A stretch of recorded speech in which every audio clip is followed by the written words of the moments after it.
all, and welcome to the Ordinary Meeting of Council, 24th of June 2022. Welcome to councillors, staff and those members of the community joining us in the gallery.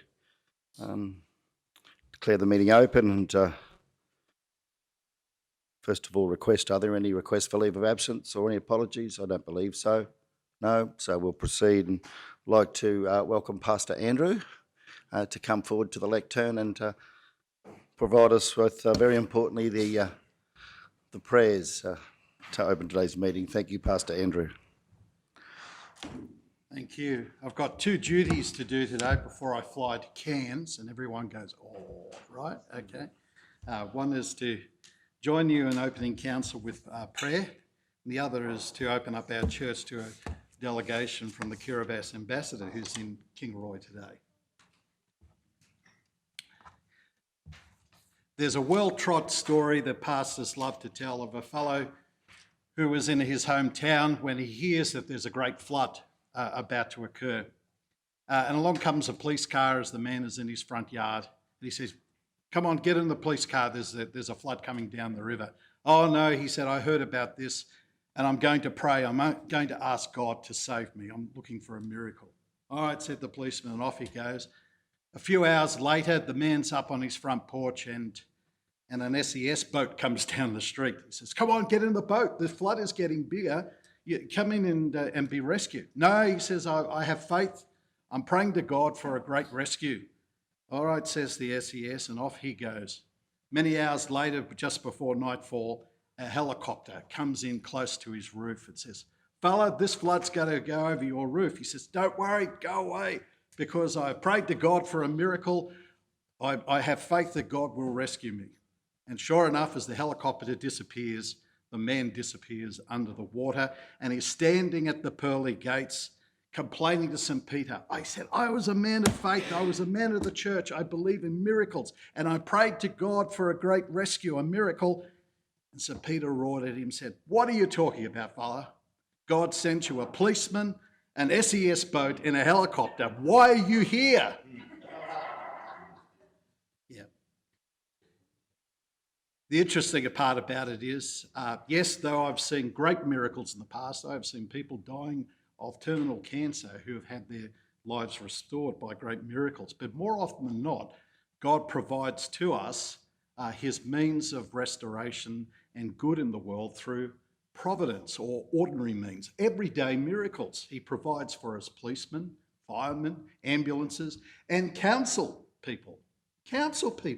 And so on behalf of my congregation and myself, thank you to you councillors who serve, I believe, for the commonwealth, not for self, but for commonwealth.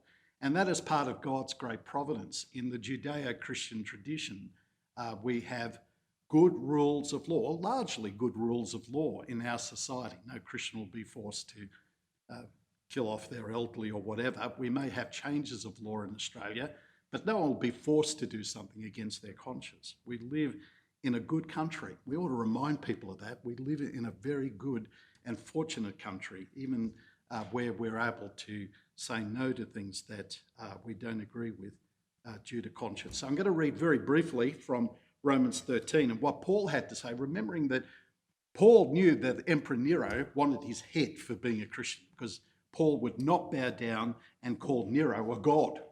He refused to do that. But this is what Paul can say about government. It's good for us to hear. Let everyone be subject to the governing authorities, for there is no authority except that which God has established. Yeah, even bad government like Nero. But they're only in power so long as God allows. The authorities that exist have been established by God. Consequently, whoever rebels against such authority is rebelling against God who instituted it. And those who do so will bring judgment only on themselves. For rulers hold no terror for those who do right. But for those who do wrong, well, do you want to be free from fear from those in authority? Then do what is right. Let's pray. Heavenly Father, I thank you for these councilmen and these councilwomen who give of their time and their efforts far beyond pay packets. They give of their mind and thought to the betterment of this community. And I thank you for each one of them, as our community should. It's easy to sledge those in authority, but we've been reminded in the scriptures that we are to pray for kings and rulers, for governors and those who do good in the community. And so I pray for our council, grant them wisdom beyond their own human selves, so that they might bring good outcomes for your community, not only for their families, but for each one. In Jesus' name I pray these things. Amen. Thank you. Pastor Andrew, thank you very much. We know you have a busy day. You're welcome to join us, but we know you have a busy day. So all the best with those days' activities. I'll think warm thoughts of you. Thank you. Okay. Councillor Duff, would you provide us with the recognition of our traditional owners? Thank you. Thank you, Mr Mayor. I'd like to acknowledge country and the land where we meet this morning, the Waka Waka land, and acknowledge the elders, both past, present and emerging. Thank you, Mr Mayor. Thank you, Councillor. Item 5 on the agenda is an opportunity to provide declarations as to conflict of interest. Okay, Councillor Shoemaker, thank you. Yes, thank you, Mr Mayor. I'd like to declare, inform the meeting that I have a declarable conflict of interest in terms of agenda item 12.4, St John's School Grade 12 expansion. The nature of my interest is as follows. The declarable conflict of interest arises as my daughter attends St John's School as a student. This matter was resolved at the Community Standing Committee meeting on Wednesday, 15th of June, resolution number 22/347. I also inform this meeting that I have a declarable conflict of interest in relation to item 15.1, commercial lease of Kingroy Aerodrome farming land. The nature of my interest arises as I own a property adjacent to the land being offered for lease. I propose to leave and stay away from the place where the meeting is being held while this matter is discussed and voted on.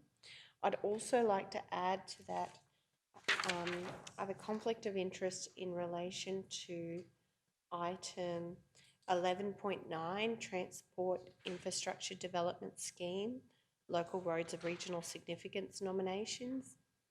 My sister actually lives on Redmonds Road, and I own a property on Peterson Drive. And for those reasons, I propose to leave and stay away from the place where the meeting's being held while this matter is discussed and voted on. And also in relation to the Bunya Mountains, addressing of Bunya Mountains, 11.4, I own an investment property at the Bunya Mountains, and for those reasons, I propose to leave and stay away from the place where the meeting's being held while that matter is discussed and voted upon. Just checking my notes here to make sure I've captured them all. I believe that's all of them. Thank you, Mr Mayor.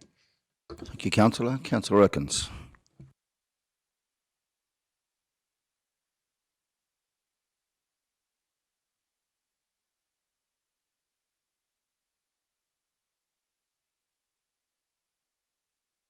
Okay, so we'll just confirm for the meeting that as a member of a incorporated association, where one is not an office holder as such, then under the legislation that does not give rise to a declarable conflict of interest. So you're certainly entitled to stay and participate in the meeting on the basis that you are not an office holder of that organisation. Councillor Duff. Similarly, Mr Mayor, I am a member of the Mergen Business and Development Association, and item 12.3, Creative Country Association Inc., Mergen Ancient Songbird Centre, and so I'm a member, but I'm not on the executive, so just wanted to declare that in interest. Thank you, Councillor. So again, we'll confirm that as you are not an office holder or not a board member, that does not give rise to a declarable conflict of interest, and you may participate in the meeting. Further conflicts of interest, councillors? If you do come across something throughout the course of the meeting, it's never too late to put your hand up. Let us know as we move through the agenda. Thank you very much. Okay, Item 6, there are no deputations or petitions for today's meeting, so we'll move on to 7.1, which is minutes of the council meeting held on the 25th of May 2022, where it's recommended that those minutes be received and recommendations therein be adopted. Do we have a mover? Please, Councillor Potter, thank you. Seconder? Seconder, Councillor Henson, thank you. Speakers? Councillor Duff? Thank you, Mr Mayor. I just wanted to ask about the Tingura Rail Trail verge. It was meant to be done before the 30th of June, and I just wondered, have we booked someone to do it, or what's happening with that particular item? Thank you. Okay, we'll come back to that later in the meeting as we move through business outstanding. I think that's probably an 8.1 item, Councillor. So let's progress. Anything further? We'll go to the vote. Those in favour? Carried unanimously. Thank you all. 8.1, business outstanding table for ordinary council meeting. That is at page 40. Go to 40, whereby there is a recommendation that the business outstanding table for the ordinary council meeting be received for information. Do we have a mover? Councillor Potter, seconded Councillor Duff. Speakers? Councillor Duff, you can raise your issue now. Thank you. I just wanted to know, yes, about the rail trail verge at Tingura. Through you, Mr Mayor, to General Manager O'May.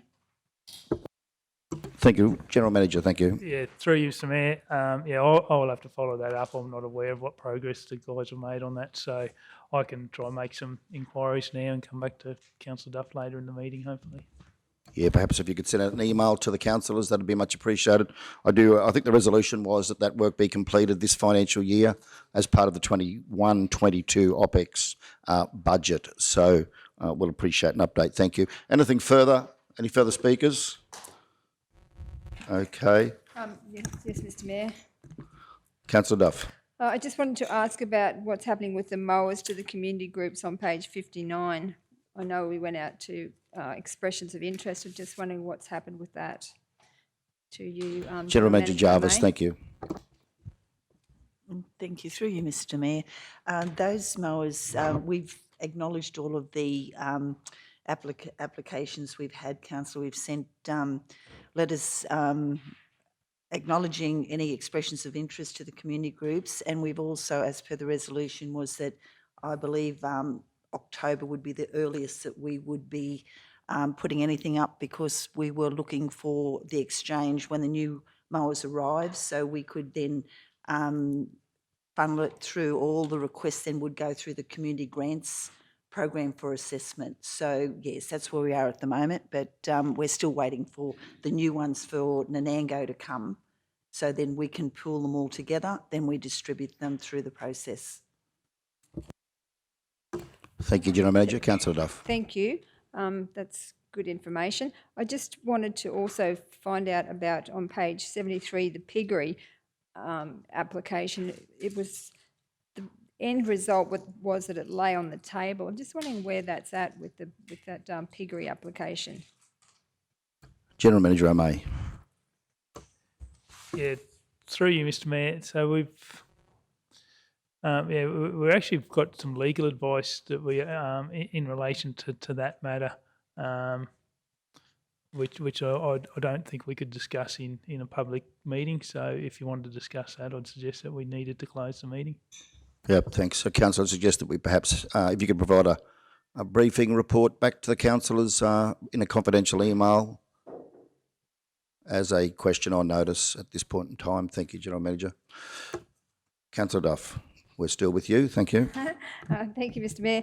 I just, on this particular matter, I just wanted to say, and whether I move something at the end after this is completed, but that there's a number of these items that are relative in relation to the budget or the end of the financial year. There's a whole list of recommendations in this business outstanding, and I'm just thinking that perhaps we need to someone needs to go through them and check them all off sooner rather than later, because some of them are actually completed. So is it appropriate that after this discussion that we move these matters be attended to, because there's just a whole pile of them that we could just probably take off the table because they're Yeah, thank you, completed. councillor. Point noted. I suggest that Mr CEO, the Office of the CEO and the Office of the Mayor could work through that. Once we have the budget adopted, perhaps let's get the budget resolved throughout the month of July with a view to having that cleaned up before the July ordinary meeting of council. I don't think it'd take us too long once we committed some time in our diaries to do that. So thanks for raising the point. Are you comfortable if we do that Yes, Mr Mayor. in advance of the next meeting? Thank you. Okay, there's no further lights on. Just in relation on page 42, Council, on the 28th of April 21, we resolved that South Bennett Regional Council work with our CEO to develop a strategy which provides a pathway to surplus by 23-24. So that's on page 42, and that such work commenced in July 21 with a view to finalisation of the strategy by 30 June 2022. So I just probably want to put that out there this morning. We have had issues in terms of getting some, I suppose, advisory services around this from QTC in particular. I know we've had some training, but wanting to, I suppose, put that out there for discussion as to where we now go with that. Mr CEO, thank you. Thanks, Mayor. So you'll see there's numerous notes on it as far as the engagement with QTC, and that did take quite a bit longer. We've resisted any urge to engage a private contractor in this space within line with councils doing it internally or with government agencies as we can. Where it's gone to now after this meeting, and certainly if the operational plan is, it's been embedded into the operational plan. So it's an action for the operational plan for this next 12 months. So, Mayor, so that's it's a good question, because I've been thinking about how do we resolve it and how do we actually get that task off the list, barring all the background information that's there, and I can expand. QTC is going to come up in the, if I may have the floor for 60 seconds, in the new year. So the last point I've placed in there was having the discussion with them again in early June. They're going to come up and work with the senior leadership team I'll probably be first quarter of this next financial year. We've yet to resolve a date that suits everyone, say August, September, and we'll go through all of the different sections and divisions and have a look at what we've already done and where basically a gap analysis, long story short. So it's been embedded into the operational plan so it can get finalised. Thank you, Mr CEO. If we could just note that in the action taken in the notes section, perhaps, that matter is now going to be addressed through the 22-23 operational plan. Thank you very much, Bree. Thank you, Mr CEO. The other matter I wanted to raise was in relation to the local law review, which is on page 46, I believe. Page 46. We've got a resolution of council there from June 21, whereby we report back to the first quarter budget review with a cost estimate for the local law review. Now, I do believe there's been discussions on this at a budget committee meeting. And my concern there is that, particularly in relation to the matter relating to the keeping of dogs in multi-dwelling unit complexes, and would like to have council consider that matter being included in at least that matter, if none others, at least that matter being considered as part of the 22-23 operational plan for the local law review. General Manager O'May, are you able to provide some feedback as to perhaps if or how that could happen? Thank you. Yeah, through you, Mr. Mayor. Yeah, so we did obtain quotes for those. So you were looking at, and you could just review those local laws related to the animals. We were sort of looking at doing all of the local laws, so you could lessen the scope, but you are looking at sort of around that $30,000. I think the initial quote was just under $30,000 for the quote. So we could revise that. There won't be too much. The animals is the biggest local law that you're dealing with, so it's probably 80% of the reviews anyway. But we could go back and look at a reduced fee. But that's the sort of figure that you'd be looking at to engage the the solicitors that would draft that up and run the community consultation process associated with that. Thank you very much, General Manager. Perhaps would it be appropriate, Mr. CEO, for that to be fed back through our budget process, our budget meeting? Yep, in terms of the cost associated with budgeting for the completion of local law review in relation to the keeping of animals. Thank you, General Manager O'May. Okay, further speakers? No, we'll go to the vote. Those in favour? Carried unanimously. Thank you all. 9.1, Council, is at 87.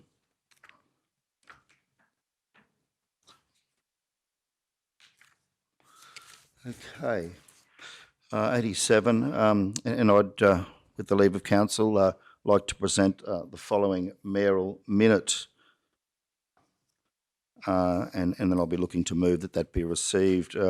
So the purpose of the minute is to inform Council as to action taken through the Office of the Mayor in relation to a meeting that was held by the Prime Minister and his Cabinet Ministers in Gladstone last Wednesday week back, and I was invited to attend but was unable to do so. So as such, I provided a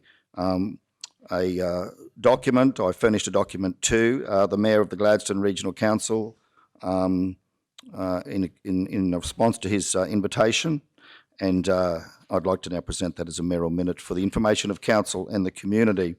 And my note to the so it just follows. So I would appreciate the attached letter being shared with Cabinet Ministers on the day. Our region's primary health care is at crisis point with the unavailability of general practitioners in private practice. This is having a detrimental effect on health outcomes and forcing people to leave our region. Dr. McAllister, a well-known, renowned Queensland general practitioner, I'd be most grateful if his concerns could be brought to the attention of the Prime Minister and his colleagues. Your assistance with such as a fellow regional Queensland Mayor will be most appreciated. Dr. McAllister's letter was then read to the Prime Minister and the Cabinet Ministers, and I'd now like to share that with the Chamber. Dear Brett, I wish to bring to your attention the looming crisis for rural and outer suburban general practice as the perfect storm is brewing. I have been in rural general practice in Mergen and Wondai for 43 years. This is a low socio-economic area, and approximately 85% of our patients are bulk billed for their consultations. Since the Gillard government froze the Medicare rebate for 3 years in 2011, all governments since have failed to increase the rebate in line with CPI, such that the gap is now so wide that practice income has stagnated as practice costs continued to increase in line with CPI. The average take-home income for a general practitioner in private practice is $155,000. This is making general practice unattractive to Australian graduates who seek specialisation as the way to make a decent living. Because of COVID, no overseas trained doctors have been able to enter the country to boost the rural GP workforce. This has heightened the workforce shortage to a point that threatens many rural towns and outer suburban practices with closure. This will have a devastating effect on these communities. If general practice is the cornerstone of primary health care, then the federal government, who wishes to strengthen Medicare, will have to look at this issue as a priority. I have been on the board of General Practice Training Queensland for 10 years. We train young doctors in southern Queensland to become GPs. The tenure for the 9 regional training organisations ends in January 23 as the government hands GP training back to the 2 GP colleges, RACGP and ACRRM. This move has caused uncertainty to a point where enrolments for 2023 are drastically down to previous years. And experience shows us that this could take up to 5 years to improve. So general practice is in a poor shape, particularly in lower socio-economic areas of Australia. I think this needs to be brought to the attention of the Prime Minister, who can impress upon his colleagues to get serious about fixing Medicare before it stumbles and falls, leaving many poorer Australians without their cherished general practice support. Kind regards, Dr. Graham McAllister. I'd now like to move that Merrill minute be received. Do we have a second? Councillor Duff, and happy to welcome, second, Councillor Duff, thank you, happy to welcome any speakers. Any speakers in relation to such? If not, we'll go to the vote. Councillor Duff, thank you. I just wanted to say I have 100% agree that's a very serious issue. If we lost the general practice in Mergen, that would be just devastating to the town, because a lot of people won't move to towns now if there's not an adequate health service. So if you didn't have a general practitioner in a town like Mergen, you would just lose so many people. It would just about, I think it would bring the town to its knees. So thank you, Mr. Mayor, for raising this really important issue in that forum. And yes, let's hope that we get some good outcomes, because it is a very, very serious issue. And I know in Kingaroy even there's a shortage of doctors. If you want, there's a waiting list, and I'd be interested to hear what Councillor Potter has to say. Thank you. Councillor Potter. Thank you, Mr. Mayor. Yes, so we have people who move to Kingaroy that cannot get into a doctor, so they are travelling back to Brisbane or the Sunshine Coast to actually see their doctors, because there is no one here that is available to them sometimes. Every now and then you get a doctor that does open their books, but we are really in dire straits, because I was at the hospital meeting the other night, and we have an issue with registrars. A lot of them are going towards Toowoomba Way, and none of them are coming to the regional areas or the rural areas. So, yeah, this is something that really needs to be set right. Whether the government decides to do something like, support for those students to come out here, it's really quite atrocious to think that we've got residents in Kingaroy that can't even see a doctor sometimes. Thank you, Councillor. Councillor Shoemaker. Yes, thank you, Mr. Mayor. Really appreciate you submitting a letter to be tabled there at that meeting with the Prime Minister. I am just thinking some of the feedback I've received about our wonderful new hospital here in Kingaroy is that they really are struggling to get the staff they need to deliver services in our region. And I know GPs have similar challenges in that regard with visiting specialists and those sorts of things. I'm just wondering, further to your advocacy, if we should pen a letter to our Premier as well, just to reinstill the messages there that Dr. McAllister has shared, but also just to reach out to her in relation to our new hospital there, the actual numbers of staff that they have every day and the numbers of staff that are needed. I think there's quite a disparity there, and we really do need some advocacy around that as well, because people who can't find a GP, I was talking to a lady just the other day here in Kingaroy, she's lived here for 18 months and can't find a GP. She actually travels back to Redland Bay to see her former GP because she can't get a GP here in Kingaroy. So there's been times when she's actually had to present at the emergency ward here at the hospital and wait for a number of hours because she has no other options. So I think they're connected issues, and I think we need to advocate to our Premier as well and share those messages with her. Thank you.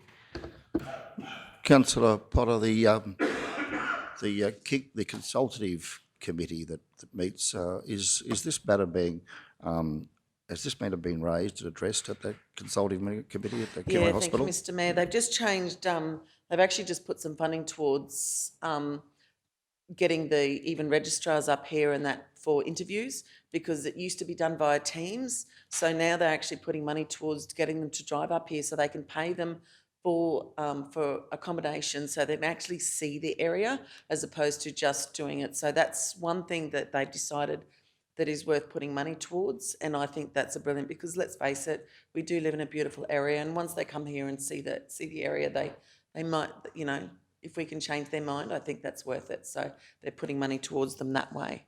But yes.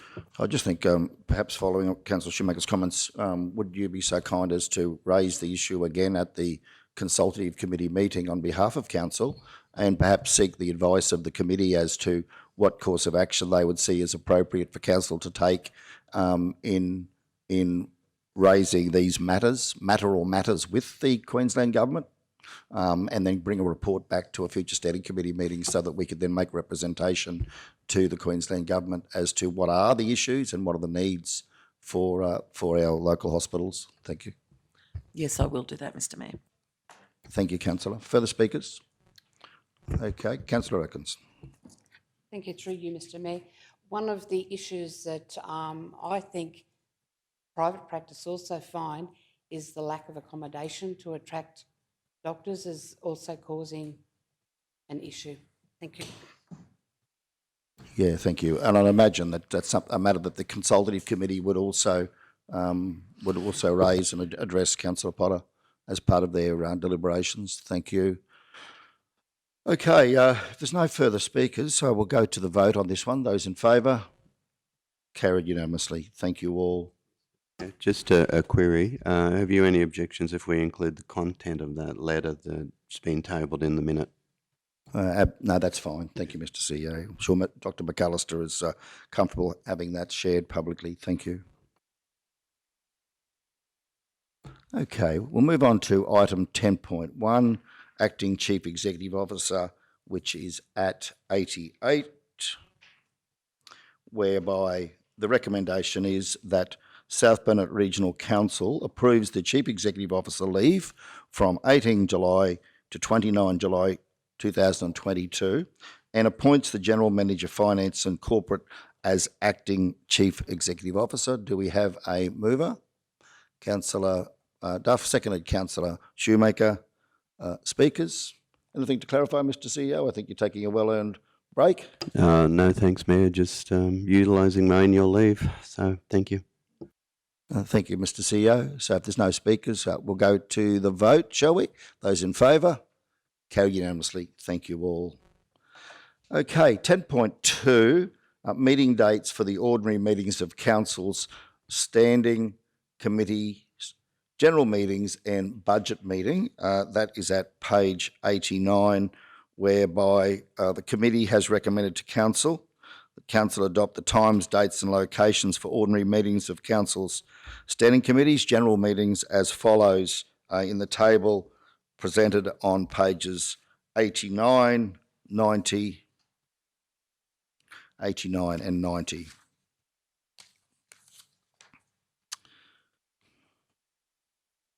Okay, so we'll seek a mover for that. Councillor Jones, second Councillor Potter. Speakers? Any concerns in relation to the dates presented, Council? No? Okay, we'll go to the vote. Those in favour? Carried unanimously. Thank you all. Council, 10.3, adoption of the council's debt policy for the next financial year, and 10.6, the budget document for 22-23. Would like to put to council that we consider procedural motion to move those items down the agenda so that they are dealt with after item 11.3, because 11.1, 11.2 and 11.3 are all budget items that relate to the 22-23 year and may have implications for the debt policy, subject to the outcome as well as for the budget document. So I'll hereby move that procedural motion that 10.3 and 10.6 be moved down the agenda and attended to after item 11.3. Thanks, Bree. Do we have a seconder for such? Councillor Erkins, thank you. We'll go to the vote. Those in favour?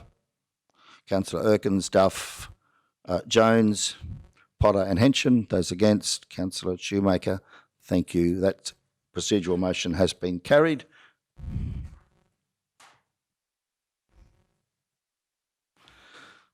Okay, so we'll now move on then to item 10.4, which is the draft South Burnett Regional Council Annual Operational Plan for 2022-2023. Now that is at page 100. And of course, these operational plans for each of our departments have been through the committee processes.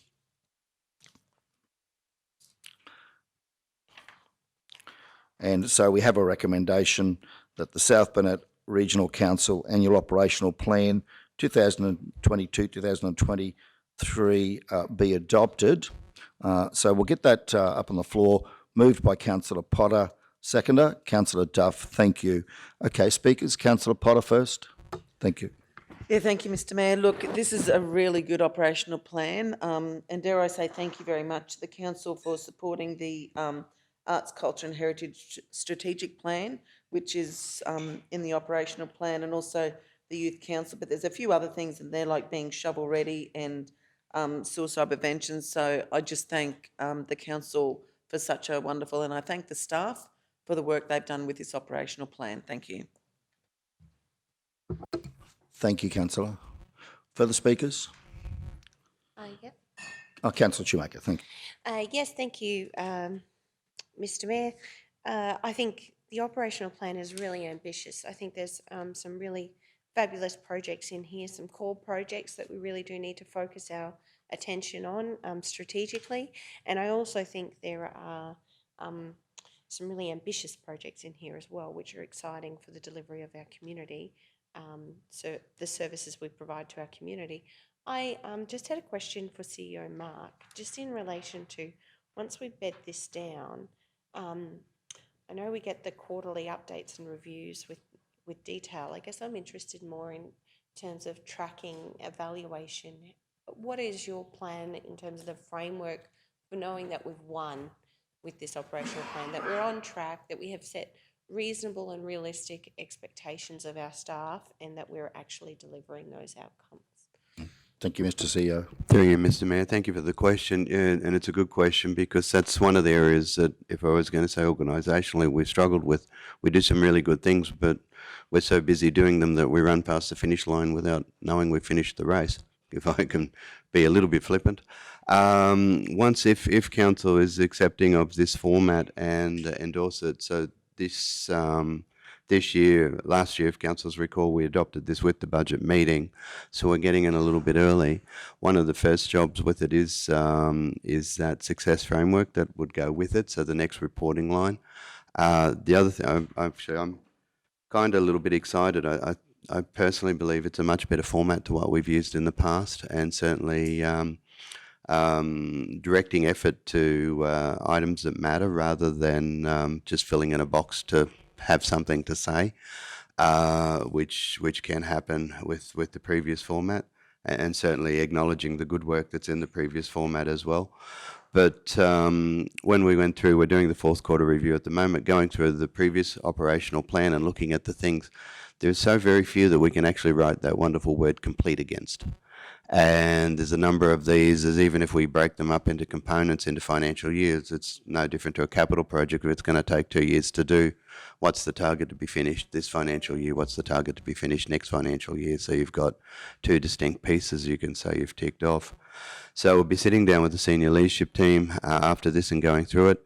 My other change this year is certainly for the EDRs and the performance reviews for the general managers I've spoken to, because we've now got it broken into departments rather than having effort scattered across the whole document for each department. Sounds simple, but this is your performance targets for the next 12 months. These are to be done first because they're adopted by the resolution and the key document of the operational plan to give life to the corporate plan, council resolutions, and then it cascades down from there. But my expectation is that there will be real and valuable feedback every quarter on what progress. And this is where it will be a collaborative approach. I kind of like the old traffic lights, green, amber, red. This thing's in danger. It's not going to get done because. Now, if we have another significant flood, then just to pick that as an example, some aspects of council's operations may be put on hold for 12 months while the effort goes into that. Okay, it's not a bad thing. There's a justifiable reason as to why there's a change.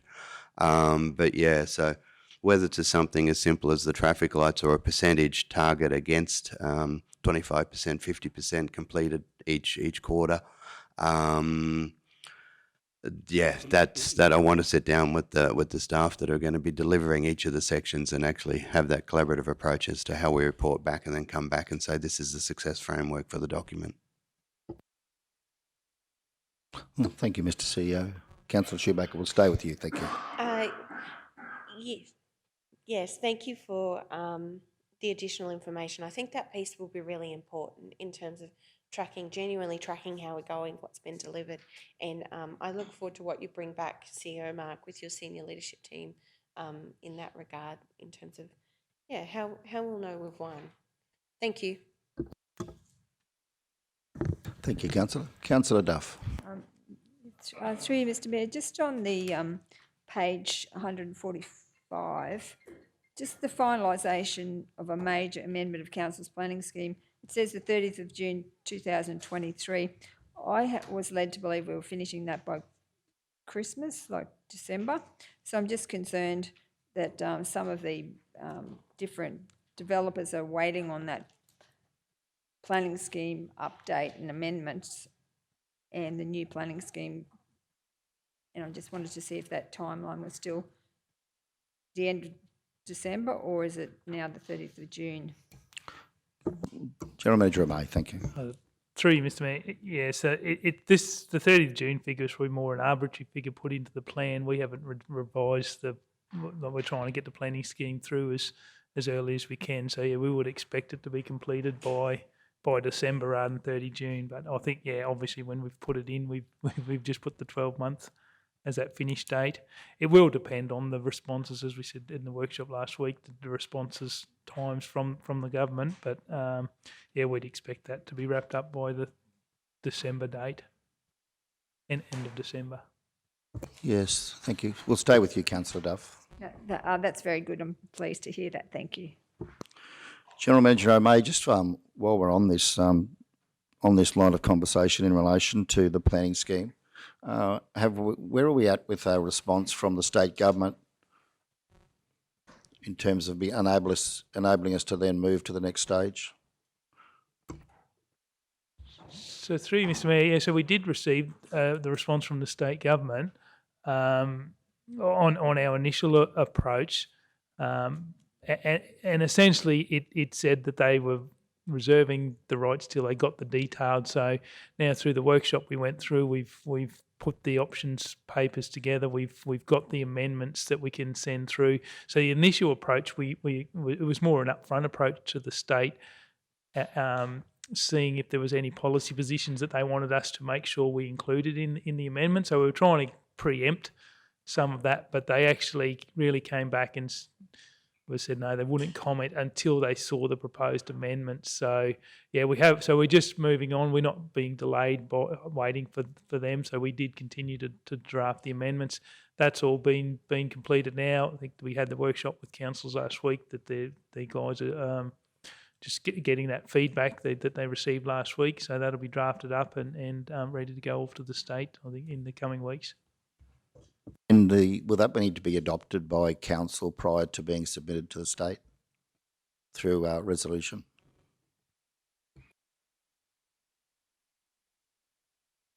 Yeah, good question, Mr Mayor. Put you on the spot. Yeah, Just no, I've got to thinking take about it. No, process. so I assume we do need to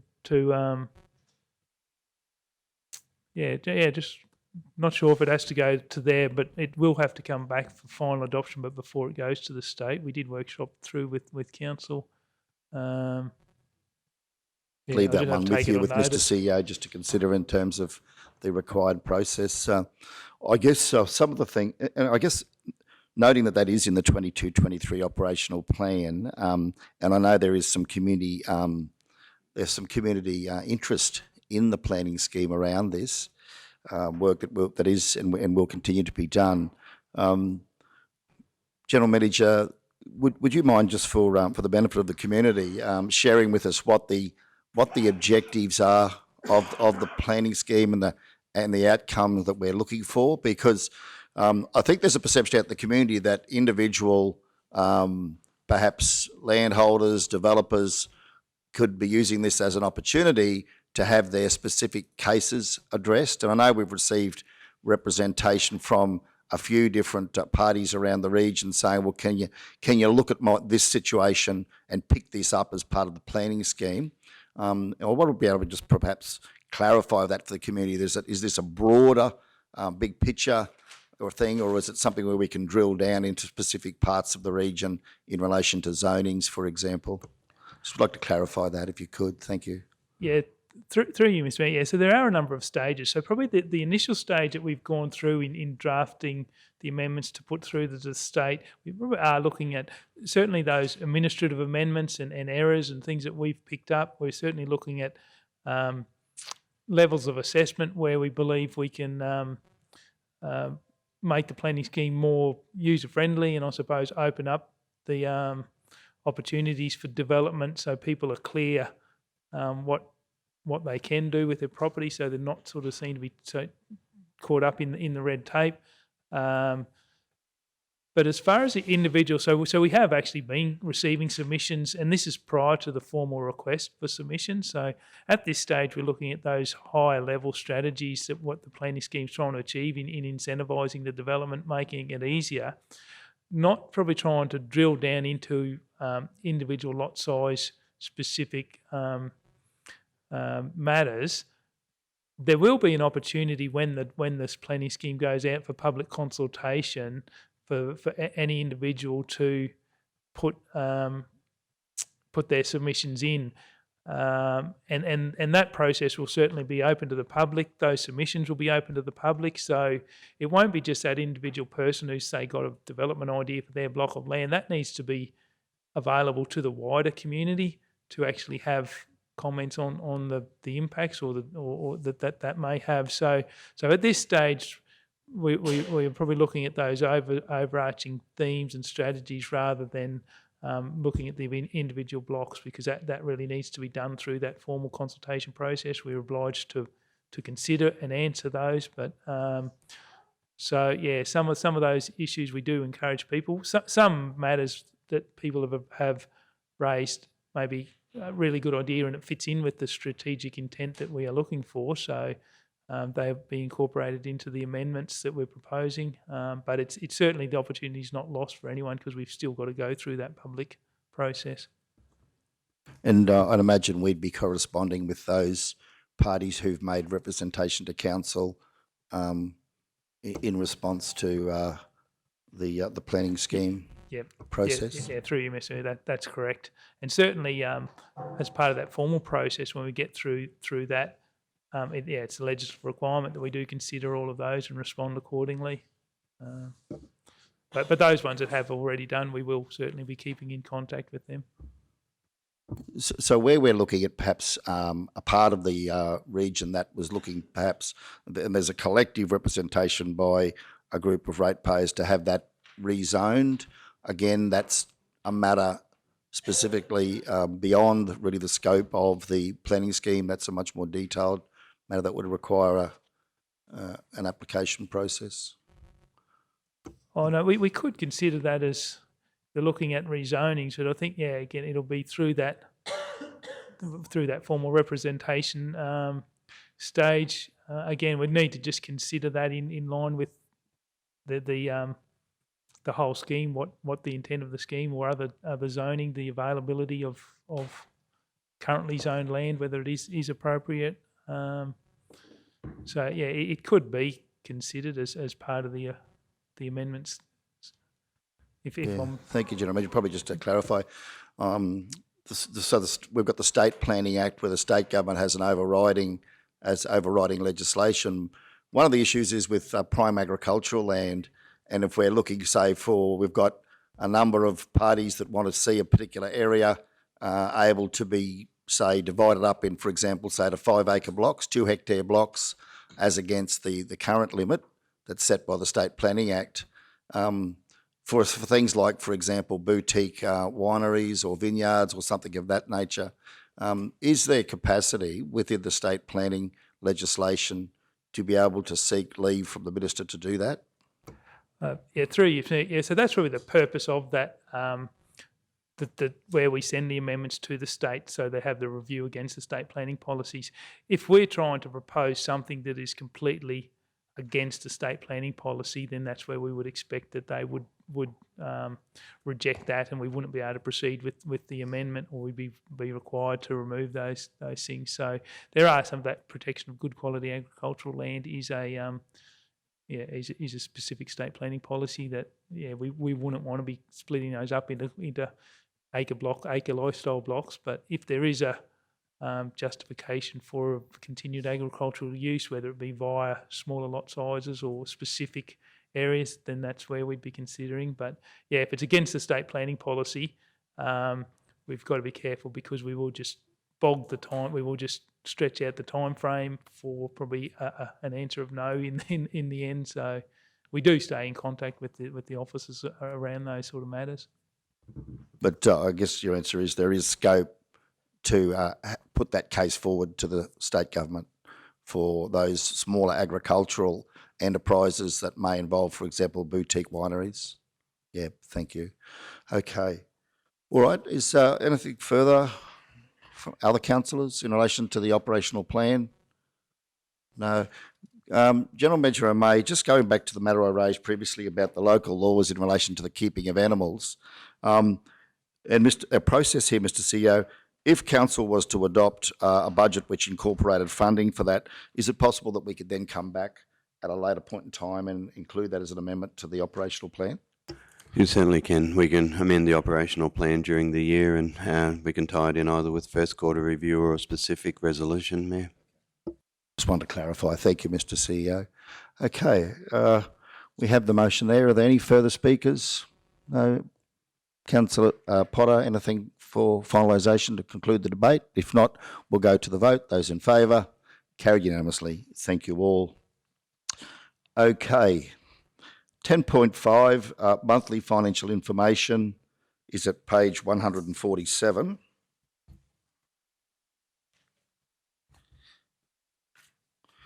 And thank you to the finance team. General Manager Jarvis for bringing this forward. We know that you've been down on staff numbers for a variety of reasons, so we appreciate the work that you've been doing at the end of the financial year, which is a very busy time. So this item is to provide council with the monthly financial report, including capital works and works for Queensland, as at 31st of May 2022, so 11 months into the year. And the recommendation is that monthly financial report, as at 31 May, be received and noted. Do we have a mover? Councillor Shoemaker, seconded Councillor Potter. Thank you. Speakers, Councillor Shoemaker, thank you. Thank you, Mr. Mayor. Great report as always, and I guess I'd like to publicly thank and congratulate our senior accountant Max and her partner Reagan, who welcomed a beautiful baby girl into the world, baby Harper. I know she put so much work into these reports, and I know it's been very hard with her leaving suddenly for very good reasons. So congratulations to the happy couple. I just wanted to, this is a really great report. As always, there's some really good news in here, and I have a few questions in here as well. Just interesting to read on page 4, like just to see that finance is tracking above, largely due to the rate searches that we've performed this year. It demonstrates property sales in our region are still strong. And planning and land management, also with the planning and building approvals, have exceeded what we had planned for our budgets, as have NRM and parts with the increase in visitors at Yalakul and BP Dam. And properties, it was wonderful to see that due to the increase in hall hire fees, it's a clear indication that our community is starting to bounce back and recover from COVID, and people are feeling much more comfortable about being out and engaging with one another. I know those halls are important places for community to meet. Housing revenue too, I found that interesting on page 5 to see our rental income for the small number of houses that we have. It has actually been very consistent this year, being that we've rented out those all year, and I know we have actually had to, in some instances, use that for our people purely because housing is such an issue in our region. Sales revenue, I had a question here, GM Jarvis, just page 6. It says as of the 31st of May, sales revenue is tracking below target at 57%, largely due to the timing of RPC and RMPC works for the financial year. Further claims of 508,000 for RMPC have been submitted for approval. It's believed that council and that works are due for completion in June 22. and it's believed that we'll hit the target by the end of the financial year. I was just concerned to read, I know the roads team have been enormously busy with the flood damage, but 57% at the end of the year. I just wanted to check that is actually being progressed, being that 30th of June's only a matter of days away. Through you, Mr. Mayor. General Manager Jarvis, thank you. Thank you. Through you, Mr Mayor. Yes, councillor, we have been assured by the works team that these claims are retrospective claims, so the work has to be done first before the team, the works team, can actually claim them. And it's my understanding that Manager Kevin, and I'm happy to be corrected by Acting General Manager there, is most of these are contracted out. They're not actually performed by our works team. But like I said, I'm happy to be corrected. But from a financial perspective, yes, those claims are retrospective. The works are done, and then they go and claim as per the units that they've contracted those contracts under. So through you, Mr. Mayor, maybe a question for you, General Manager Lowe. Are we on track to actually complete those claims by the 30th of June? Yeah, Thank you, through Acting you, General. Mayor. Yes, we are. The big contract is finishing next week on the Bunya Highway and all the major dig-outs, so we're on track. And so that would take that target up to 100%, would I be right? Yep. That's what I'm led to believe. It just depends on timing of invoices, councillor. Yep. Okay, so if we don't receive the invoices by the 30th of June, then do they get claimed in the next financial year? That could be a possibility, but they're generally pretty good on getting them ones in. It's just some contractors we have trouble getting invoiced out. Okay, yeah, General Manager, Oh, we'll just go back to General Manager Jarvis if you could help Thank you. Through clarify you, the Mr. question. Mayor. Thank you. We accrue those back. Okay. Identify them. Thank you. Thank you. I guess just the final thing I did have to mention, it's a wonderful report. I got messages, two things. QRA, so page 160, I see earlier in the report on 158 that we've claimed or been paid 1.662 million from the QRA claim. And then on page 160, we've got here additional expenditure of 600K for flood recovery works offset by income. I just wanted to check, is that the right, will it be the QRA income that offsets those expenses? We'll go first to you, Finance. Thank you. Thank you. That's a Thank you, Jean Jarvis. Yes, that's correct, That's councillor. correct. And the final one was just cash. Oh my goodness, that FAG's prepayment. Am I right? I nearly fell off my seat when I looked at the statement of comprehensive income on page 152. Am I right in reading there that tracking so far for the 2022 year will actually return a surplus of, at the moment, have I read this right, at $5,887,025? Jarvis, thank you. Thank you. Through you, Mr Mayor. That's correct, councillor, and that is largely due to the prepayment. However, we've only been advised this week and we're still negotiating that, or we're still getting direction from QAO as to how we recognise it, but we will be recognising this in our balance sheet again. We've got a prepayment there for our waste levy of 5.6 million. So with that and looking at our current cash, we'll be tipping about 60 million there in our cash at the moment, but we're still, the LGAQ are negotiating to see how they will want us to recognise that. So I think it's a prepayment for 4 years. So you are correct. We do have a very healthy cash ratio there, and it is tracking that we will come in surplus this year. We still have to do the end of year adjustments and recognise that the landfill there, and yes, so we will be in surplus, but again, that's largely due to the prepayments there. So next year, that makes it very difficult for us next year. Just for council benefit, sorry, what page are we on in terms of identifying that figure? 152, So 152, Statement of Comprehensive Income. I've got, I'm just, I- No. no, I it's just not. wanted to clarify that. No, it's not in there. Yeah, okay, so if I could just clarify for, get that correct. So on, 152. yep, 152, thank you. Just give me some time to get that here. It's just, I think, quite deceiving and quite concerning for our council, because while it may seem or appear like we have a lot of free cash, I know those provisions for our waste reserves, I know we'll need to draw down on that for our operational expenses over those coming 4 years. And I don't think we should look at that as just an opportunity to open up the purse and spend some money. I think we have to be really careful in terms of preparing for the years ahead, and noting that materials costs have gone through the roof, that we can expect cost of living to continue to increase at this point in time, that we will be negotiating a new EBA with our staff and our people.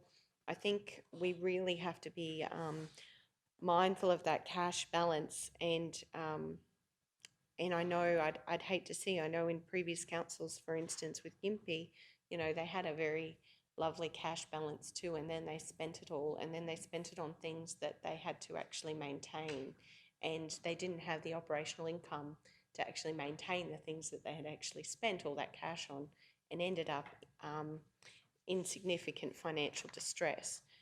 So I look at that, I don't understand. My mind boggles why the state and federal government, as if it's not hard enough for local governments to manage their budget. Yeah, my mind boggles. It's very deceiving to say we've issued this money to your councils, aren't we a wonderful government, and then leave it with us to manage over these coming years, and recognise we're in a surplus is quite extraordinary. Thank you, Mr. Mayor, for the opportunity to ask more questions. Yeah, thank you, Councillor.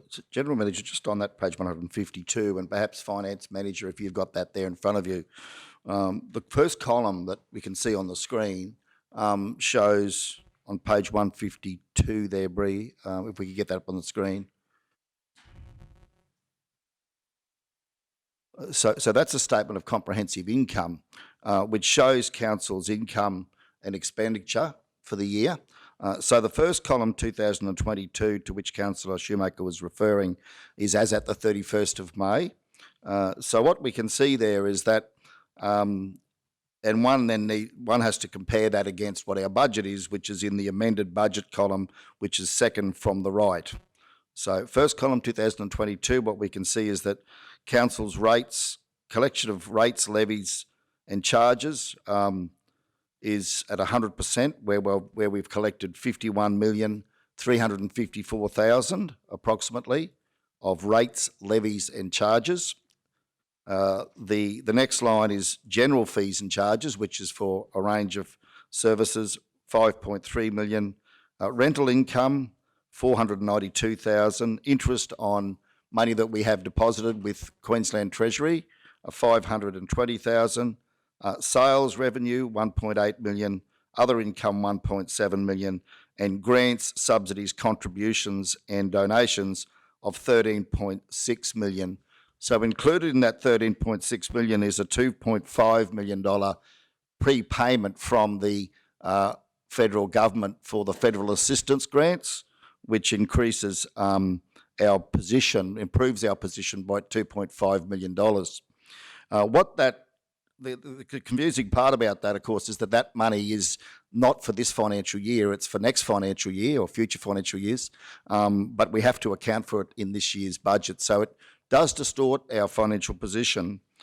So when we look at the amended budget for this financial year, when we bring to account that 2.5 million, we had originally forecast a $2.9 million deficit this year, but that will come back to a $420,000 projected deficit once we bring to account the 2.5 million. So even though at the moment we're tracking for a $5.8 million surplus, there is a number of expenditure items that still have to be brought to account through the month of June, which won't be in there at this point in time. But all of our revenue is pretty well in now. We won't get much in the way of income between now and the end of June, but we will have all of June's trading, all of our costs in June to be accounted for. So at this stage, we're projecting a $422,000 deficit, down from 2.9 million, but be very much aware that 2.5 million of that is money received in advance that will have to be spent next financial year. So that was just something to clarify for everybody. Just coming back to the points raised, General Manager, in relation to our cash, and I see on page 148, Bree, whereby third bullet point highlights that Council's current cash holdings at the end of May were $56.345 million, with $24.396 million of this currently classified as restricted cash. And I wonder if you could just clarify for us that on page 148, third bullet point, we can see there 56 million in cash, of which 24 million is restricted. So by my calculations, that would mean that we have another 32 million that is unrestricted. I think you sometimes refer to that as free cash. That doesn't mean that it comes for free. It means that it comes, that it's we have flexibility to spend it. Would you mind just giving us, again, a little bit of a clarification? We've got $56 million in the bank, but there's 24 million that's restricted and 32 million that's not restricted. Can you perhaps just have a clarification as to what that really means? Thank you. Thank you. Through you, Mr Mayor. And so just going back on that projected deficit there too, the unwinding of the discount will have a big bearing on that as well, but I just thought I'd say that. But back to the cash, yes, we have a cash holding, so this is actually money in the bank. This is cash, it's not paper money, in inverted commas, like depreciation. So we have 56.345 million currently, and like I said, with that extra, we'll be topping 60 million.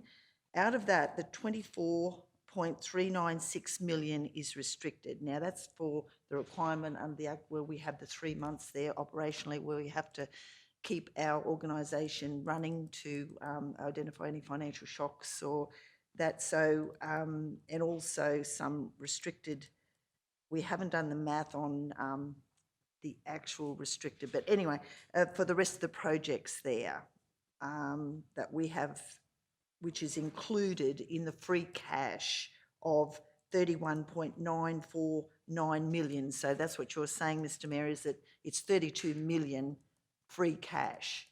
But we do have a reconciliation where some of that cash is identified for projects going forward. But technically, if council did want to spend that, it is free cash. Thank you. Okay, so we have restricted cash of 24 million, which is effectively set aside for future capital works in areas such as water, wastewater and waste. That's my understanding. And roads? No, restricted sorry, cash? No? No, Isn't that correct? the No? 24 here is your operation. 24 million restricted cash is set aside for future capital works for roads, water, wastewater and also waste. Is that correct? Yes, sorry. It is. Yes. Yes, with your 3 months operating. Yeah, With but that's your- our with restricted your- cash. Yes, correct. Right. Then Thank you've you. got- Okay, just when we go to our balance sheet then, and we look at our cash, and I think our balance sheet is there, Bree, if we could bring that up.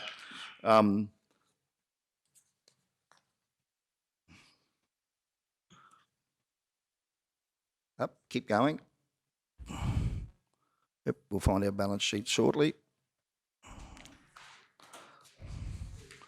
Okay, yep, you were there, Bree, just go back one. If we can just blow that up, interim statement of financial position. So that's our balance sheet.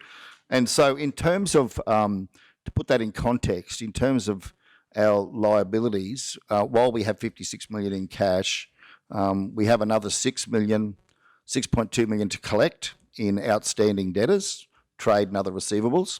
And then if we go further down to our current liabilities, so we have creditors payable of 8.9 million, and we have borrowings, current borrowings of 3 million, and non-current borrowings further down of 27.2. So what we can see there is that we've got just over $30 million worth of borrowings, both short-term and long-term borrowings, $30 million against that $56 million in cash. Can we just, and so of that $30 million of borrowings, how much do we pay a year in principal reduction? What is our principal reduction figure that comes off that? So not the interest, just the principal The component. principal. If we could clarify that, thank you. Oh, okay.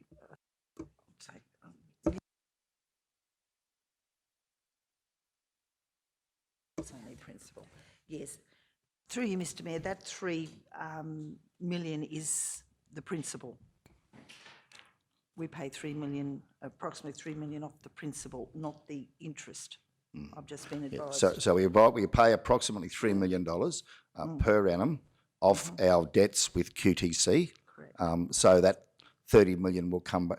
The 27 million will continue to reduce by 3 million. 3 million. That's our repayment plan. So just to put that into context, I suppose, for those in the community who may be wanting to understand where council's budget is sitting. Okay. Right, the other question I had was, probably just to clarify again for the community, that in terms of that $51 million that we get from rates and levies, we've collected 29.7 from general rates. So that's the general rate that applies to the property valuations. 14,000 from quarry charges. We collected 10.2 million from water charges. So that's water access fees and water usage charges. We collect almost 6 million from sewerage charges across the region. Dumps, waste collection charges of 2.4 million. That includes across all of our facilities. A community rescue and evacuation levy of 88,000, which we support the community with. Waste management levy of 2.9 million almost, and we collect levies from the Memorandum estate of just under 30,000. So just to clarify that for the community. Okay. Righto, anything further? Councillor Schumacher, I think you've had your opportunity. Anything further, councillors, before we wrap this one up? No? No further speakers? All right. Well, we'll go to the vote. Those in favour? Carried unanimously. Thank you all. Thank you for that explanation to our staff. All right. We'll now go on to item 10.7, which is register of fees and charges. But I am watching the clock. So do we want to break for morning tea, perhaps? Because I think that one might be a fairly long discussion. I'll move that we break for morning tea. Seconded, Councillor Henson. Those in favour? Carried unanimously. Thank you all. We'll return at 10:30 a.m. We resume the meeting. Do we have a second? Councillor Henson. Those in favour? Carried all. Thank you very much. Okay.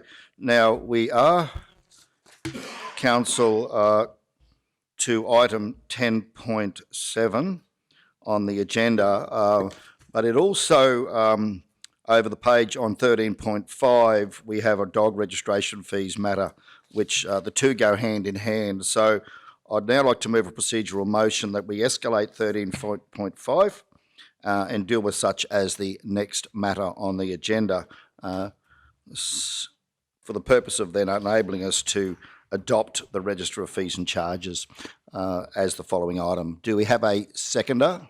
Seconder, Councillor Duff. We'll go to the vote. Those in favour? Carried unanimously. Thank you all. General Manager O'May. Yeah, through you, Mr. Mayor. Yeah, I just realised that 13.4 is a similar issue. It's regarding removal house bonds. So it relates to a fee and charge it's set as well.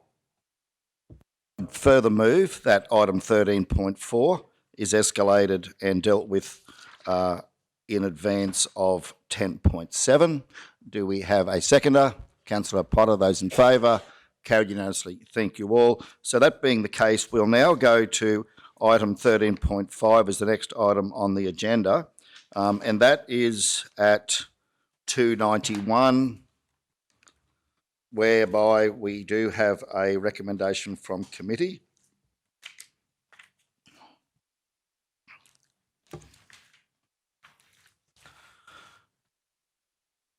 Which has given rise to the recommendation from the officer, the Southbound Regional Council adopt the option 3 fees and charges schedule for dog registration with a 2-year phase-in period on non-defined entire dogs, such that in year 1, the fee be set at $79.50 and year 2 be set at $131, and that a targeted campaign be undertaken to promote desexing of dogs across the region in July 2022.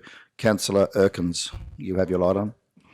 Thank you. Through you, Mr Mayor. Look, I'm sorry if I probably am not sticking to the correct procedure with this, because I'd like to amend that motion.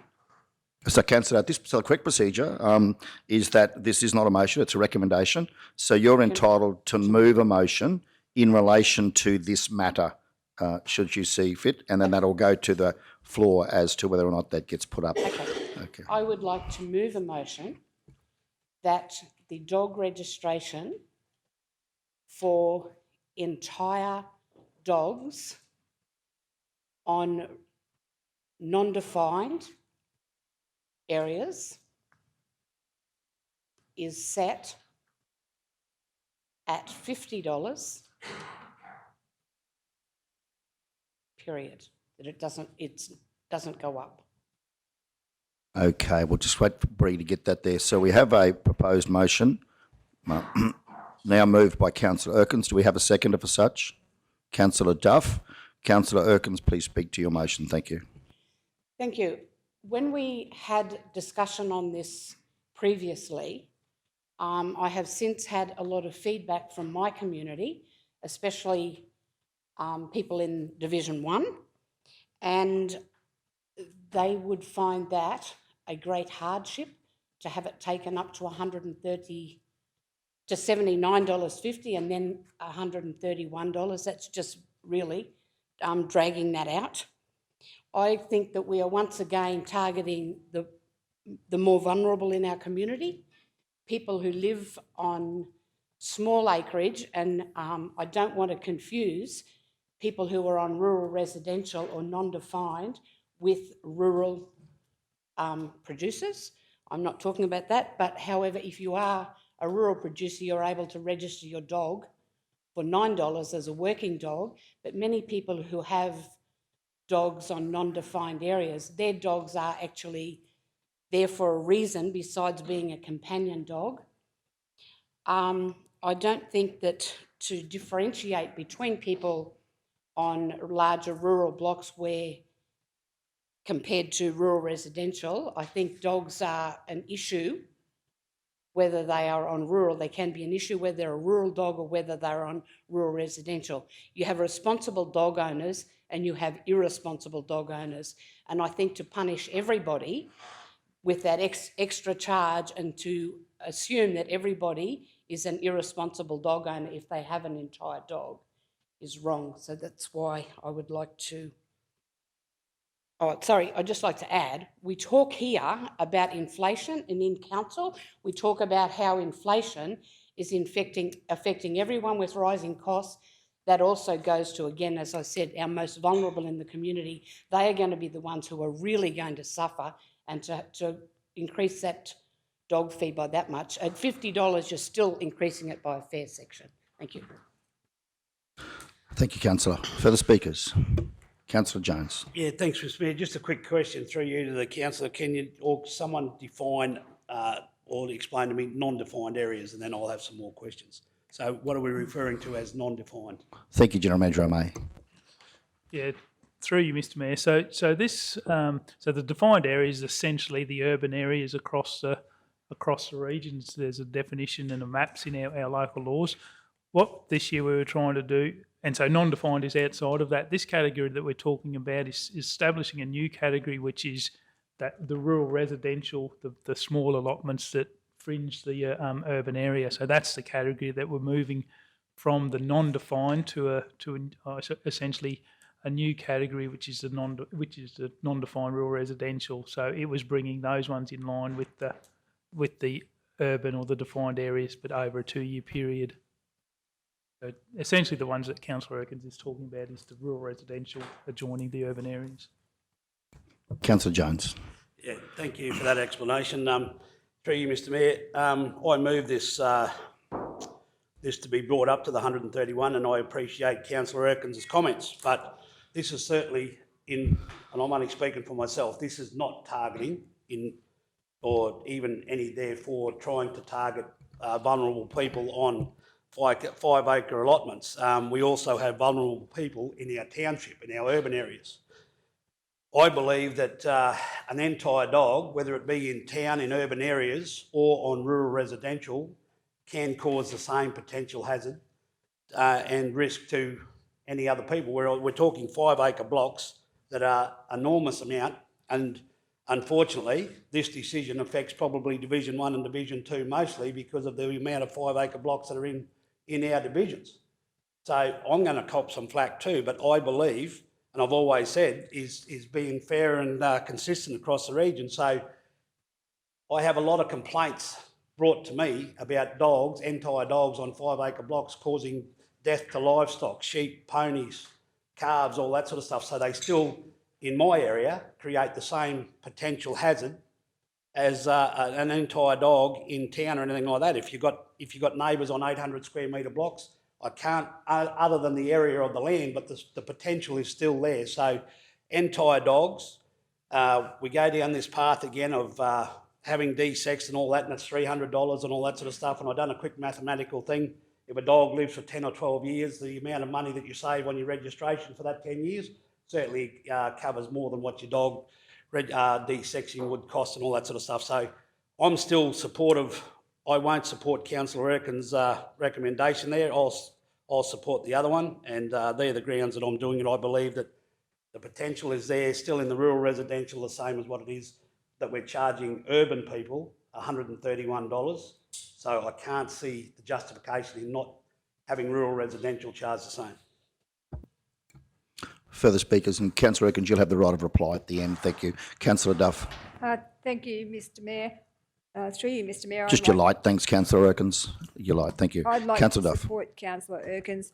The issue always with the entire dogs is the cost to get them de-sexed can be up to $300 or $400, and some of these people that Councillor Erkins is referring to simply cannot afford that money. They just can't afford to spend $300 or $400 to get their dogs de-sexed, and so I think it is very unfortunate that people have pets in this situation, and that and I just think the fees are completely over the top with regards to entire dogs, and I'm just supporting Councillor Erkins for the most vulnerable people in our community not being able to afford to have those dogs de-sexed. So until we get a program through the vets that is going to give significant discounts, I think we need to be sympathetic towards these people. Thank you. Councillor Henson. Thank you, Mr Mayor, through you. Had this conversation 12 months ago and we'll have it again. And I'll say the same as I said 12 months ago. People in this room know my affiliation with dogs. Councillor Erkins, you'd like to direct rural primary producers regularly. I don't know a primary producer that doesn't train a dog up, a working dog up, or look after them in a kennel. I think this motion, original motion, just simply puts it in line with the other people that do have to pay that fee. And only this morning I was at my vet paying my vet bill. Quite substantial, very substantial, and you well know why I had that vet bill. I never said a word to my vet, but got asked the question, how much would you like to pay off this bill? I said, no, I'll pay the lot, thank you very much. Now you continue to say about you cannot afford it. I don't know a vet out there that will not help you with de-sexing a dog or anything you have to do with your pet, anything. So as far as the argument you can't afford it, talk to your vets. Of course, they will help you. They will help you. You know my feelings on de-sexed animals in town.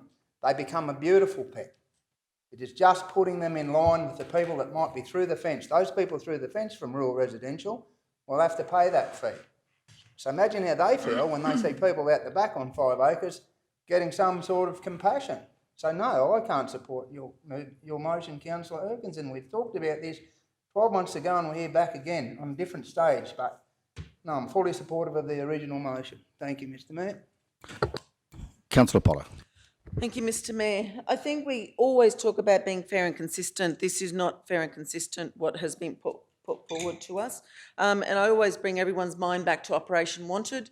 which the council support with a 20% discount during, correct me if I'm wrong, but I think it's July, August, for a discount period for desexing through our local vets. So look, I think to be fair and consistent with town and rural res, this is only fair. Councillor Shoemaker. Yes, thank you, Mr. Mayor. Couple of things I wanted to confirm. I know in the budget workshop we discussed it costs at the moment to deliver animal management services across our region some $800,000. I know it's more than that, but it was around $800,000, and of that, around $500,000 was paid to the RSPCA for the delivery of the contract if we impound an animal. I just want to confirm that with General Manager O'May. Thank you, General Manager O'May. Yeah, through the chair, that those figures are essentially correct. And when we first started this conversation, I remember, and I don't have my figures with me from Friday, but at the current standard of charges that we were charging, it was around $270,000. Can you confirm that, GM O'May, that we were actually collecting from our community for all dog registrations across the South Burnett? Yeah, it was through the chair. It's on average just over the 200,000 from dog registration fees. So where this conversation started was really around the giant disparity and the challenges we have as a council to actually fund responsible management of animals in our region when we know it's costing us over $800,000 a year and we're only recouping around $200,000 a year. And the whole reason why this conversation started was because we've had a number of dogs and animals in the non-defined areas that have caused just as much havoc and chaos in all of our regions, all of our divisions across the region. And the reality is when you've had somebody bitten or when something has gone wrong, the person you call is your council and you expect somebody to come and do something about it, very rightfully so. And so for me, these charges and this whole discussion is about equipping our team with the resources they need to deliver the services that our community needs.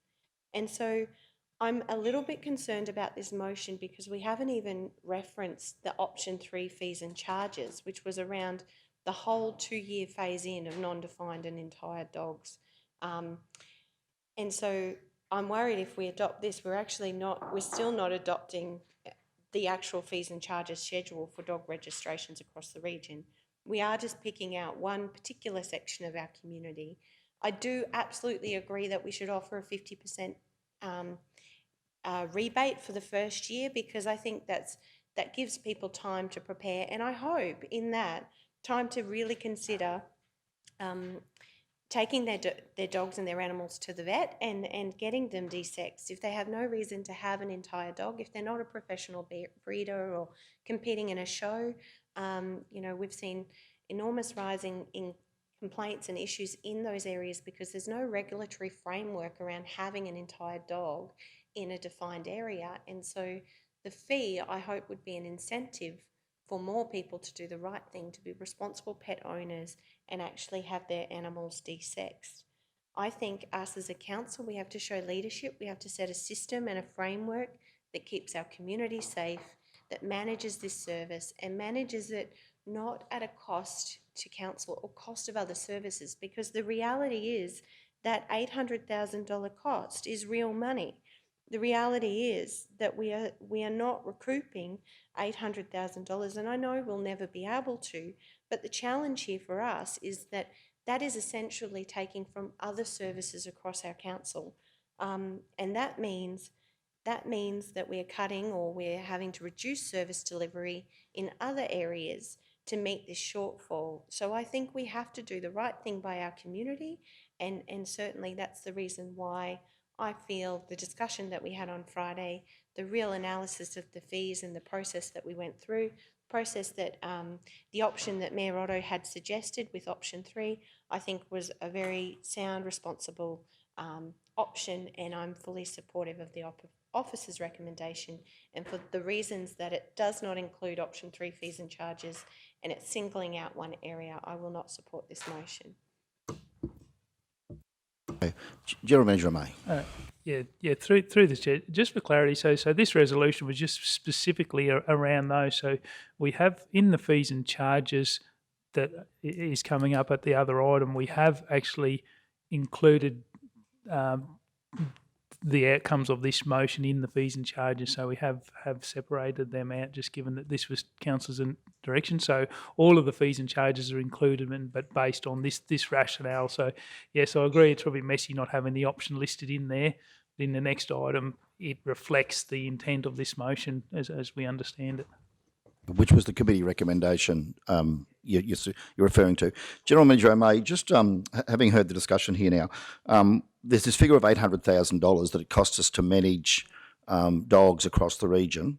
The breakdown, I understand, is somewhere around $450,000 that we pay to the RSPCA, I believe, to have the facility here in Kingaroy.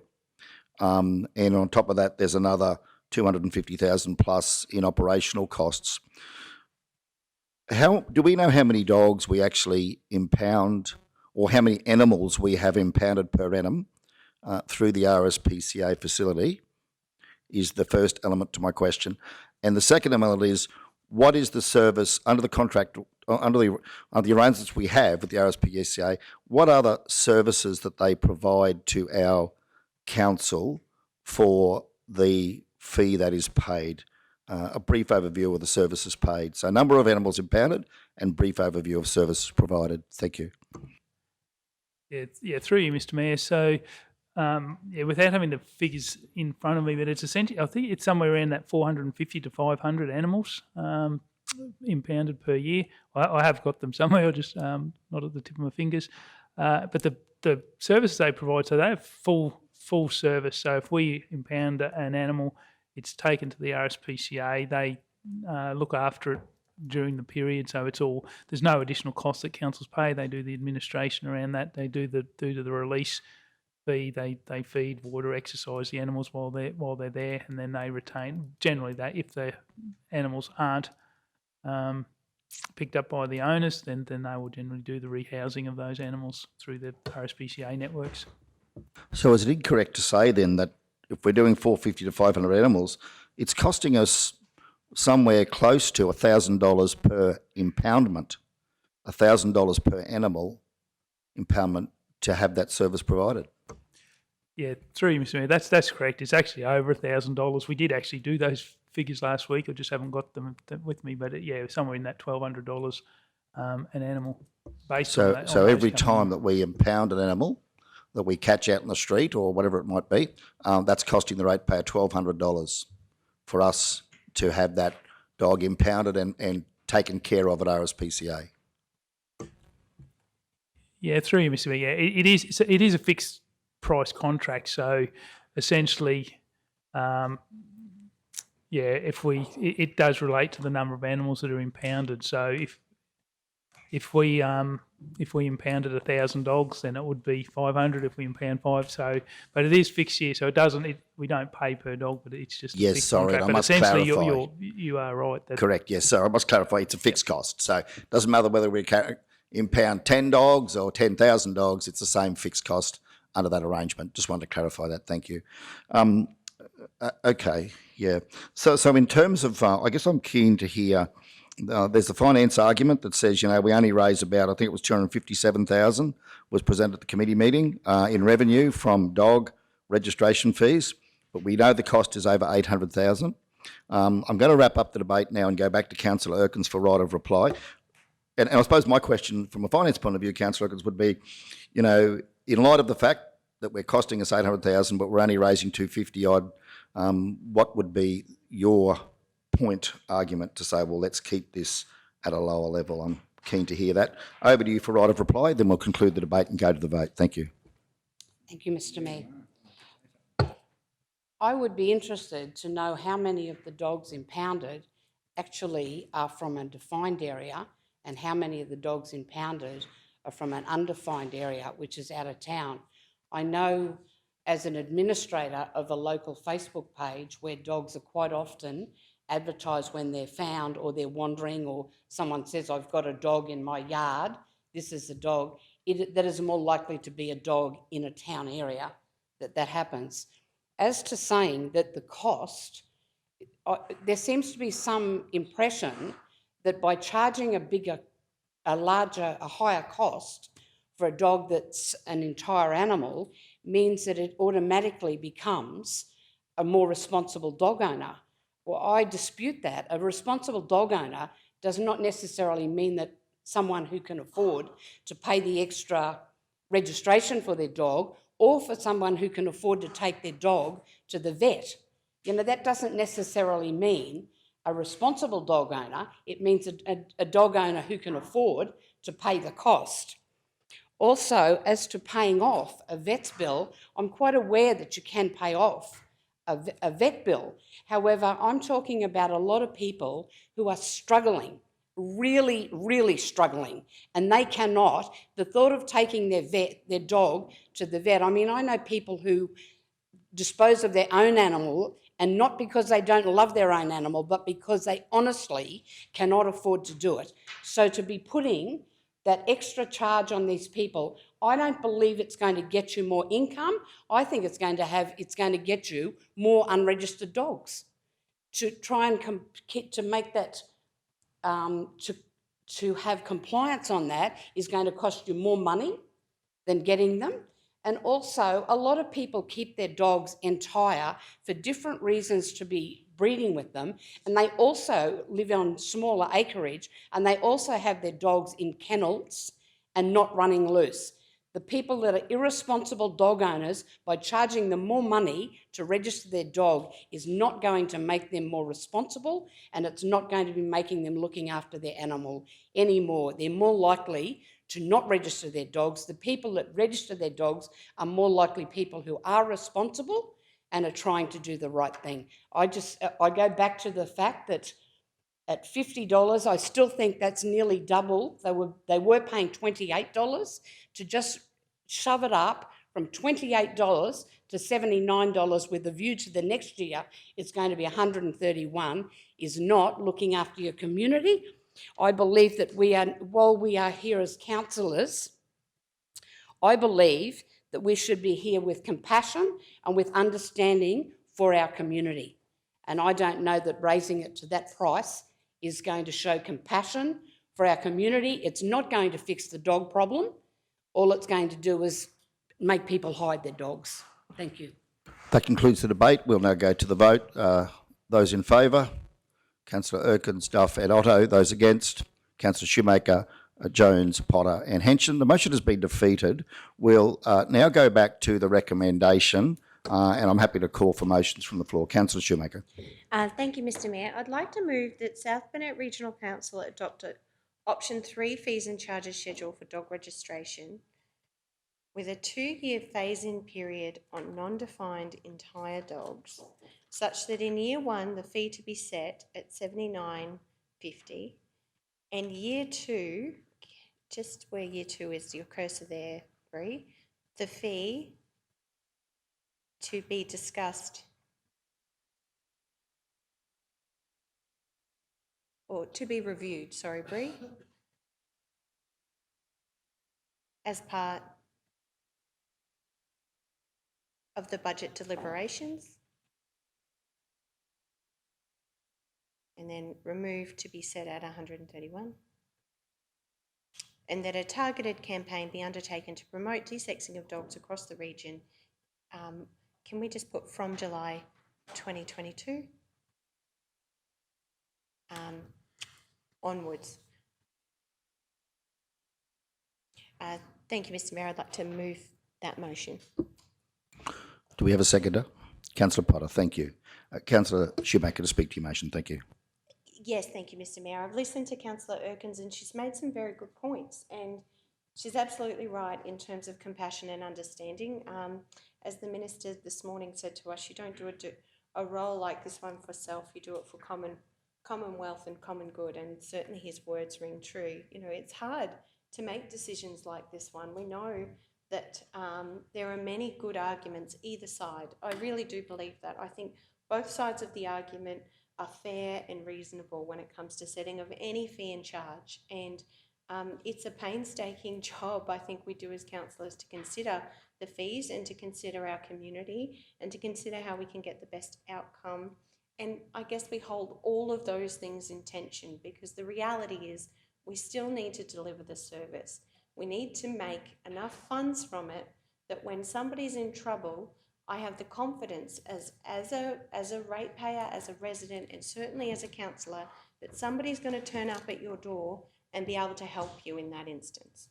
That matters to me. That matters to me a lot. It also matters to me that we are resourcing our council to deliver these services to our community in an effective way.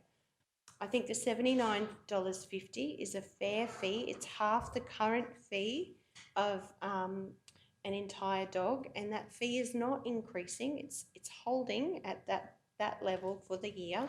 And I think as a council, we need to, once again, every year, as Councillor Henshin has said, stay in touch with our communities, review these things, constantly be looking at ways to improve.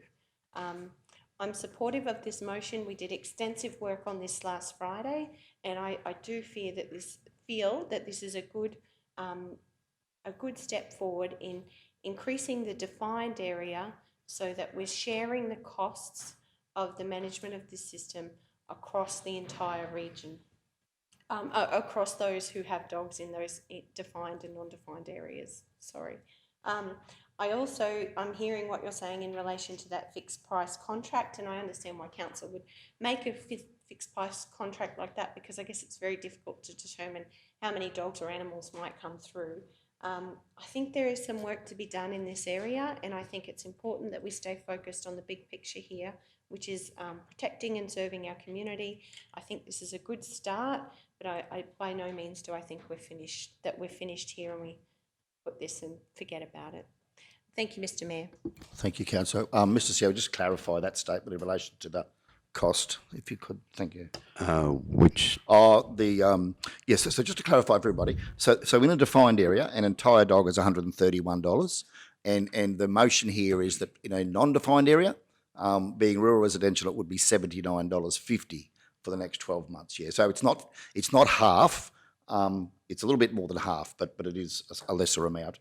Over to you, Mr. yep, CEO. no, Thank you. thanks, Mayor, totally. And just for clarification, so that we can enact this, so with the leave of the meeting, so the year 2 fee to be reviewed as part of the 23-24 budget. Yeah. So if we could add that in, Mayor, that'd be, and then that just clarifies it whether it's this year's budget or it'll be reviewed as next year's budget. And then whichever council decides Okay, on we'll just from seek there. confirmation from Councillor Shoemaker and Councillor Potter on that. Are we comfortable with that change? Yes, thank you, Mr. Mayor. Sorry, my maths is off and you're correct.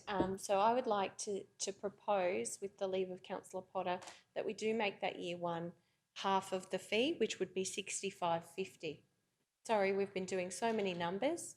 I'm glad you picked that up. Thank you, Mr. Mayor. So year 1, the fee, because we're introducing an increased fee for those in non-defined areas, would be half the actual fee, which would be $65.50. Thank you, Councillor Shoemaker. Councillor Potter, Yes, thank you. you're comfortable with that? Okay, so we have confirmation from the mover and the seconder in relation to that change to the motion. We'll now go to Councillor Jones. Thanks, Mr. Mayor. I'd also like to ask Councillor Shoemaker and Potter if they would consider $65.50 in the year 2 fee, $131 to be reviewed as part of the 23-24 budget. Putting the actual figure in that we are discussing, that's the whole purpose of this motion and recommendation. If we add, the year 2, take out the word "the" after 2, the year 2 fee of $131 to be reviewed as part of the 23-24 budget. Okay, the matter's with you, Councillor Shoemaker. Actually, respectfully, Councillor Jones, I'd like to take that fee out, year 2 fee. I think we review that at that point in time, because I think the $131 fee may actually be subject to change next year. So I'm thinking that we set the first year at half of the current fee for entire dogs, being that it's a new thing for those in non-defined areas. And then next year, I think we review as we do with everything, we'll review all fees and charges at that point in time. So I don't necessarily want to set next year's fee with this motion. Thank you, councillor. So we'll hold the motion as is there now. We'll go to further speakers. Further speakers to the motion. Councillor Henson. Thank you, Mr Mayor, through you. Yeah, I'll support this, Councillor Shoemaker. We will be back here this time next year discussing it, which it states there.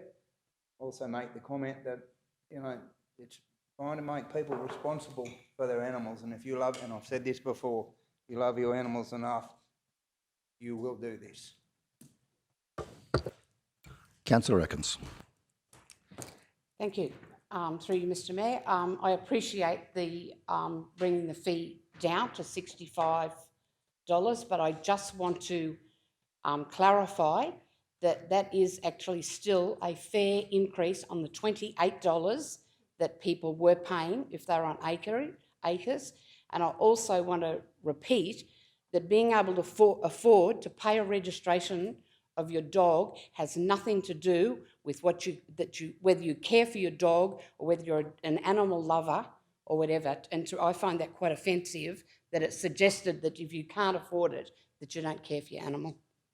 Further speakers?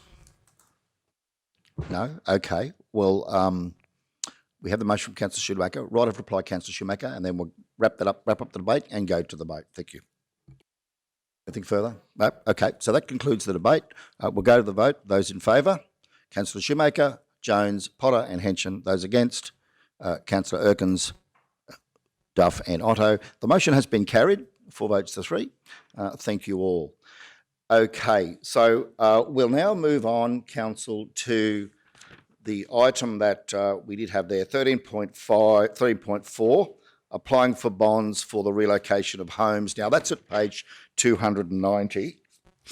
Now, this was discussed at the committee meeting, whereby it has been recommended that Council provides a 50% reduction on removal building security bonds for a 12-month period. Do we have a mover? Councillor Shoemaker. A seconded, Councillor Potter. Councillor Shoemaker, thank you.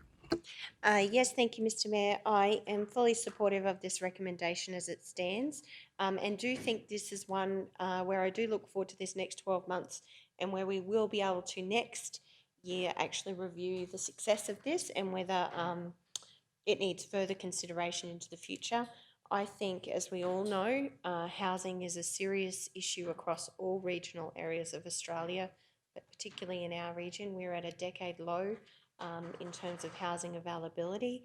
Our current vacancy rate is 0.2%, which is miles below the recommended rate of 4 to 6%. That's the REIQ's recommended rate. I think we absolutely need housing outcomes. This is one more thing that we may be able to do to encourage people to consider, you know, a different way in terms of the materials, supplies, cost of actually getting a tradesperson, if you can get a tradesperson, is a real barrier for people trying to build a home in our region at the moment. I think we as a council, this is a really responsible thing to do. It's reducing the actual bond that council will hold, not to the point where if, you know, we re-stump the house, if the person relocating a home re-stumps their house, they'll get 50% of this bond back straight away at that first inspection they have with council, and then the remainder as they continue the works. And I think this means that those trying to do a removal home as a housing option in our region have more cash flow and availability to actually finish the project, and I think that's really important. The amount, I think, yes, $20,000, it was around $20,000, and I just want to confirm that, yes, $20,000, which would mean once you meet that first threshold of stumping your home, you would immediately get the $10,000 back and continue your works. This is just another initiative, and I think it will take many initiatives and a real different level of thinking to try to encourage more housing outcomes in our region. We all absolutely need to see more bricks and mortar, more roofs for people to live under, and I think this is one initiative that us as a council can do to encourage, in the current construction environment, one initiative that will encourage people to consider relocating a home instead of trying to build from new. And I hope that does deliver some results in our community.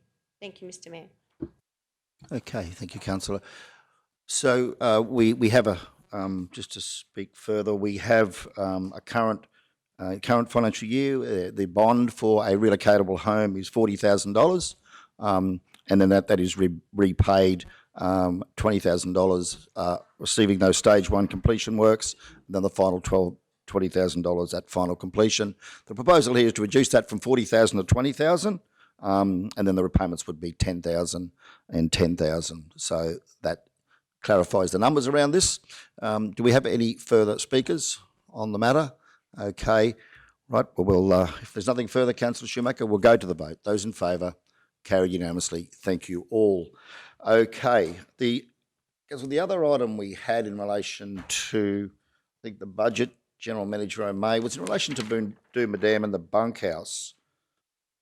And Mr. C, I'm just looking at to where that, it's in the fees and charges. So we'll progress then to fees and charges. Very good, thank you. So 10.7, the next item on the agenda, Register of Fees and Charges Schedule for 2022-23, and that is at page 193. And again, this has been discussed at our committee meeting, whereby the committee has put forward that recommendation, having worked through those fees and charges. And so the recommendation is that pursuant to section 97.2 of the Local Government Act 2009, the Register of Fees and Charges be received and adopted effective from 1 July 2022.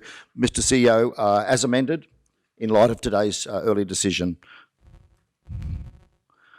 as amended. Thank you, Bree. Do we have a mover for such? Councillor Potter, thank you. A seconder? Councillor Shoemaker. Speakers? Councillor Potter. No, thank you, Mr. Mayor. I think we've done enough discussion on this through the workshops and through today. Thank you. Thank you. Further speakers? General Manager O'May.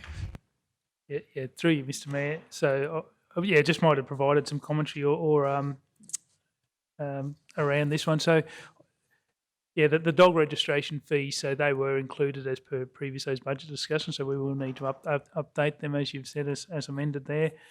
Just clarification quickly, the bond is actually 40,400, so we'll reduce to 20,200. I just didn't want to stifle debate with those, but just for clarity, it is shown as 20,200.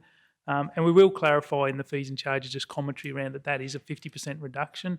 So that it's not a $20,000 fee, that it is clear that it is 40,000 and this year has been reduced. The one I have handed out, and so this was late one that missed the budget discussions. We just had a suggestion from our managers at the Boondooma Dam with the bunkhouses that were relocated. There is a kitchen facility that comes with that, and we had a separate hire fee for that kitchen facility. But if you book the facilities and one person pays that, then everyone in the 8 units and that has access to the kitchen, and you don't know. So we're recommending that we actually remove the kitchen fee and just have it as an inclusive fee in the bunkhouse room. So it is logistically it works. So we'd see a slight increase in the per room fee and the removal of you wouldn't need to hire the kitchen fee separately. So that's what that table is just reflecting, is that we'd have a $5 increase in the room fee, and removal of the $20 kitchen fee. So it just works for as a recommendation from the manager. So we just ask for, say, that inclusion in the adopted amended fee. Thank you, General Manager May. So what we see there is that with the removal of the kitchen fee for both off-peak and peak periods, in total then we see for the bunkhouse hire, in the off-peak period, it would increase from $640 in total to $660. And so that's with slight increases to some of those room fees, and would then be adjusted for the removal of the kitchen fee. And in the peak period, from $800 to $820, linen fee remains at $15, both for off-peak and peak. So just to summarise that. Speakers again, Councillor Councillor Erkins, thank you. Again, I'm not sure if this is the right place to raise this, but at the budget meetings, I did ask about whether it was possible to have, during off-peak periods, a rebate for local people to camp there. I've had a a lady from my area contacted me and they wanted to go up and camp at Bjelke Peterson, and she said she felt it was pretty dear for just to be camping a non-powered site for her and her husband and children of $40.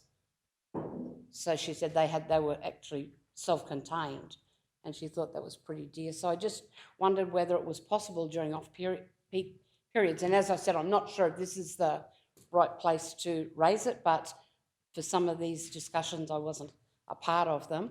But it would be nice to think that we have these great facilities. It would be nice to think that they were made available and encourage our local residents to use them, as I said, in off-peak periods when they're not being utilised so much, but it would be nice to give a discount to attract people to holiday in their own region. Thank you. Thank you, Councillor Erkins. Now, the Register of Fees and Charges, and Mr CEO, certainly correct me if I'm wrong here, can be amended throughout the course of the year. So unlike rates, which have to be adopted once per annum, the fees and charges can be amended. So should council be of the appetite to consider providing a discount to resident ratepayers who use those facilities, that could be considered as part of a future standing committee report that could come forward. And I would suggest that that would be the appropriate mechanism. I would have thought, Mr CEO. Yep. Okay. You happy with that, Councillor Erkins? We can flag that and have that brought forward to a future standing committee meeting in the 22-23 year. Thank you. Councillor Shoemaker. Yes, thank you, Mr Mayor. I was just going to ask if that needed to be part of the resolution or whether we could just take that on notice. I think that's a brilliant idea, Councillor Erkins. I'd certainly support something of that lines, but we'd love to see all of the data before us before we make a decision like that. Do we need to, CEO Mark, add that to the resolution? Mayor, you can add it to the resolution, or I've just noted that it's resolved to bring a future report to a standing committee regarding local residents' rebates for off-seasons for the tourist facilities. So if council's satisfied with that, we'll just bring a report back. Thank you, Mr CEO. Councillor Jones. Yeah, thanks, Mr Mayor. That's exactly what I was going to say. That shouldn't affect the fees and charges. It should be a promotional event that's done through off-peak for local. We can promote that. It won't affect our fees and charges. As you've acknowledged, that we can adjust those fees, so it's just a promotional thing for off-peak local residents, I believe. Thank you, Councillor Jones. Any further speakers in relation to the fees and charges schedule? Councillor Duff. Thank you, Mr Mayor. Just on that, we've had the discussion about the dog registration, and Councillor Erkins and myself and yourself don't agree with that particular one. So just wanted to know if we do vote for, because I support the bulk of the fees and charges, when we vote on this, can it be possible to note that we just that I didn't support that particular item? Or how, I think, Councillor, you're either voting for or against. So it's presented as amended in its entirety. I think it's been duly noted that you didn't support the fee charges, but no, I don't think that would be appropriate to include any statements to that effect. So we'll go to Councillor Potter now for right of reply, and then we'll go to the vote. No, thank you, Mr Mayor. It's all good. Thank you, Councillor Potter. So to the vote, those in favour? Carried unanimously. Thank you all. Okay.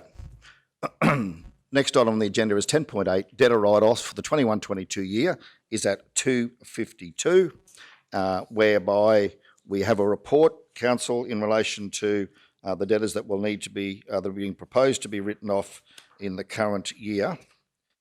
And we'll get that up if we could. Thanks, Bree. It is recommended that Council approve $30,184.94 in bad debt write-offs, which consists of $20,487.77 in debtors and $9,697.17 in unrecoverable rates. Do we have a mover? Councillor Potter, seconder? Seconder? Councillor Jones, thank you. Speakers, Councillor Potter? I actually wouldn't mind, through you, Mr Mayor, just for the General Manager of Finance to just talk through this a little bit. Thank you. Thank you, General Manager. Thank you, through you, Mr Mayor. We have there's two lots of write-offs here that we've looked at, and these are our bad debts. There's quite a comprehensive report and background there on on the debt that has been occurred, and then also the non-recoverable rates there. So most of the debts that we are requesting to be written off have reached their statute of limitation. We cannot action those legally anymore. They haven't previously been pursued. So part of our debt recovery is that we are pursuing actively every outstanding debt that we can. So these are the ones that have, like I said, slipped through, that we have no power in recovering those. The other rating categories you'll find there are a consequence of leases there from NRM and leases and freehold land. You'll see there that we can't recover there because of the changeover and the valuation as when some of them were sold. And also there's another one there without breaching any privacy there of identifying certain people there as well, is that a company has gone bankrupt. We have no chance of recovering that debt. And then the other miscellaneous ones through the rating there is that it will be costing council more to pursue that minimal debt than it would our opportunity of recovering the debt. So, like I said, it is quite every property ID has been detailed in, there's a lot of detail there for council to make this decision there as to why we are requesting that they be written off.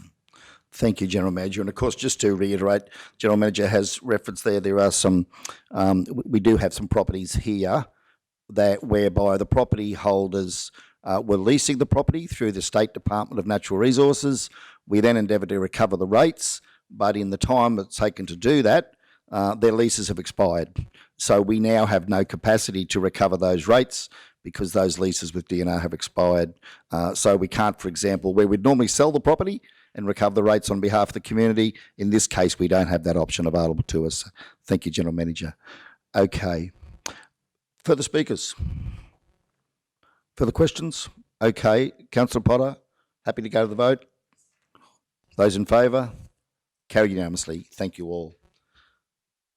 10.9, the Queensland Audit Office 2022 Interim Management Report for South Burnett Regional Council, and that is at page 254, whereby it is recommended that, subject to section 213 of the Local Government Regulation 2012, Council receives the 2022 Interim Management Report from the Auditor General relating detailing the observation report of South Burnett Regional Council's financial statements as presented for consideration. Do we have a mover? Councillor Shoemaker. Seconder, Councillor Henson. Speakers, Councillor Shoemaker. Thank you, Mr. Mayor. I just certainly, am a member of the Risk and Audit Advisory Committee and have been over this report. I just wanted to point out that this is really an incredible outcome for a small regional council like ours to have very few. There's one deficiency there from previous years, which is a work in progress underway. Just to see that our council really is doing all it can with the resources it has to ensure the responsible management of our operations for the people of our region, I think is really comforting. Certainly just want to acknowledge the work of the team in delivering and achieving these results. I know an audit is never, any form of audit is never an easy thing to step up to the plate to deliver on, but our team consistently do that and deliver exceptional results. So just wanted to thank the broader team for the work that's been done in this regard and acknowledge that. I think it's a wonderful achievement for a small regional council like ours. Further speakers? Page 258 identifies 4 areas that the auditors focused in on. And I imagine they would do this across many councils. Those 4 areas are identified because they're considered to present the greatest risk of material misstatement to the financial statements. And those 4 areas are the way in which we value property, plant and equipment. 2, recognise revenue, including from grants. 3, the completeness, existence and accuracy of employee expenses. And 4, the completeness, existence and accuracy of purchase of goods and services. And we had sound interim audit findings in relation to those 4 key areas of risk. As councillors may be aware, I have responded to a letter that I received to the Office of the Mayor from the author, and it was in relation to the first 2 items there. Number 1, the valuation of property, plant and equipment, and I've responded to the invitation to raise issues with the author in relation to the methodology by which council values its property, plant and equipment, particularly our roads, the effective life that's applied to the roads, the valuation methodology to the roads, and also to the process by which we engage the consultant to do so. The second item is revenue recognition. I've again raised the issue of recognising the FAGS grants in the current financial year and pointed out to the auditors that I believe that some of those accounting standards, to my mind, are in contravention, are in conflict with underlying accounting principles that are applied broadly across the Australian business landscape. And so, to my mind, the recognition of a FAGS grant in the year in which it's received is inappropriate and should be recognised in the year to which the services are to be delivered. But that's an ongoing, obviously, discussion to have with the state and federal government. I'm hoping that the Audit Office can help us raise that issue as something that does need to be clarified. So just a couple of observations in relation to that, and I look forward to the response from the author of the report. Further speakers before we go back to Councillor Shoemaker to wrap up? Right of reply, Councillor Shoemaker, thank you. Yes, thank you, Mr. Mayor. I think they're very pertinent points that you make. And I can add, I know it was unfortunate that you were unable to attend the last Risk and Audit Advisory Committee. There were 2 reports in that we tabled at that committee, which really did consider, the team had put a lot of work into explaining how we're currently tracking in that regard. And it was discussed in depth at the Risk and Audit Advisory Committee. So I certainly encourage all of my fellow councillors to have a look at those reports, because they were, I found them extremely helpful. Yeah, as I said, it's just wonderful to see that we've done that extra layer of checking of our internal controls and can be assured that they are operating effectively, and we've now got the third-party endorsement to demonstrate that. Thank you, Mr. Mayor. Thank you, Councillor. We'll go to the vote. Those in favour? Carried unanimously. Thank you all. Councillor, that brings us to item 11.1, which is, we'll deal with 11.1, then we'll go through to 11.2, 11.3, and then we'll move into 10.3 and 10.6 as a rolling series of matters relating to the 22-23 budget. So 11.1, first of all, LRCI funding allocation phase 3, 2022, is at page 263, whereby we have a recommendation. Councillor Duff. Thank you, Mr. Mayor. I'd like to move, I've given this to Bree, so that Southbound Regional Council allocate the remaining LRCI phase 3 allocation to the 13 roads on page 266 and 267 of this agenda that are the priority reseals. And second dot point, also allocate an additional 200,000 in this work's CapEx budget for gravel resheeting and drainage on Burt Road. And a third dot point, and 200,000 from the works CapEx budget for the Blackbutt CBD upgrade linkage to the rail trail, as resolved at the 17th of June budget meeting. So I'd like to move that. Thank you. Thank you, Councillor. Could I just clarify the remaining LRCI phase 3 allocation? Is that the amount that's cited in the report of $2,163,930? And should that form part of your motion? Yes, Mr. Mayor, that is that amount. May be prudent to disclose that in the motion. Yes, so I'm happy to. Allocation of it's actually 2.163 to $2,163,930. Thank you, Bree. Okay. Do we have a seconder? Councillor Erkins. Councillor Duff, speak to your motion, please, and then we'll go to the floor.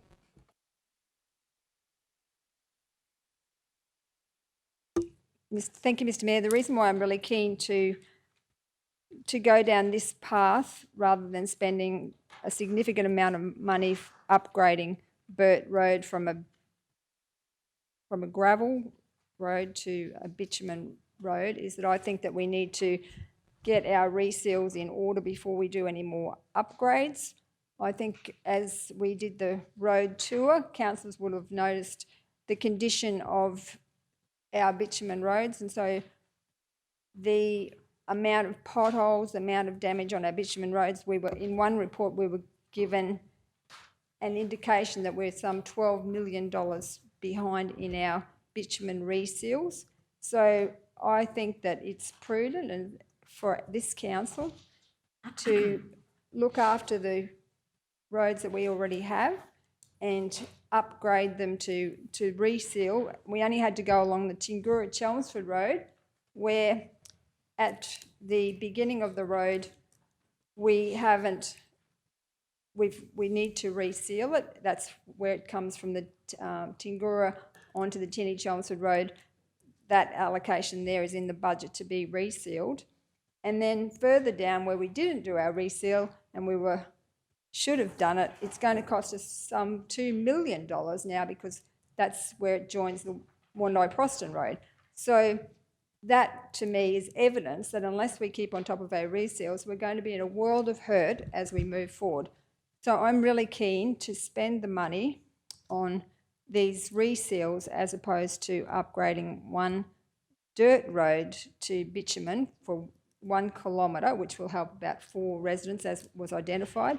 That road is also, I think, listed about 34 on our priority list of upgrades, so I can't see that we can justify that. But I do absolutely support the people of Burt Road that they need some work done on it. I was out there, went out to a meeting with them twice. I've been out there and had a look, and if we formed it up, fixed the drainage, I think the majority of those people will be happy. There's 9 other people that will not benefit if we just do that bitumen section. 9 other people are just still going to have that same dirt road, but if we spend that money, $200,000, and upgrade it just with gravel and do the drains, I think that that's a good outcome. And also, as we've also discussed, the $200,000 from the Works CapEx budget for the Blackbutt CBD upgrade linkage to the rail trail, I'm very supportive of that as well. So really keen to have the support of the chamber on this recommendation. Thank you. Councillors, I just would also bring to your attention, Acting General Manager Lowe is here in relation to infrastructure.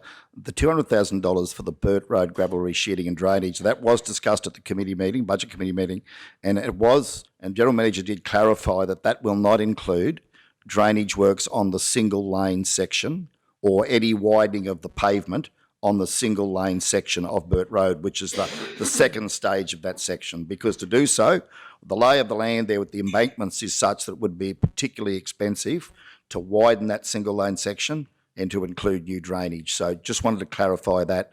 Did you want to add anything further to that, Acting General Manager? Through you, Mayor. No, that's about correct on the summary of that. It's just that the earthworks on the drainage up that section could be very cost prohibitive. Thank you very much, General Manager. Just want to clarify in terms of expectations for everybody. Councillor Potter. Thank you, Mr. Mayor. According to the report, it's got that we've got 2.16 or nearly $2.14 million left out of that LRCR funding, if I'm correct. Now, we've got the list of roads that are listed down here that they've put forward to do, which actually comes to that, the 2.164. So I'm just curious if we're going to take we're going to do 200 for Burt and 200K for Blackbutt. Where's that funding coming from, and is something not being done here, or is that being funded elsewhere? Mr. Mayor. Yeah, so my understanding of the motion, Councillor Duff, please clarify for council is that is allocated as part of the works capital expenditure budget. So that would then come from council's cash, which is council's self-funded cash capital program. Is that the intention of your motion, councillor? Yes, Mr Mayor, and that was resolved at the June 17th budget meeting, that it come out of the CapEx. So that was a recommendation, not a resolution, but a recommendation. Thank you. Okay. Further speakers? Councillor Henson. Thank you. Through you, Mr Mayor. Councillor Duff, could you just clarify, we have 12 on page 266 and 267 has multiple more. You made mention 13 roads, but yet down the bottom we have 2.163,930. Where's your 13th road, or are you incorporating all on page 267? Through you, Mr Mayor. Thank you, yes, councillor. So there's, if you add up the roads on page 266 and 267, some of them are like there's 4 items on River Road, for example. There's 13 roads. So do you want me to list them, or? So, councillor, I think I can help there if you perhaps like to take your seat. To clarify for councillor Henson and for everybody in council, we have the roads listed as follows, and I guess someone can count these. Drayton Street, Nanango, Edward Street, Wondai, First Avenue, Kingaroy, Gore Street, Mergen, Haley Street, Kingaroy, Hart Street, Blackbutt. Is that Oliver Road? River Road, of course. Yes, River Road, Kingaroy, Runnymede Road, Silverleaf Road, Nanango Brooklands Road, Old Esk Road, Appin Street West, and Tingura Chelmsford Road. I'm not sure if that comes to 13, but they're the roads, I believe. Correct? Thank yes, you, Mr. Mr. Mayor. CEO. Yes, Thank you, Mr. Mayor. councillor. We'll stay with you, councillor No, Henson. that's fine, Mr Mayor, thank you. Just wanted clarity on that. That was all, because as it reads, some people might think there's like multiple roads, and River Road comes in as 4, there's actually 1, and Haley Street is 3, there's actually 1. We're counting as 1, sorry, for the galleries. And the public's notice, and the same with Tingura Chelmsford Road, it's listed as 2, but it's actually 1. That's all I was referring to, just clarity on that. Thank you, councillor. Further speakers? Councillor Shoemaker. Yes, thank you, Mr Mayor. Thank you, Councillor Duff, for your motion. I won't be supporting your motion today, not because I don't recognise the importance of every road in our region. I won't be supporting this motion because of principle. The reality is, since 1718, in the research that I've done, I know that there are 13 roads that this council has actually decided to seal. 13 roads that were dirt roads that are now sealed. In terms of your comments, and my concern about that is that this decision for me says to our community and to every person who's got a very good argument for the reasons why their road should be sealed. And I want it noted that yes, Burt Road offered a number of economic outcomes from a medium priority farming point of view, and also from a tourism point of view. There were outcomes far beyond those 4 residents that you've quoted. However, you mentioned this decision for me means that we're basically saying to every person who's ever registered a road on that dust seal register and qualified that we as a council will no longer be sealing dirt roads in our region. It also says to me, your comments around reseals before upgrades and your comments about the road tour. Look, I did spend 2 days on the roads, driving all over our region with all of you. The reality is there's not a single road that we drove that I can't drive from this chamber, because the tech and the work that goes into actually assessing and understanding our roads network is incredible. And I've sat right here and said, can you take me to Couchman's Road? Can we drive Redmond's Road, Lanigan's Road, any road? And we've been able to drive it because that ruckus is regularly driving our region, picking up data. And I think those 2 days for me, they're roads, many of those roads that I've driven since I was a kid. I absolutely recognise that we've got some challenges. We've got $20 million worth of work, up to $20 million worth of work that we're claiming an insurance claim for following 4 activations from flood. I absolutely recognise that. I also recognise that the previous council, in all of the discussions we've had about assets, and I think we've got to get above and think about the management of our assets and our road network as an asset. The reality is the previous councils had made the very difficult decision to prioritise rural roads before seals. And from all the asset data that I've seen, the reality was that we knew in this year we would be switching our priority from unsealed road network, from rural roads to sealed network. And that's always been a concern for me, because the reality is you can't do both very well, which is why we had been starving our sealed network for so long to try to bring our rural network up to standard. One or the other, we've got to try to manage the dollars that we've got absolutely across both networks. And the reason why I feel we have pavement failure and potholes is because we have not been putting adequate funds into our sealed road network for a very long time. This has been an issue that's been compiling year on year, and the reality is that's not anybody's fault. The fact of the matter is we just don't have enough money to stretch those 3,000 kilometres of road.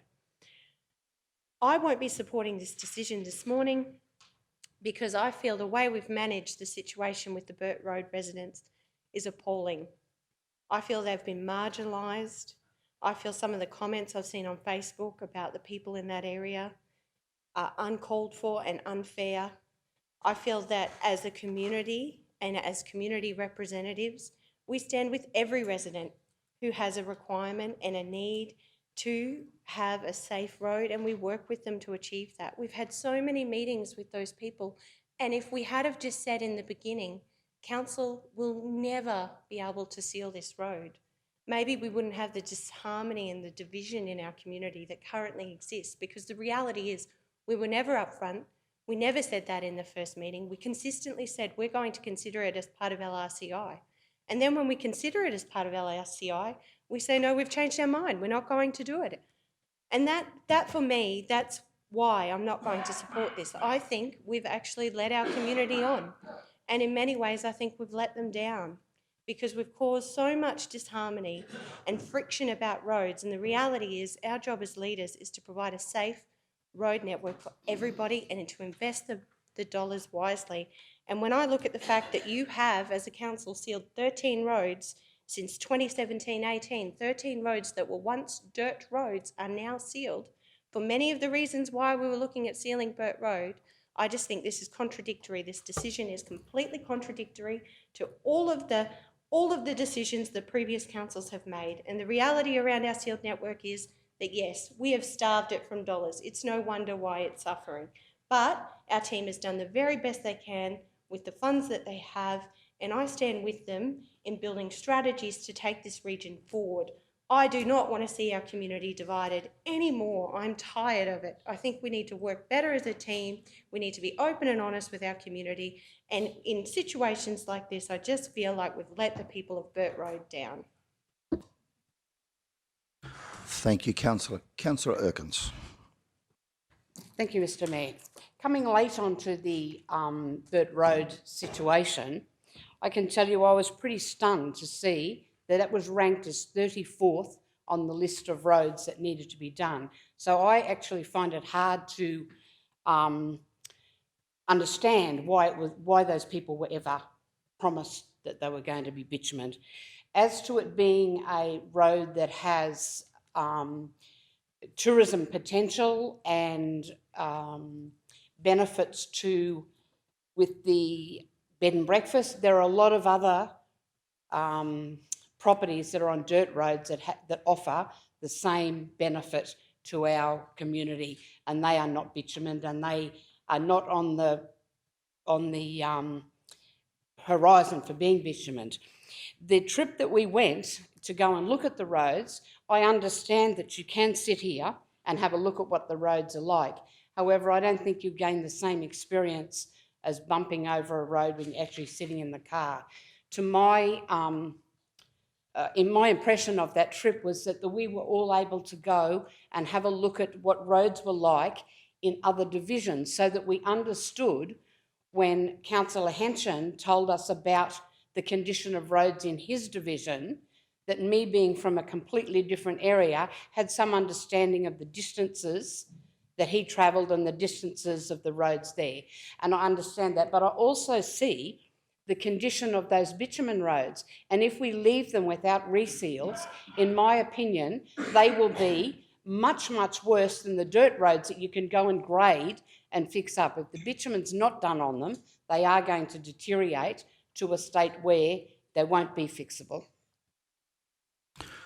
Just would like to, thank you, Councillor, just if you could pop your light off, thank you. Just want to clarify for everyone in the chamber, just comments made. First of all, Councillor Councillor Erkins, when you mentioned the word promised a bitumen road, I will happy to stand corrected here, but in all the discussions I've had with those residents at Burt Road, there was never at any time a promise from this council, be it the staff or the elected representatives, that we would bitumen their road.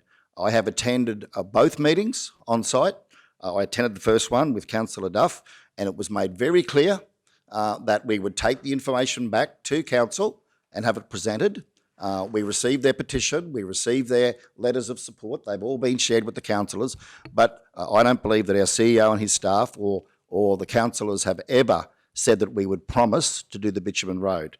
Similar to Councillor Shoemaker's statements that we have perhaps not been open and honest or have perhaps misled that community up there. Again, I would suggest that we haven't done that. What we have said is that we would consider the matter through council, and that, you know, no decision, no councillor can stand alone and say that we will do something on a road. It can only be done by decisions made by our staff and normally through resolution of this council chamber. So at the first meeting and the second meeting, there was never an indication given that we would bitumen Burt Road. So please don't think, community, that we are backflipping on any prior commitment, because there has been no commitment given. We listened, we took the information away. It is now a matter for the chamber to decide through the due process. Okay, so just wanted to clarify that. Further speakers on this matter? Councillor Jones. Yeah, thanks, Mr Mayor. I just want to make one thing very clear, that the 2.1 that's proposed for the reseals, this is not going to fix the problems. It's going to help, but it's certainly not going to fix the issues we have on the sealed road. So we need to get that out to the community too, that this 2.1 is certainly going to help, but it's not going to be the answer to solve our problems on the reseal road. And Councillor Shoemaker's right. This year was our proposed year. We put a plan together on the last term to cross over. The rural roads were in an absolute disgrace, and so were the sealed roads. And we made a decision in the previous council to prioritise roads and everything else. But keep in mind, we were making very good progress on those rural roads. And I'll stand here and I'll challenge anybody in the community to say that we weren't. They weren't perfect, but we were making progress, and then we got slammed with floods that put us back to where we were. So I want to just make mention of the work that the men and women have done in our community to try and get those roads up to standard and all that sort of stuff. So there's been comments made here that are absolutely true, but all I wanted to do was just make the point, Mr Mayor, that 2.1 million on our reseal program is going to help, but it's not going to be the answer to our prayers. That's all I wanted to say. Thank you, Councillor. Okay, further, those that haven't had an opportunity to speak? Councillor Henson, Councillor Potter. Councillor Henson, thank you. Thank you, through you, Mr Mayor. Yes, tough one, isn't it? Chambers would have sat here 6 years ago on Burt Road, and the cost then probably was $500,000. When it was tabled here some time ago, it was $900,000, and there's a figure now 1.25 or thereabouts. Hence is probably my point being, we procrastinate about this for long enough, it'll never get done.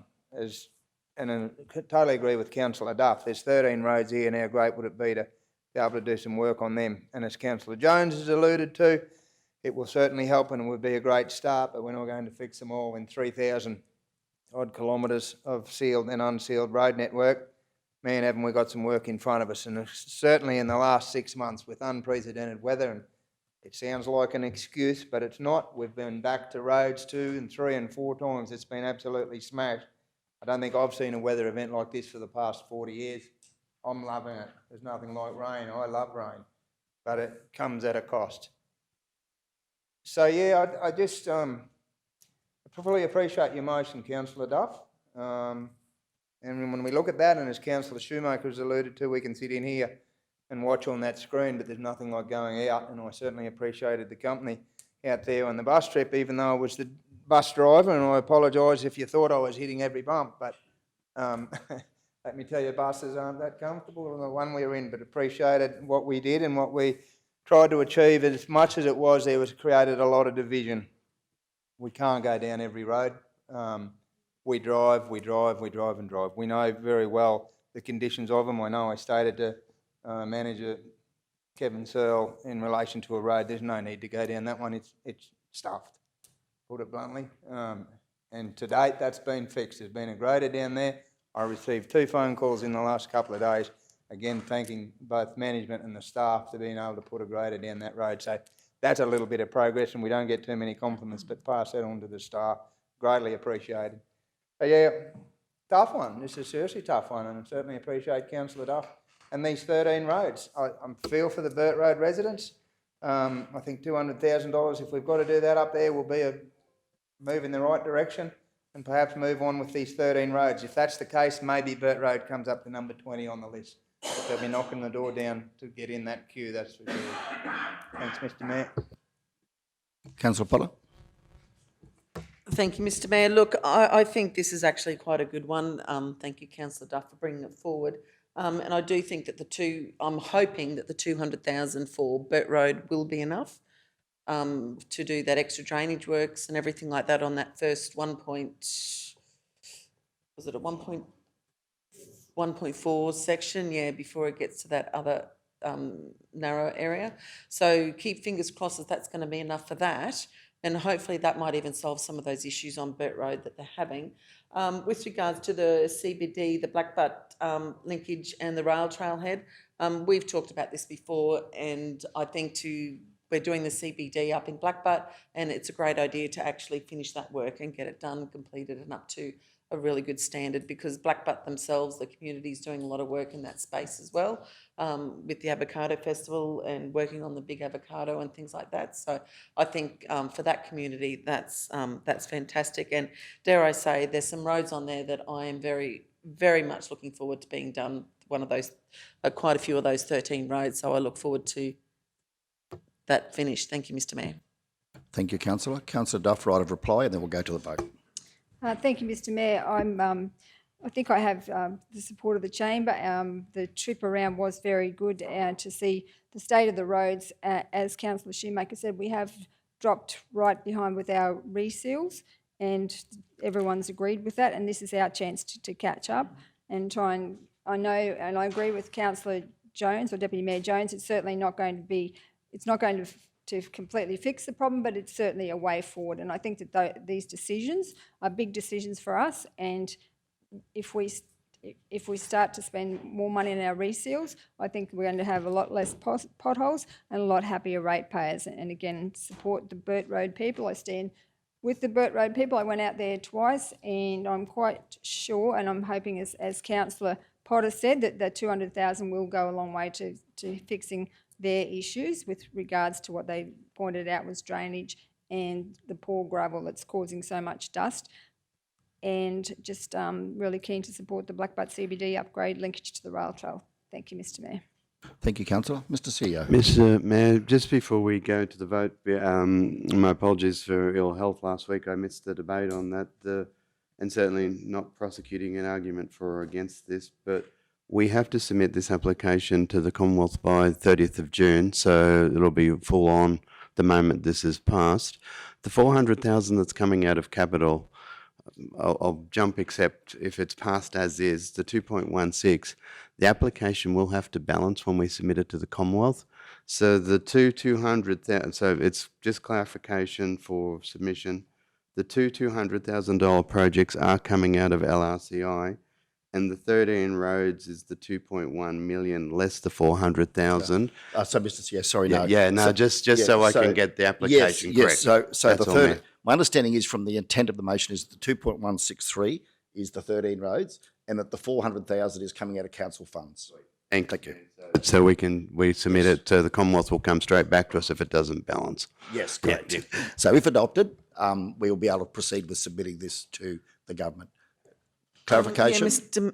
Mayor, sorry, should we change that wording in the motion then, through councillor Duff? Because maybe it should sort of read a bit differently to make Yeah, sure yes. that we know that the 13 roads are the 2.163 and that the other funding, the other 40 is coming out of Yes. cash. General Manager Jarvis, yes, the 200,000 referred to is coming from the works capex budget. What is the appropriate terminology for us if we're going to fund that from council's own bank account? Is it, do we say restricted cash? Do we say from council funds, or how should we clarify that for the purpose of your finance team? Thank you. Through you, Mr. Mayor. It would be from restricted cash or cash reserve. Oh, no, sorry, Okay. that's the old terminology, isn't it? Restricted cash. Restricted cash, the old term. So if we say in this works capex budget from restricted cash, to clarify for everybody, and we do the same, Bree, on the second line. And Councillor Duff and Councillor Erkins, are you comfortable with that? Yes, Mr. Mayor. Okay, and that'll just enable us to clarify for Mr. CEO that the LRCI money will not be utilised for those two projects. They'll be coming from council's restricted cash. Thank you for that suggestion, Councillor Potter. Okay, General Manager, before we go to the vote. Sorry, through you, Mayor. The only concern I've got is the Burt Road drainage, whether you could actually get that out of capital works as being a capital project. I'm not real sure on that. It's more or less like maintenance work. Yeah, I think that was in relation to perhaps upgraded spoon and culvert infrastructure, was my understanding from what I saw there with the residents, but I could perhaps have to be corrected on that. Okay, that'd be fine, Mayor. I was just thinking in water table maintenance, I was thinking that was. So if it's culverts and that's upgrades, that's correct. Thank you. Thank you, Mr. CEO. Let's go to the vote. Sorry, General Manager. Thank you, Mr. Mayor. Through you, Mr. Mayor. I just, I'm discussing with GM May there too, maybe instead of restricted cash, just out of council funds. So then we're not directed, yeah, there's 900 grand there, 4 roads, but that just frees it up. Yeah, thank you.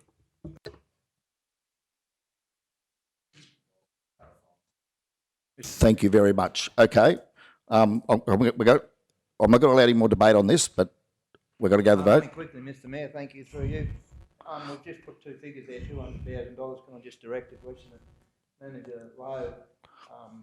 Your opinion on that 200,000 for gravel works and back up CBD? Yeah, upgrade? I'm going to disallow it. Thank you, Councillor Henson. Please be seated. We'll go to the vote. We're going to vote on this one. I think we've had sufficient debate. Let's go to the vote. Those in favour? Councillor Erkins, Duff, Jones, Potter, Henson and Otto. Those against? Councillor Shoemaker. Thank you. Motion has been passed. Carried. Thank you all. Now, 11.2, 2021 to 24 Works for Queensland Program 268, whereby we have a recommendation provided there. Councillor Duff. Thank you, Mr. Mayor. I would like to move an amendment to the recommendation. It's a motion, Councillor, not an amendment. You would need to move a So I'd motion. like to Thank move you. the motion, and I've actually given it to Bree. It's on the screen, but I'll just read it if that's what you'd like me to do, Mr. Mayor. Just please read your motion to the chamber. Thank you. That the committee, that the Southbound Regional Council endorse the following projects for completion under the 2021 to 24 Works for Queensland program and inclusion in future capital operation budgets. And Sorry, that's different to what we have on the screen. Sorry.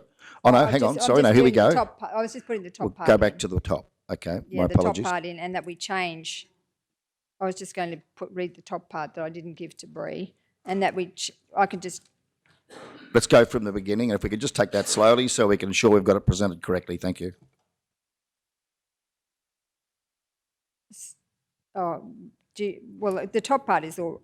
I just wanted to change. I don't know whether that's why I said it was an amendment, but that we change the allocation of $1.5 million, which is from the Mount Rural Reservoir to the following projects. So I just wanted to change the recommendation.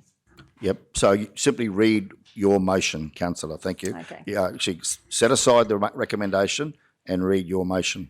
that we change the allocation of $1.5 million from the Mount Marulan Reservoir to the following priority projects discussed at Friday's budget meeting, which was Cooper's Gap Viewing Platform, $80,000, Lions Park Kingaroy completion, $150,000, Black Butt Lesmuller Park footpath, $200,000, Gore Street curb and channeling at the high school, $180,000, Mergen Half Court, $50,000, 9 Car Park shelters at BP Dam for $100,000, Tipperary Flat Park renewal, $250,000, the Proston Lookout, $50,000, the Proston Wieners, $30,000, Geelong Camping Ground, $80,000, Apex Park Kingaroy Car Park, $200,000, and Tingura Drainage, $130,000, and that comes to $1.5 million. So that's, Councillor, if I could just clarify before you proceed any further, the Black Butt Lesmuller Park footpath, is that the same $200,000 that you moved in your previous motion? Is that a duplication? that is a duplication, sorry. Yes, Mr Mayor, that is a duplication. So that would change the total to $1.3 million, is that correct? 1.3, yes, Mr If you Mayor. could just, if we can just correct that in your motion, thank you. Sorry, yep. Just have to delete So that you one. would then need to change the first sentence in the motion as well, Bree?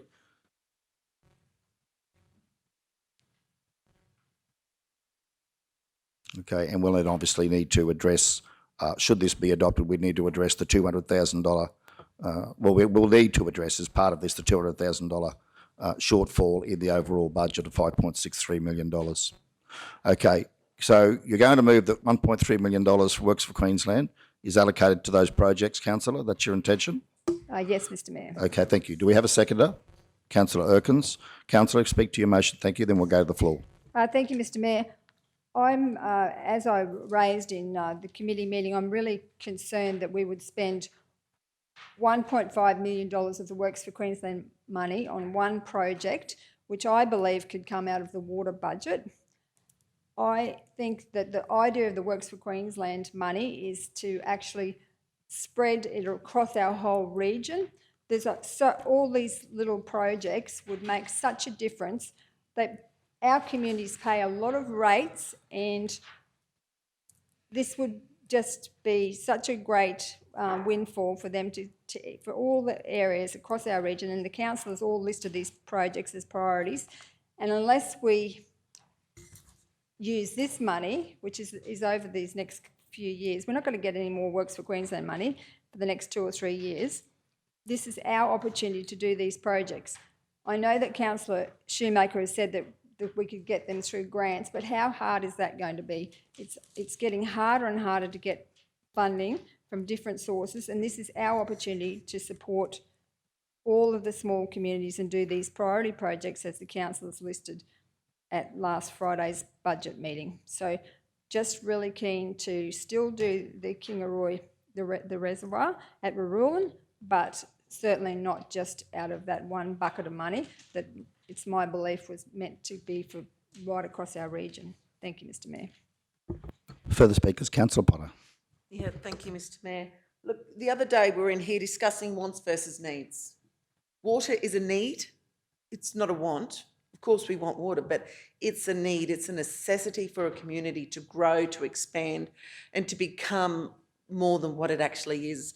We can't do any more in Kingaroy unless we have more water. Now, if you want to go and get loans, Councillor Duff, we've already got over 30 million in loans, and I just don't know whether that's, at this particular point of time, it's the best move. With interest rates going up, I just would prefer not to get loans.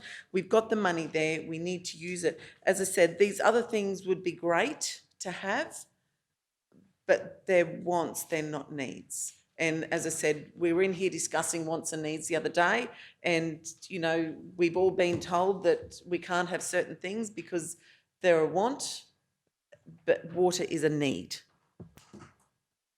Councillor Shoemaker. Yes, thank you, Mr Mayor. I won't be supporting this motion, not because I don't believe these projects are good projects, and not because I don't believe we shouldn't find ways to fund them. I won't be supporting this motion because the reality is I've done the homework. And the reality is I've got 2.5 pages of notes here that you've all received in terms of the risks of using restricted cash or borrowing funds to deliver the Mount Warrule Reservoir. I have discussed and advocated for this project since we first had the discussions for Works for Queensland. I feel like we've had this debate probably 4 or 5 times. My answer is still the same. Kingaroy trunk water infrastructure must be a priority. The reality is we need to spend $75 million over the next 10 years on trunk water infrastructure for Kingaroy. $75 million. The reality is, if we could, we should spend $115 million. We are making a compromise in making the decision to only spend $75 million and to raise $75 million to support core water infrastructure, because that's what this is.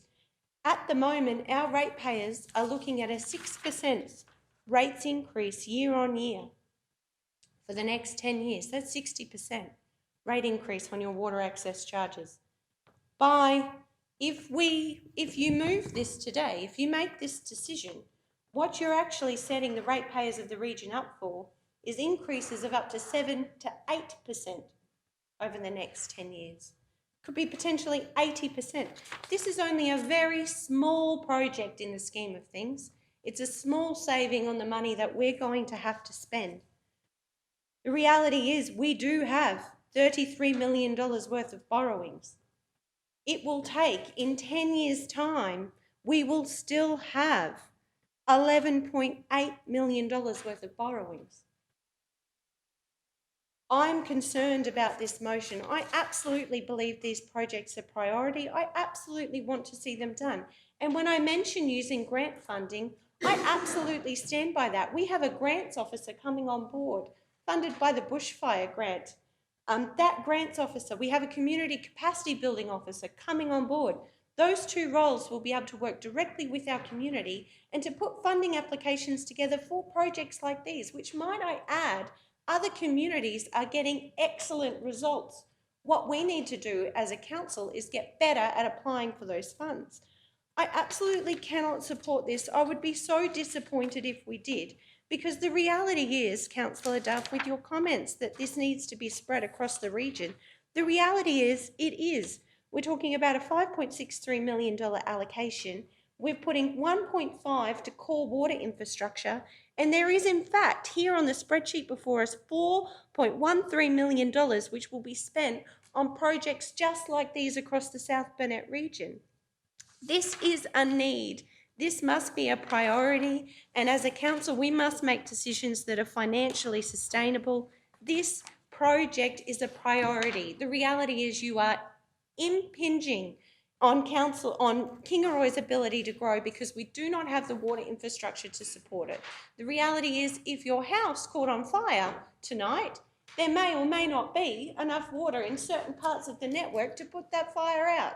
That's the reality. The reality is we have a 1 in 13-year failure rate for water infrastructure here in Kingaroy. That is worse than that of Stanthorpe, 1 in 28 years in Stanthorpe, and they were trucking water in. I can tell you this $1.5 million spend is the best money this council can spend. And I absolutely would be disappointed if we did anything else. And I absolutely hope that we can work with our community and the resources we have to deliver these projects that you've got, Councillor Duff, and many more, because I can tell you I have some amazing ideas that I've put to this chamber, bike tracks that are needed. I have a youth park here in Kingaroy where youth won't go because it's boring. I absolutely get the need for priority infrastructure to support livability outcomes. And the reality is we've been spending so much money on our roads, these things haven't been done. And that's the compromise we as a region will have to make. We're either going to have to decide at some point in time that parks and gardens and livability outcomes are important to our region and start prioritising those just as we prioritise our roads. So I will not be supporting this motion today. I would like to move the original motion, the discussion that we'd had, the resolution that we had made in a committee meeting.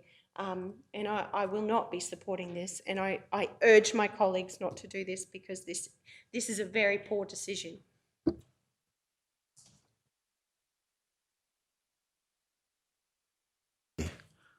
Councillor Erkins. Thank you. Through you, Mr. Mayor. I look at that list of things and I hear what Councillor Shoemaker says about how important it is for water in Kingaroy, but I know that recently 5 people stood for election in Nanango, all of them quoting water as being a very important part of Nanango's upgrade. But I can assure you that for Nanango's 150-year celebration, Tipperary Flat was formed for the 150-year celebration. In 25 years, nothing has been done to that flat except gone to rack and ruin. So I think that we're all going to be in for some hard times coming up.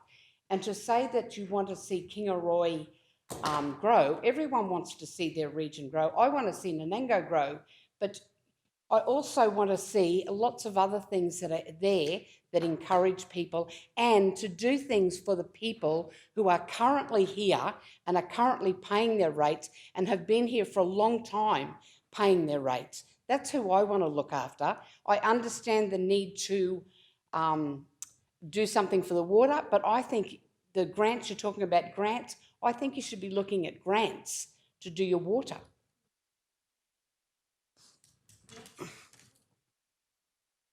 Thank you, Councillor Erkins. Further speakers? Councillor Jones or Henshin? Councillor Jones. Thank you, Mr. Mayor. I guess it's a pretty appropriate time, I guess, with the what Councillor Shoemaker alluded to in what we've spent or how we're going to disperse this money across the region. The 1.5 that's going to be on the Kingaroy water. I'll be happy to be corrected, but I think acting GM for the roads and drainage, but also water.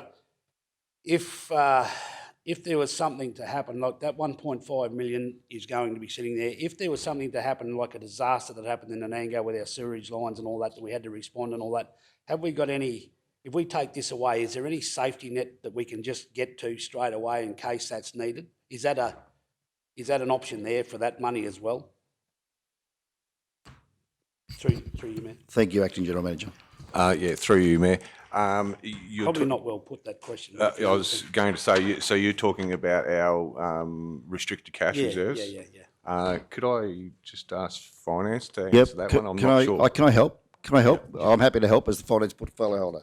Council, to just report to you, and from what we've been presented with at the budget meetings, the restricted cash of General Manager's Lowe's area is such that we have, and it's probably a good time to clarify the statements that have been made because some of them this morning are not accurate.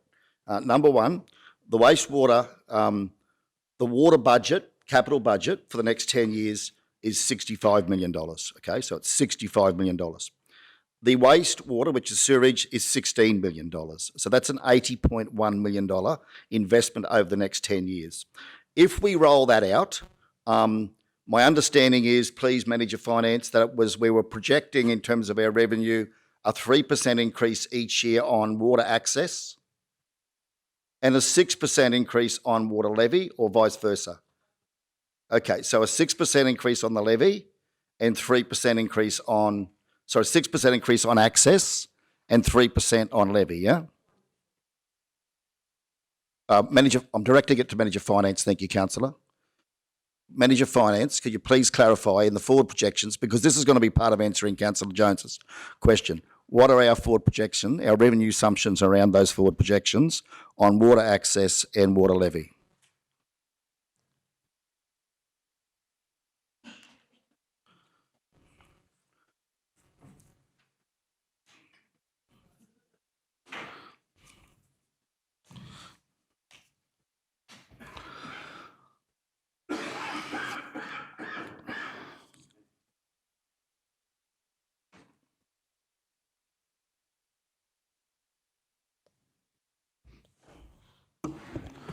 Yes, through you, Mr. Mayor. So we currently have access charges going up 6% year on year. Yep. And we have, hang on, I'm just having a look.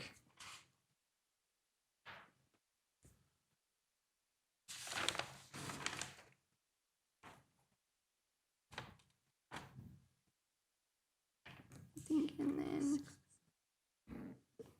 yeah, it was 6% for access, and then consumption looked like it was roughly about that 1%. Right, 1% per year on consumption. Okay, thank you.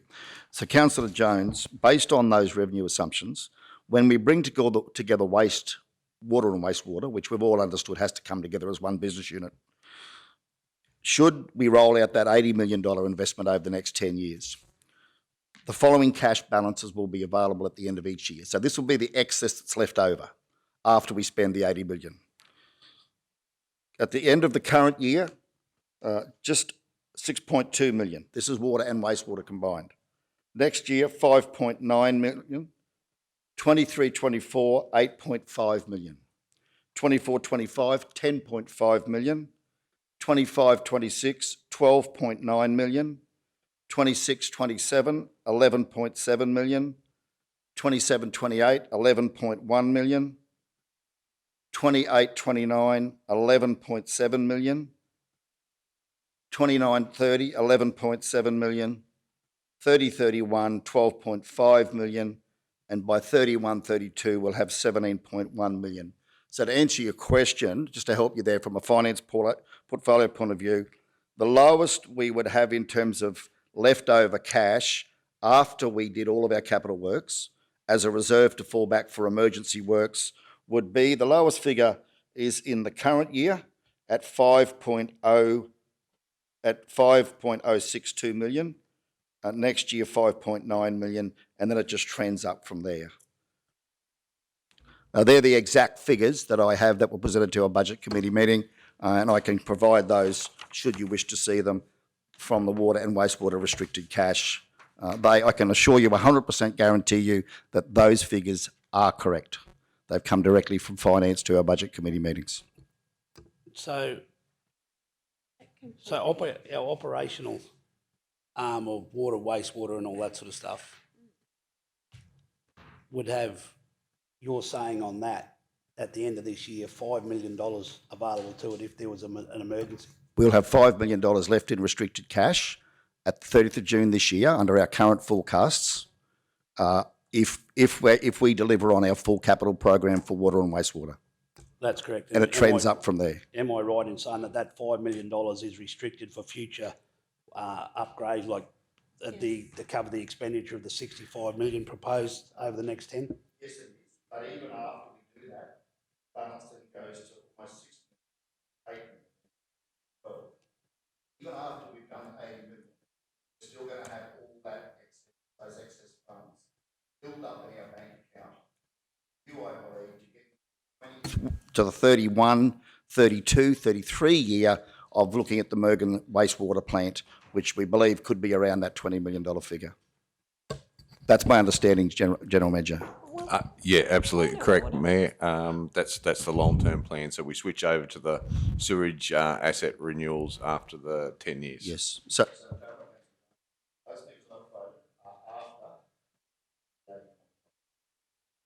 Just a point of order, Mr. Mayor. On the 3rd of June, all councillors were supplied with the responses to questions I had raised around the reallocation of W4 funds for critical water infrastructure to restricted cash. And the information you've provided there is contrary to the information that I've got before me. And I would prefer to table the responses to those questions for all councillors to see and consider. Councillor, please feel free to table those, but I will stand by my numbers as being absolutely exactly correct. So we were, the question raised was, if we were to use restricted cash to build Mountain Rule and Reservoir, what would be left in cash reserves for emergency waterworks? If something significant happened to the network, how would we fund repairs? The response was, at the end of 22-23, very little would be in restricted cash reserves to fund emergency works. After this, council would need to build up some reserves until they are utilised in years 5 to 6. If emergency works were required of a significant nature, not in the current budget, maintenance or CapEx programs, council would potentially need to push out capital works into future years to be able to fund these. Would there be a shortfall in restricted cash for the water department, and would this impact other priority water projects in the 10-year capital program? Would any projects be displaced or unfunded because of this decision?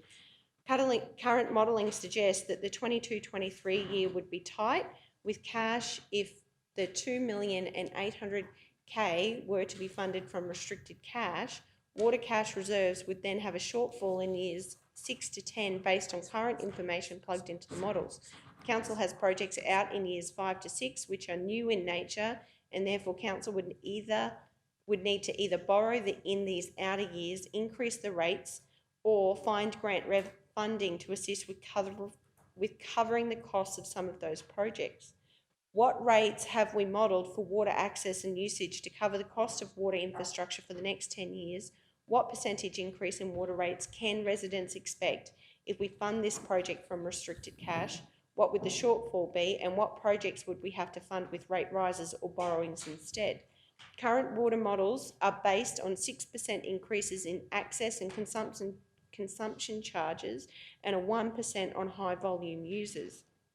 Scenario modelling currently shows that if council decided not to borrow to cover any other projects, yearly increases would need to be put up to 7 to 8% to ensure enough cash is available to fund the rest of the 10-year program.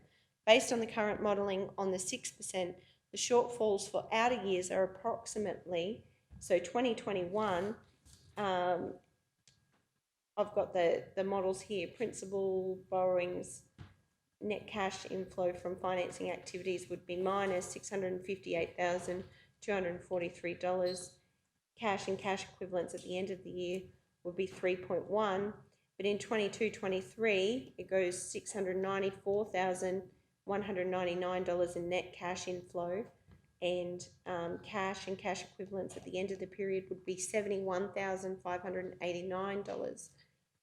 23-24 net cash inflow of $5,069,143, cash and cash equivalents at the end 2.576059, and it goes on and on. I can certainly read all those numbers if you would like. The below are potential projects that council could consider borrowing for to fund in place of restricted cash and depreciation. 26-27 Gordon Brook wastewater treatment plant, raw water off-stream storage, new asset, $4 million. Year 27-28, Gordon Brook water treatment plant, raw water off-stream storage, year 2, $1.5 million. 28-29, purchase additional water allocation, new allocation, $2 million.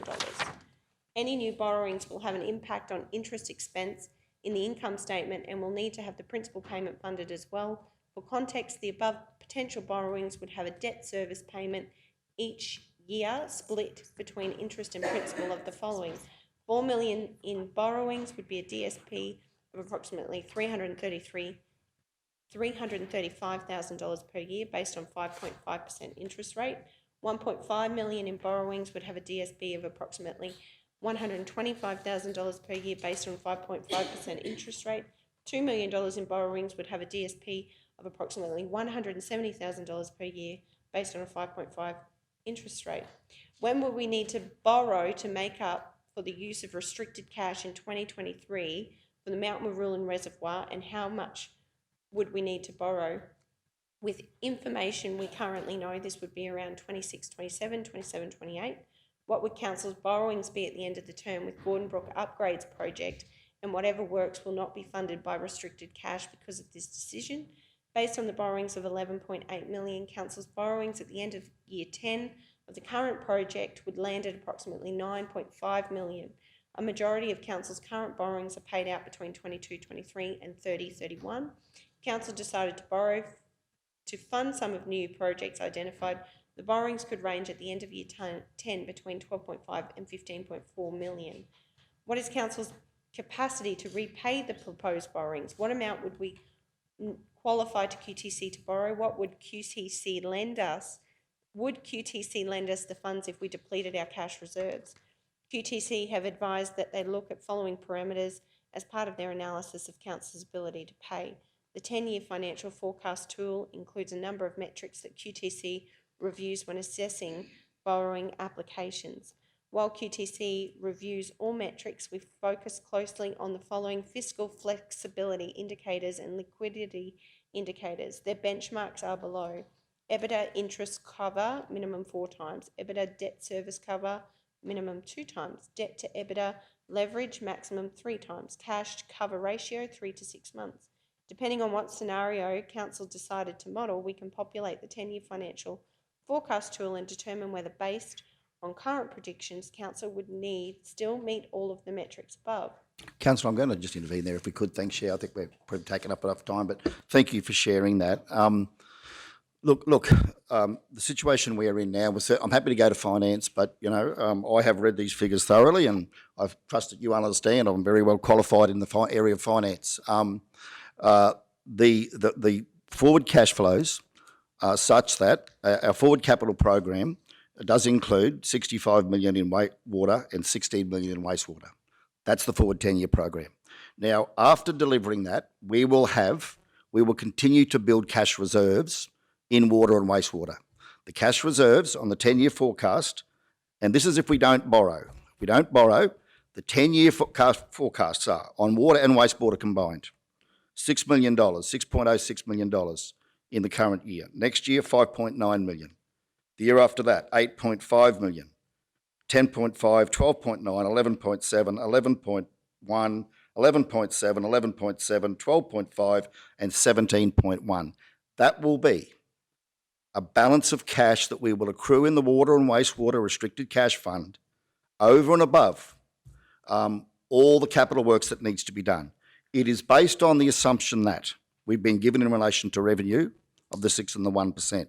It is also based on the assumption that we borrow $11.8 million split between 23-24 and 24-25 of 5.8 million and 6 million. So $11.8 million in borrowings. So I would suggest that, while I don't want to contradict the advice we've been given, my reading of these numbers is that we have more than sufficient cash to weather up to $5 to $6 million worth of emergent work in the early years, and that grows in the outer years. In addition to that, we have only borrowed $11.8 million. Now, the statement that first of all, we don't have $33 million in debt. We currently have 27 in long-term debt and 3 in short-term debt. Now, on our current repayment schedule of $3 million per annum, we will clear that debt within this 10-year capital program. There will be no debt at the end of the 10 years. We will not still have the $11.8 million in debt because we will have paid it down over 7 years.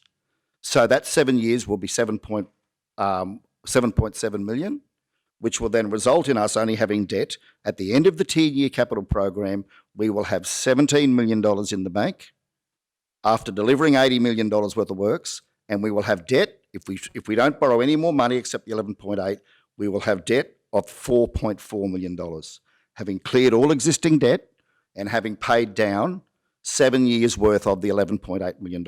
Now, that is based on our current cash flow forecast for the next 10 years, which has an assumption of only $11.8 million in borrowings. So that is the position we'll be in. Now, let's be clear. That is the factual position of our finances. And they are the numbers upon which we should make this decision. Now, the other thing is that in terms of the 7 to 8% being needed over the next 10 years to fund the program, that is not correct. That is not correct. This modelling indicates that at the 6 and 1%, we will have those surpluses in cash that I've shared with you. That is the reality of the numbers. The other thing is that in terms of water failure, it is my understanding, and please correct me if I'm wrong, General Manager Lowe, that the Warrulan Reservoir is not about mitigating water failure for Kingaroy. It's not about that. The Gordonbrook off-stream storage is our primary strategy in relation to mitigating water. This is about water life. That's my understanding. I'm happy to go to General Manager Lowe, but I recollect the conversation we had where General Manager Lowe indicated that this is about water life, not about water failure. And I'd also like clarified the statement that if houses burn down, we haven't got the water for our fireys to put them out. Now, that's going to raise alarm in our community. Can we please have that clarified, General Manager Lowe? So, General Manager Lowe, for you, 2 questions. One, do we have the water supply to supply our fire hydrants? Number 2, and number 1, and number 2, will the Warrulan Reservoir deal with the issue of the risk factor, the ratio risk factor on water failure in Kingaroy? Through you, Mayor.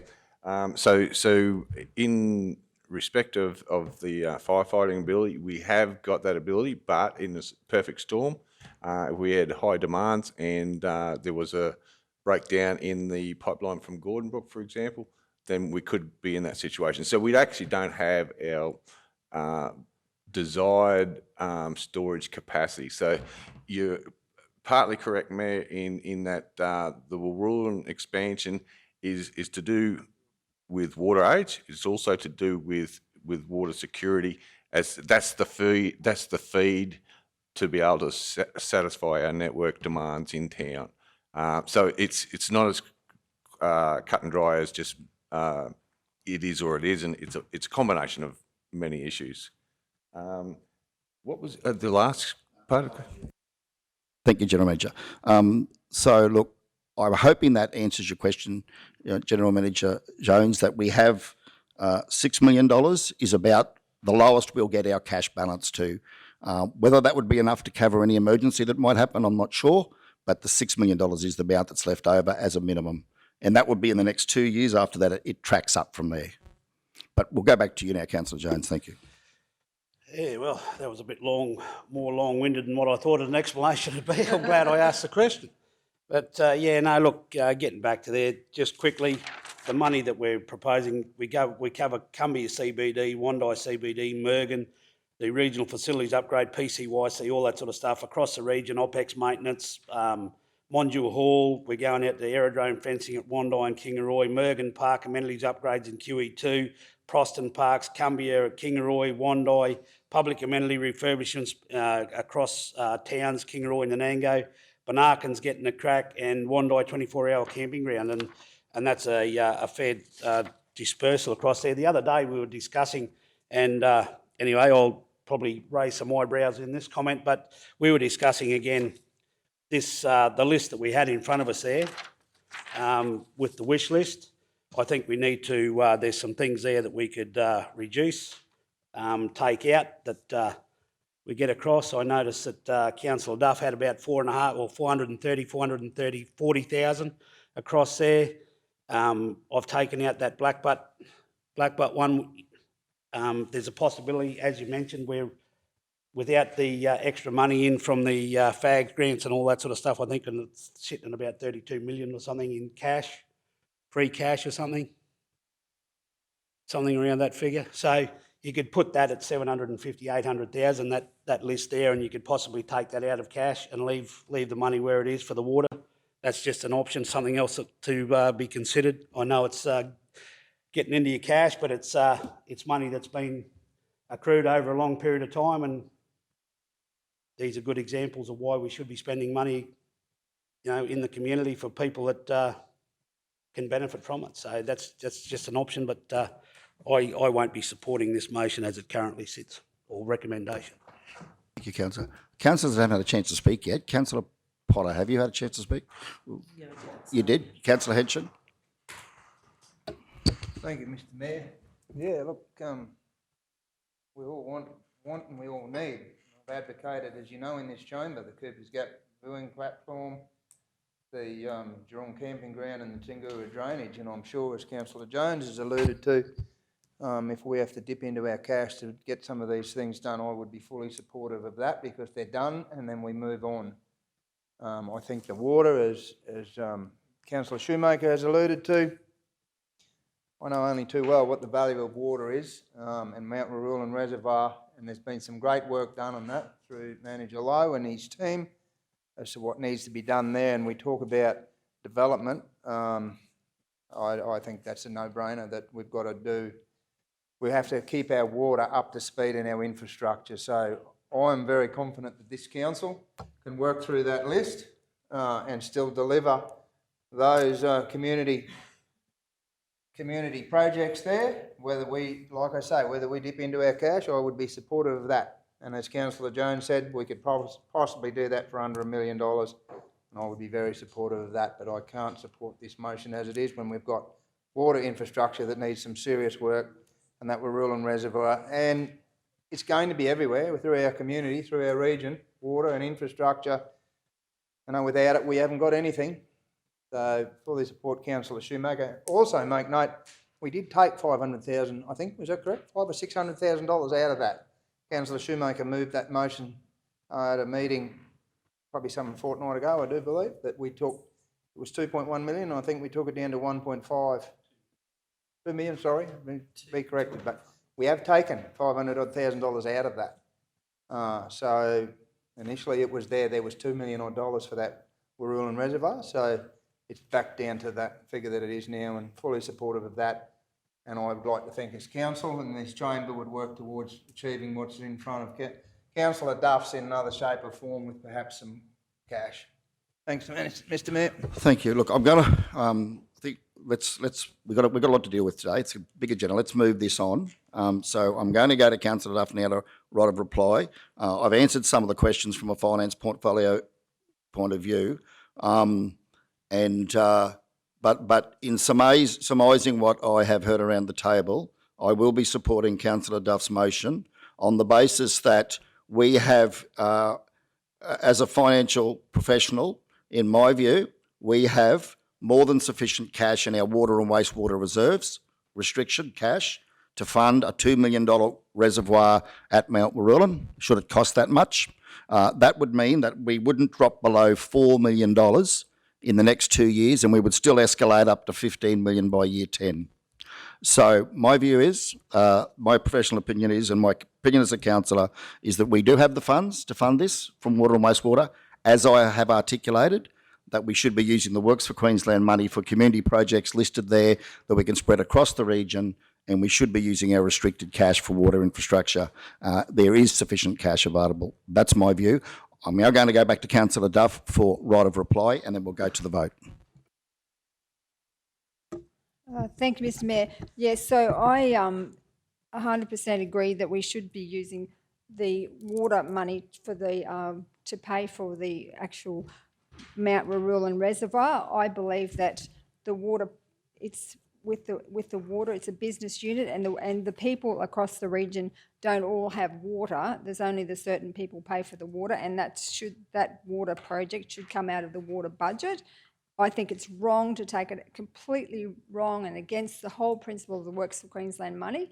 I think the Works for Queensland money is meant to be to get stuff happening right around and get people employed and doing jobs right across our region.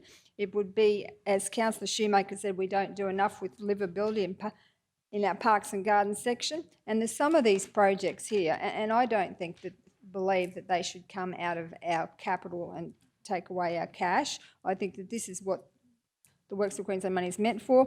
And some of these projects, you've got Tingura drainage. We've had people come, and Councillor Potter said about wants as opposed to needs. We had people in Tingura just begging us to get that drainage. They did a presentation.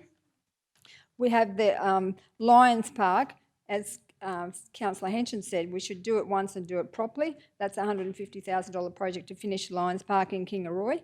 The Gore Street curb and channeling, I've had the principal of the Mergen High School wanting to get that done because he's concerned about the safety, about the young students now parking in front of the new facility there. They've changed where the parking is, and the councillors had a look at that on not the last road trip, but even before that, and it was listed as a priority project. And like I said, we've had an email from the principal at the Mergen High School. The 9 car park shade shelters at BP Dam, that's an actual need, because we went out there and met with the manager, the councillors went out there, and those trees are being taken away and there'll be just no shade. It's going to really It was the priority project for the whole of that dam management at BP Dam.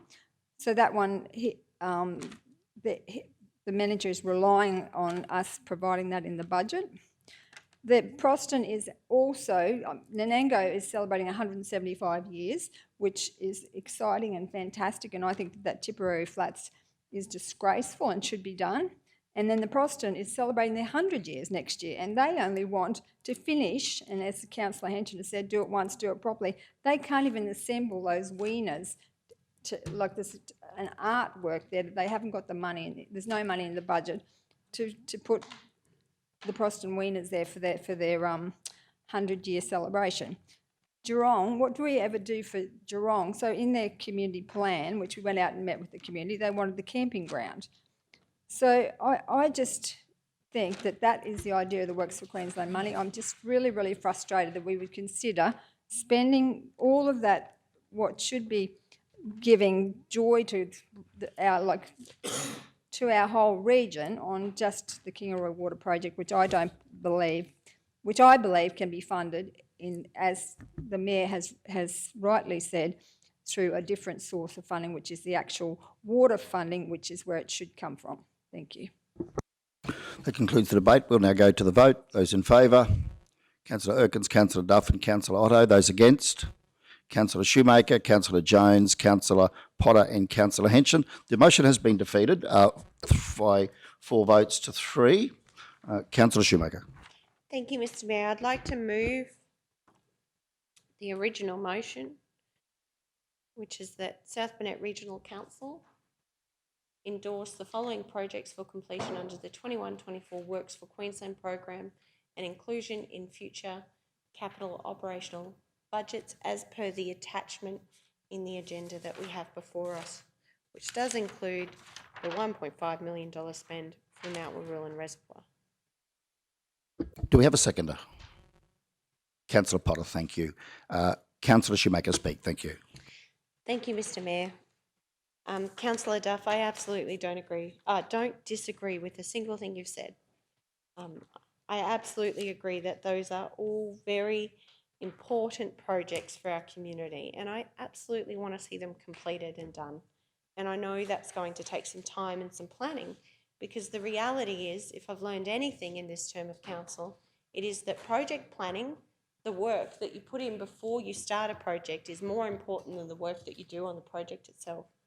If we want to deliver projects on time and on budget, the scoping of the projects that you are doing is very, very important. It's the difference between whether you deliver a project to the community's expectations or you don't. Many of these projects that you've got listed here are wonderful ideas. Many of them are not scoped. Many of them do not have proper budgets underpinning them. Cooper's Gap viewing platform is a prime example, and I do think with the discussions we've had with Western Downs Regional Council and the discussions we've had with others, there's an opportunity for a partnership and a collaboration in that project, an opportunity that I think would deliver much better outcomes for our community. Lions Park, Kingaroy completion, that one has been scoped. We've at least got a concept plan for that, but we don't have the costings. I haven't seen the costings. My concern is a lot of these numbers that you've put before us, while they could be fair and reasonable, if I've learned anything in my 2 years of council, is that the numbers you put before us and the numbers that are actually delivered on the finished product always seem to be very different, because we're not doing the planning to underpin the delivery of these projects. BP Dam, I want to see a concept plan. I want to see us do a master plan. I want to see us actually really talk about that as a tourism facility. And I agree, those car park shelters are important. The cabins are important, that whole bigger picture. And I think, despite the conversations and the contradictory information we've gotten regarding finances, I think we genuinely have to think about how we stretch every dollar, how we reduce the impact on our ratepayers, and how we deliver on their expectations. And the reality is, the $1.5 million for the Mount Warrulan Reservoir means we're not borrowing money today for that project. It also means that we're not having a shortfall in our forward capital works program, and perhaps I hope and pray we could actually deliver more because we know that we need it, because we've done a maturing infrastructure pipeline project, and we know that we absolutely need to invest in water infrastructure for the future. We know it's holding us back. And in terms of your comments around employing people, I absolutely believe that project and many of the projects listed here, the $5.63 million spend will employ people across our region. I think it's our role as a council to look at the big picture, and often you're so far, you're stuck in the weeds, you're looking ahead, you're in the grid of things. We're not looking from up above, and I think core water infrastructure has to be a priority. I've seen that MIP project. I know how important it is. I know it's a part. This is only one small part to a bigger program of works that we have to do. And I know we are restricted by the projects we can actually put forward for funding. I know we've actually got one for the Gordon Brook off-stream storage currently being assessed. And that's one. It's not going to go very far. And I hope, Mr. Mayor, that by supporting this, I actually hope that maybe next year we don't have to do 6% increase on our water year on year for the next 10 years. Wouldn't it be amazing if we actually didn't need to do a full 6%? Wouldn't it be amazing if we could actually lighten the load on our ratepayers of the region by making this decision and investing grant funds, which are the Works for Queensland Guidelines State, are for water infrastructure as well? Wouldn't that be a wonderful outcome? Further speakers? Councillor Potter. Yeah, thank you, Mr. Mayor. With regards to this particular motion, and also I'd like to discuss the previous motion that Councillor Potter, that Councillor Duff brought, it's nearly lunchtime, Mr. Mayor. That Councillor Duff brought forward. We've already taken 400,000 this morning out of our cash, and I'm just wondering, if these particular items, I understand her passion and I get that, and some of them I do believe are definite ones that need to be done, like the Tipperary flats and things like that. But I'm just wondering, with regards to our cash, whether the 1.3 could come out of our cash for those other particular, for the ones that are listed here from Councillor Duff. Thank you. Yeah, look, technically it could be done, councillor, but we can come back to that, discussion. Okay, further speakers? I'm happy to address that at the end. I'll address that at the end. Yeah, happy to address that at the end. Councillor Henson. Thank you, Mr. Mayor. Yeah, just quickly, and Councillor Jones touched on it. CBD renewals, $1 million. Community building upgrades, $1,085,000. Open space refurbishments, $2,045,000. With the water infrastructure upgrades, 1.5 to give you 5.63. There's 17 projects there. So we are spreading it around, and as you say, I say, do it once and do it well. That exactly applies to that Warrulan Water Reservoir. Thank you, Mr. Mayor. Okay, councillors that haven't had an opportunity to speak, opportunity to do so now. Councillor Duff. I'm just going to have one more go because I just think it is absolutely wrong to spend that money in a bulk amount of money on one project that's not going to benefit a lot of the ratepayers across our region, and just incredibly disappointed that didn't get this other motion up. And I'm disappointed that we would have to take that if we do these projects, that they would have to come out of our cash reserves when they should actually be coming out of the Works for Queensland money, which it's intended for, and the water money should be coming out of the water budget, which it is also intended for. I just don't like the fact that we're taking money out of the Works for Queensland that shouldn't, in my opinion, should be out of a different budget. And also the ratepayers who use the water should pay for the water. Okay, any councillor that hasn't had opportunity to speak? Has everyone had opportunity? Okay, well, I'm just going to wrap up in terms of my views as one councillor. Look, I want to clarify that from my financial analysis, from my reading of these numbers, and I've shared them again, I'll say it again, we can afford to fund $2 million out of the Warrulan Reservoir from the money that the water and wastewater team have got in their restricted cash without having to borrow, and it will not leave us with a shortfall based on our current 10-year capital program. We can deliver $80 million worth of infrastructure in water and sewage over the next 10 years and still maintain a fairly significant cash balance left over. That cash balance, if we spent the $2 million from the water, restricted cash in water from the water bank account, we would still have another $4 million left over at the end of next financial year. That would then track progressively up. That would just increase year in, year out, that $4 million that we got in the kitty, and land at $15 million in 10 years' time. So I would certainly, I am of the view that we do not have to borrow from Mount Warulin. And in fact, it won't create a shortfall because the numbers show, the numbers tell the story that we would not have to borrow, it would not create a shortfall. We could certainly fund up to $2 million out of our cash without putting our water and wastewater capital program at risk over the next 10 years. It is my view, I am disappointed that we now won't be able to deliver on some of the projects that I had put forward. I had a hall full of people at Geelong asked me, could we do something with the tennis courts and the park area at Geelong? And I said to them, I'd put that forward as a Works for Queensland consideration. This will take away the opportunity to do this from Works for Queensland. Yes, there may be other buckets of money, but I believe that was a golden opportunity in the next 2 years. I'm concerned that Wondai Coronation Park and Wondai McKell Park that I'd put on my list aren't in the list.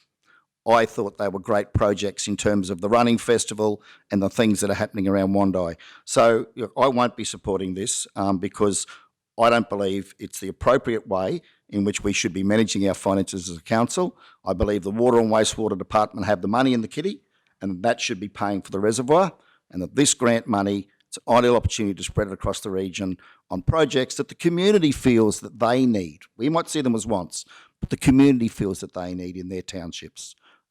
That's my view. I'll leave it at that. Go to Councillor Councillor Shoemaker, right of reply, and then we'll go to the vote. Thank you. Thank you, Mr. Mayor. I absolutely agree. The numbers do tell a story. They tell a story that we've got a significant amount of money to spend. And the reality is, to be able to spend that money, we need to collect it. And the reality is we will be collecting that from the ratepayers of our region.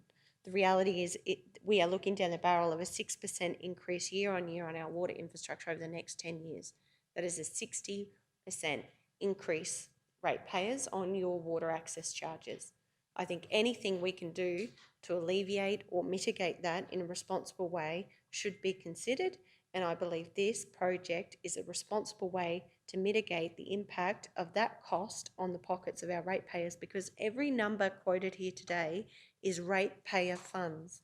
The beauty of the funds funded by the government is these are dollars that are given to us to help generate economic activity, but also invest in important infrastructure in our community.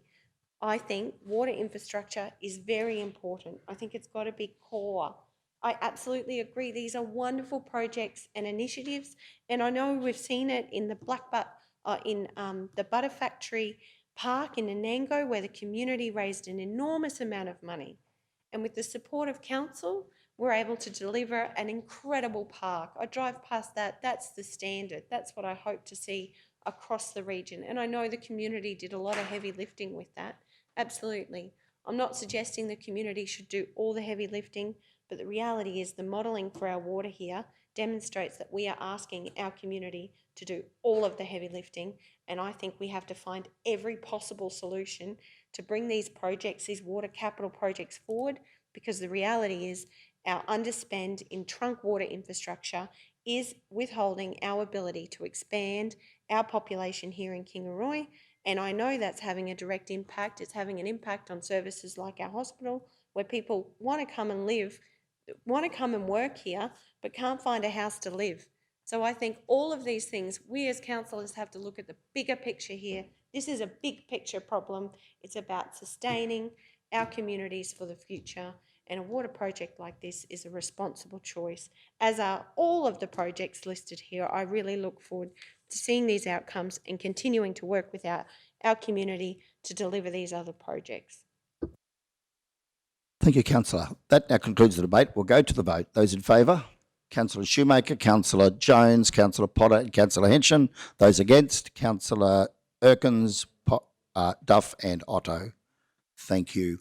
Okay, Mr CEO. Mr Mayor, just for clarification and certainly not and respectfully acknowledging all the divergent views, LRCI is our absolute priority. Get the submission in for 30 June, so that'll be the next. The quarter reporting on Works for Queensland is now due.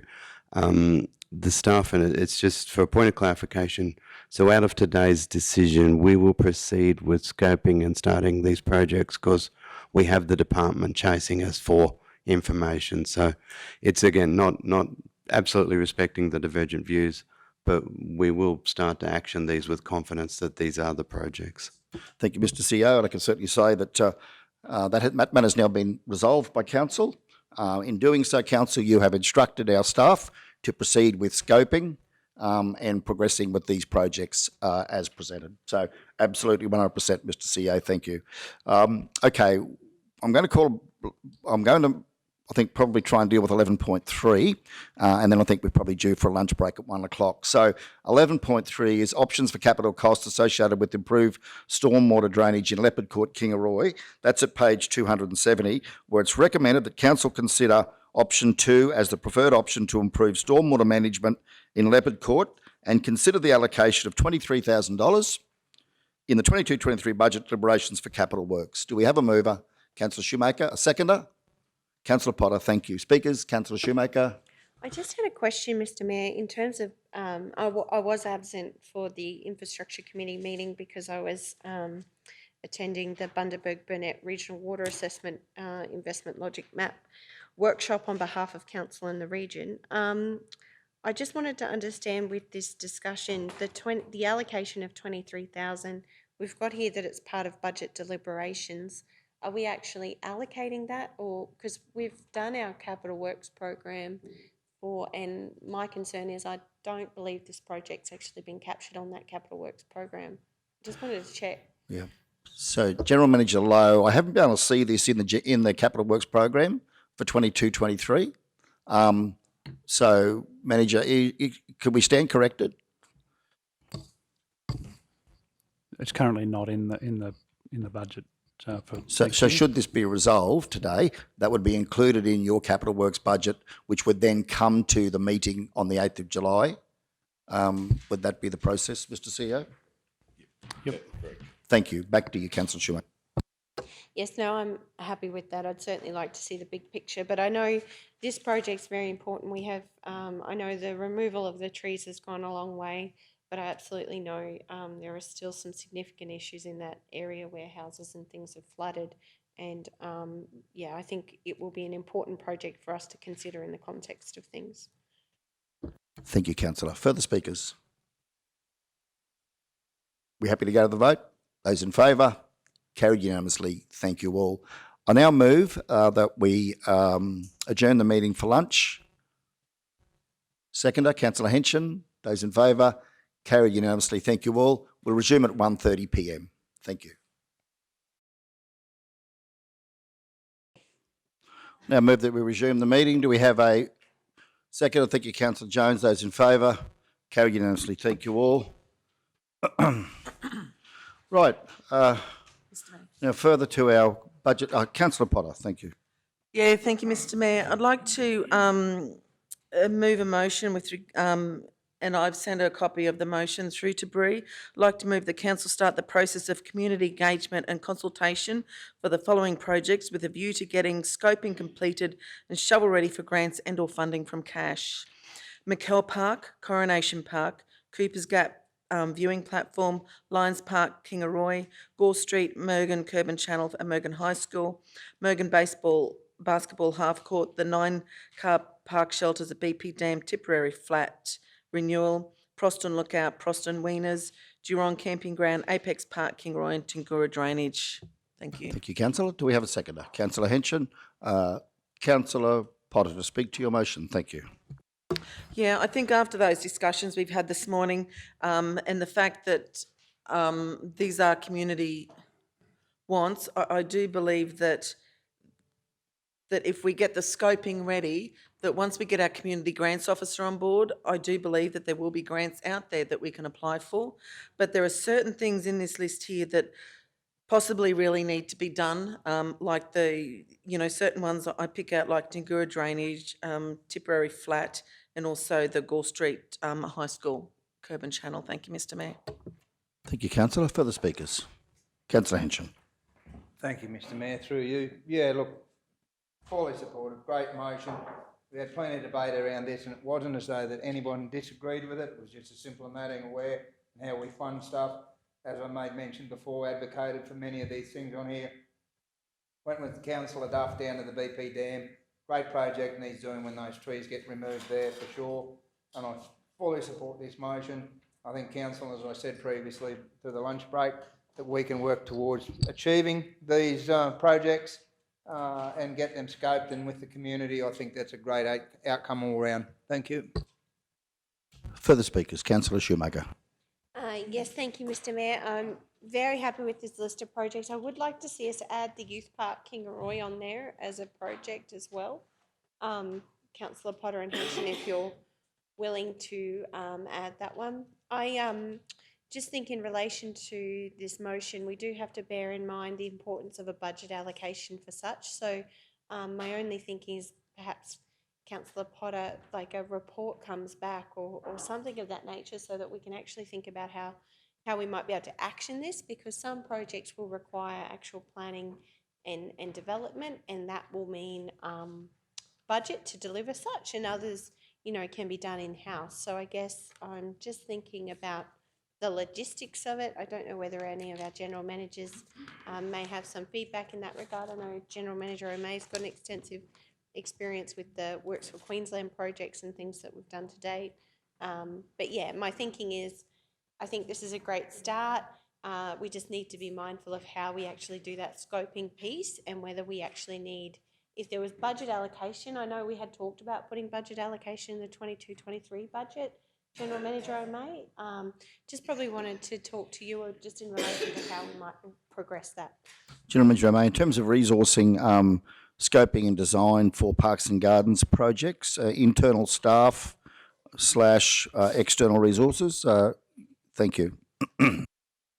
Yeah, yeah, through you, Mr Mayor. Yeah, so there's a mix of these projects. Some of these projects we've already got designs and would be very simple to bring online. There's a couple of others that we would just need to investigate. Something like, say, McKell Park, we just need the details, and Coronation Park, just a bit more about what we are scoping up, which I don't think it would be difficult. But yeah, we did allow an allowance in the budget for scoping up of the project. So if it's just that initial scoping, anything that would need real design work, so again, not talking of infrastructure, but something like Tingura drainage, it might need survey and designs, and that would be where you would run into more costly. Car parking shelters and those sort of things, we could get most of those things quoted up to with some reasonable degree of certainty internally. Thank you, General Manager. Further speakers? Councillor Jones. Yeah, thanks, Mayor. Totally support this, but would it be a fair comment to say that we need to get together and prioritise these? What's important for us as far as community? Keep it in mind, Tipperary Flat keeps jumping out because we know it's 175 years. Councillor Duff's got Proston turning 100 next year, so she's got a couple of things in there for Proston. And you made mention of McKell Park in regards to the Wandai Running Festival. Yeah, so would it be a Gore Street curb and channeling there for the Mergen High School would certainly complement the reseal that we're going to propose up there. So is it a fair comment to say that we need to get together very early in the new year, the financial year, and work out and give our staff what our priorities are as far as community events or something like that going? General Manager O'May, if this is adopted, would it be possible to have that brought to a future standing committee meeting in terms of a prioritisation report that could then inform your process of working through the scoping and design? Yeah, through you, sir. Yeah, we definitely could, and I suppose just to say we are currently recruited. We've just released a report for the technical officer in Parks who basically would manage these projects. So we actually haven't got anyone in board. We are recruiting at the moment, so there will be it will be sort of later in July by the time those advertising closes and that. So yeah, that's the sort of delays that we would have, but we could certainly bring back a report. As I said, some are quite simple that we could bring on really quickly, but there are a few there that would need more investigation. We'll give Councillor Potter the opportunity to wrap up shortly and address that issue, but Community Standing Committee, future report in relation to a process for prioritisation. Yeah, if it can be flagged. Thank you, General Manager, for putting that in your notebook. Okay, further speakers on this? Okay, no. Back to Councillor Potter to conclude the debate. Thank you. Thank you, Mr Mayor. I'm just wondering, do we need to put that in there that it's coming back to a future meeting, or are we right to leave that out now that it's in Peter's, I think GMO May's? rested in your capable hands in terms of a report coming back, GM? Yeah, through you. Either or, happy either way. Just one thing we've just picked up is in the motion about funding from cash. Did council wish to leave that in there, or if you're looking at grant fundings, is it? It may well be that it requires a contribution from council, I guess. If it's 50-50 or, a BBRF or something like that, we'd probably need to leave ourselves an option for scope. It says grants and funding, sorry. Yep, sorry. And or, yeah. Yep. Thank you. Councillor Potter to conclude. Thank you. I'm happy with that motion, thank you. We'll go to the vote. Those in favour? Carried unanimously. Thank you all. Councillor, before we move on to the next item, which will be to deal with putting to bed the debt policy, so that staff can then process put together the financials. There is a matter that's been considered, and while we're sort of rolling through motions, at the last budget committee meeting we talked about consideration of capital works allocation to allow our infrastructure team to respond, to be responsive in terms of undertaking betterment works as they have contractors on site, if there is a need to do so. In light of that, I'd like to move a motion that Council allocates $2 million from restricted cash to a Transport Assets Betterment Fund to be applied at the discretion of the Infrastructure Department in consultation with Divisional Councillors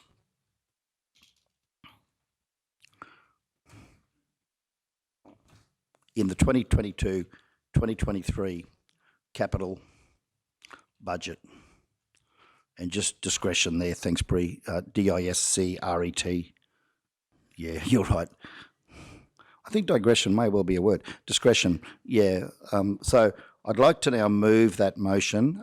Do we have a seconder for such? Councillor Duff, thank you. I'll now speak to the motion. I was speaking with a number of mayors from the regions, and I had a very good conversation with the Mayor of Scenic Rim, whereby they actually give their infrastructure department a pool of funds that are untied but are for capital works, be it renewal, upgrade works, so that when those infrastructure staff are on site and they see a need to do some betterment work, for example, some renewals, they can make the call to do it.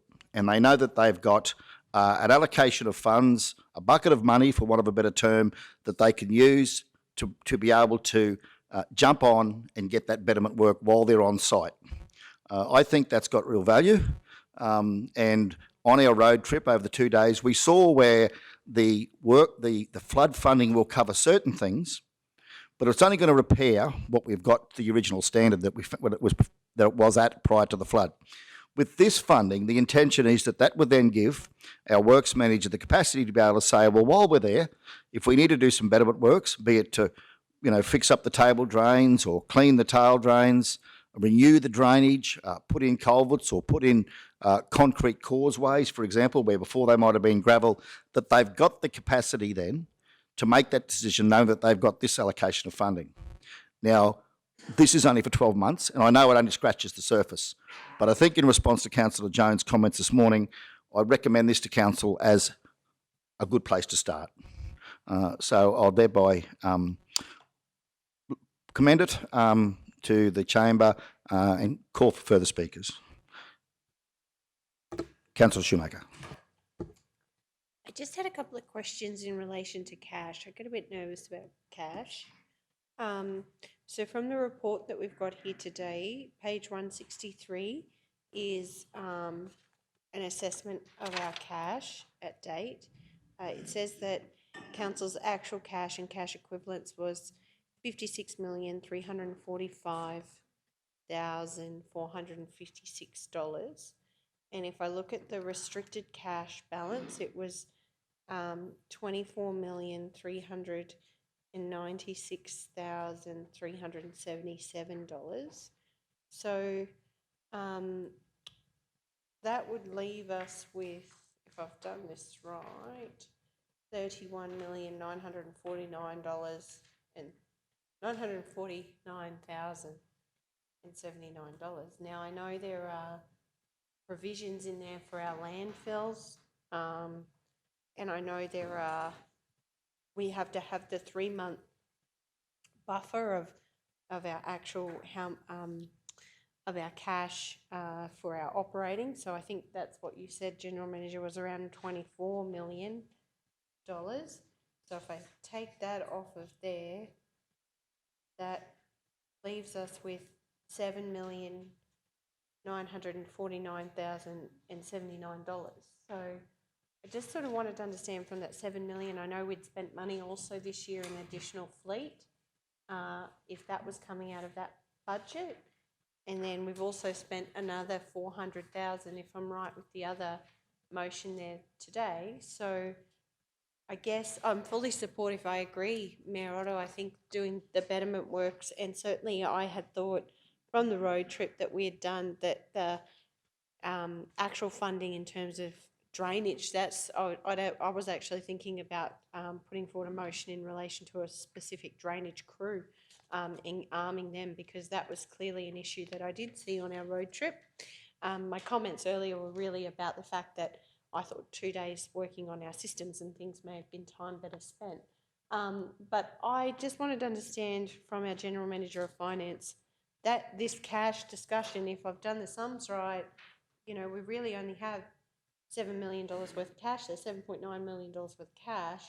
I'm trying to understand, with the provisions and things that we have to hold, how much actual cash is available, and if we make this decision, how much cash we'll have left.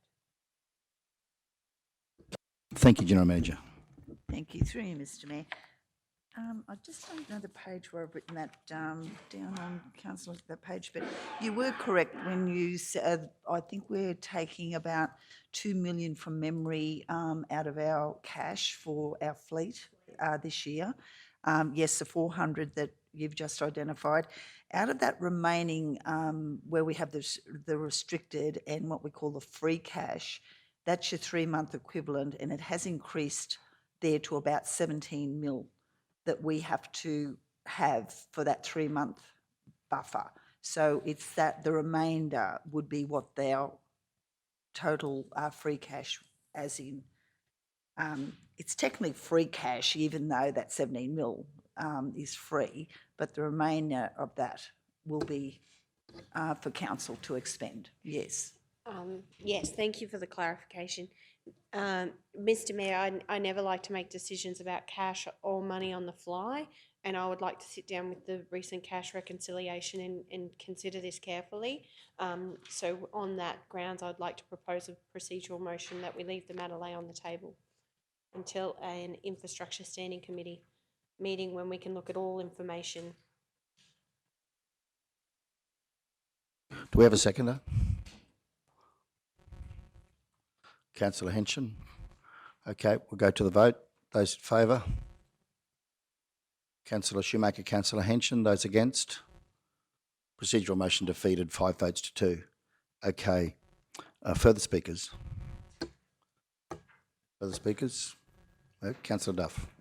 Thank you, Mr Mayor. I support this. I think this is where we absolutely need to spend money. It's in case of being a penny wise and a pound foolish. If we don't spend the money now, while we've got the actual men on the ground doing all that flood damage, it's as Councillor Shoemaker said, the drainage needs to absolutely be done. So if we just go and, I know the flood money is only going to bring it back to how it was. It's not going to do that extra work that needs to be done. And there was a whole heap of betterment money, betterment ideas that we listed on that trip. And I absolutely think that we need to spend this money so that we don't have to spend more money into the future on our roads. Because if we get that drainage fixed up and the roads formed up properly, that will be a huge saving to this council long term. So I support the motion. Thank you. Further speakers? Councillor Henson. Thank you, Mr Mayor, through you. Yes, thank you, Councillor Shoemaker, and was fully supportive of your motion. But along with this, we all know very well when our teams and crew are out on the road, sometimes you've only got to go 50 metres to fix a problem that might have easily been averted. So yeah, that's, that being said, I'm still supportive of what Councillor Shoemaker had suggested before, but I'm fully supportive of what Councillor Duff has said there, and I know very well that 50 metres up the road in some circumstances may allow our roads crew and infrastructure guys to fix something that could have been nipped in the bud previously. Thank you. Further speakers? Councillor Erkins. Thank you, Mr Mayor. Didn't we have this discussion at our last meeting that, well, what was that on the bus? Yeah, we had some discussion at the Budget Committee meeting on Friday, Yeah, I the thought 17th. we did have some about the fact that while they're there doing the flood repairs, how much better it would be if we could continue and improve that. So I'm fully supportive of the motion. Thank you. Councillor Jones, anything to add? No. Councillor Jones, thank you.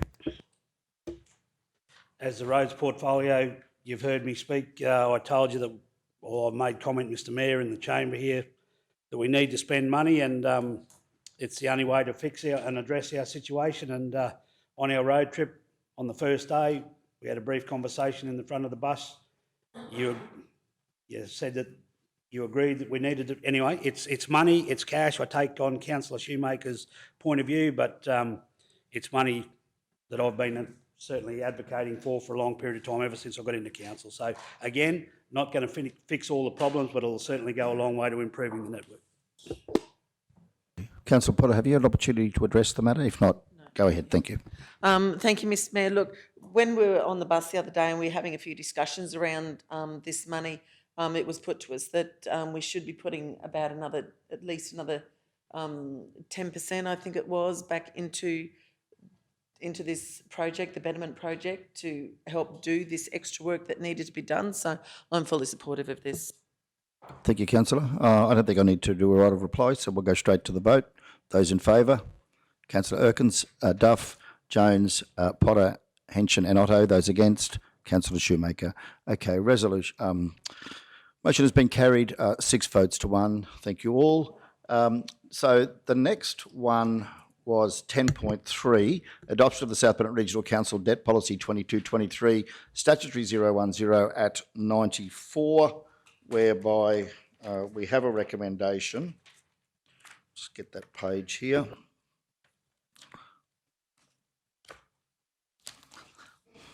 Thank you, Bree. That Southbound Regional Council Debt Policy 22-23, statutory 010 be adopted as presented. Do we have a mover? Councillor Potter, seconded. Councillor Shoemaker. Speakers? Councillor Potter? No? Thank you. Further speakers? No? Okay. We'll go to the vote. Those in favour? Carried unanimously. Thank you all.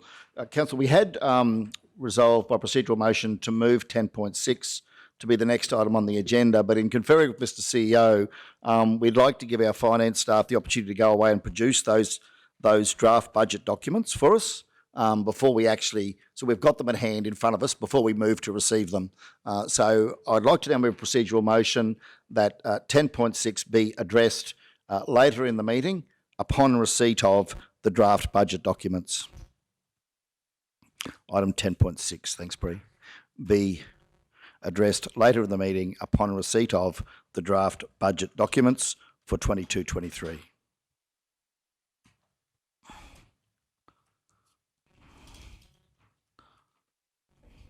Yes, please. Thank you. Do we have a seconder? Councillor Potter, thank you. Those in favour?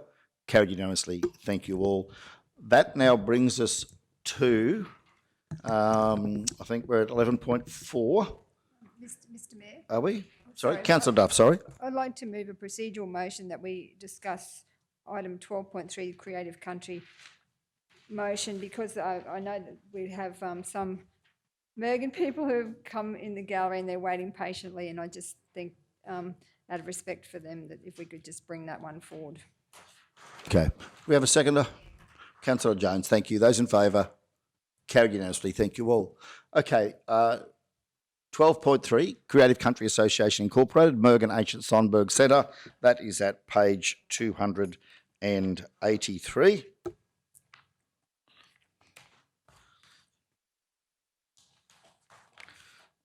Where we have a recommendation that South Burnett Regional Council respond to the representatives of the Creative Country Association, informing them that the council supports their concept in principle. However, council is unable to provide funding and welcome the opportunity to visit with a view to discussing how council can support Creative Country Association Incorporated in their efforts to obtain funding from other sources. Do we have a mover? Councillor Duff, seconder.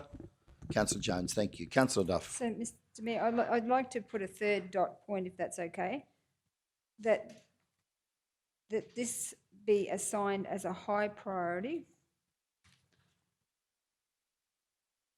for the council's grants officer, or for council's grants officer, as soon as they take up office, and that council offer their full support to the committee in any applications they put forward.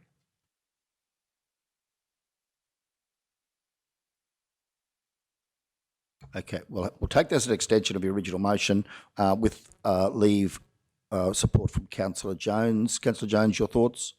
As a seconder, you're comfortable with that? Thank you. Okay, so it's been confirmed by the seconder. Councillor Duff, you can now speak to your motion. Thank you. Thank you, Mr Mayor. So Leo and Richie O'Neill are in the gallery, and they actually were part of a group. They're part of the association, and they presented us when we had a opportunity to go there as councillors to have a look at the Creative Country building and what they're doing there, and it is just amazing. It's world class. If you have a look at it, I could not believe how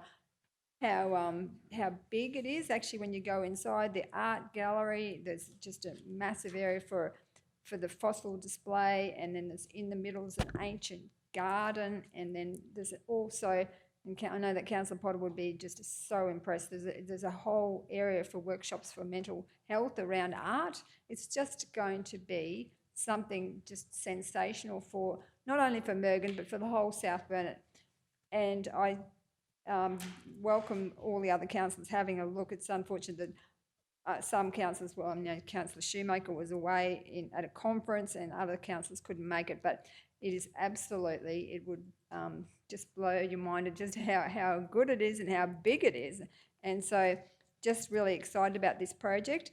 I know that they still need some more money, and so obviously council hasn't got that funding, but certainly really keen to see us get behind the project, and as a priority, our council, when we get a council grants officer, that they work with the Creative Country to try and get them that additional funding they need to complete the project. So just wanted to flag that, yes, it's just amazing facility, and congratulations to the group on what they've done so far. Just really keen to see that get over the project to be finished, because it's such an exciting opportunity for Mergen and for the South Burnett. So really keen that you support this recommendation. Further speakers? Councillor Shoemaker. Yes, certainly. Really disappointed actually that the meeting was scheduled while I was representing council in Canberra, as was Councillor Potter. And I know we had discussed that at length as a team last week at our discussion about this. It's wonderful to get the additional information today. Thank you very much.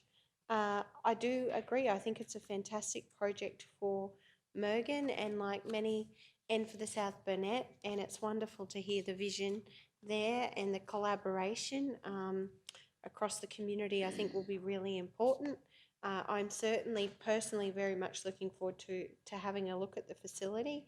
I was disappointed to hear that the group had gone to the trouble of bringing up their tourism and marketing consultant, and I was unable to be there. I would have loved to have heard her insights about the facility, and it's wonderful that the team have furnished a report about such, so I can sink my teeth into that. And I fully support this motion. I think we do have to work with our community and that grant officer, that's a big part of their role. I just wanted to check, my only concern is that an operational concern, or are we actually, from a governance point of view, actually allowed to put that point in there, directing an officer to work with that committee is probably my only question through you, CEO Mark, is the wording of that point. I know the intention, just is the wording of that point suffice? Will it not get us, is that sufficient, or should we consider a different frame? Thank you, Mr. CEO. Yeah, thanks, Mayor. I appreciate the point, Council. I didn't take it as a direction. It's a priority for Council, which is certainly is Council's policy. We'll have a grants officer, and I was taking the second half as the Council offering its full support to the committee. So it'll go onto the list of jobs of prioritisation as per Council's policy direction. But yeah, certainly take your point, and thank you. Thank you, Mr. CEO. Further speakers. Councillor Jones. Yeah, thanks, Mr Mayor. I think it needs to be noted that at no stage was any of the councillors in the chamber ever not supportive of this. I think we're all fully supportive. We appreciate the fact and the importance of what it's going to do for our region, not only Mergen, as Councillor Duff has touched.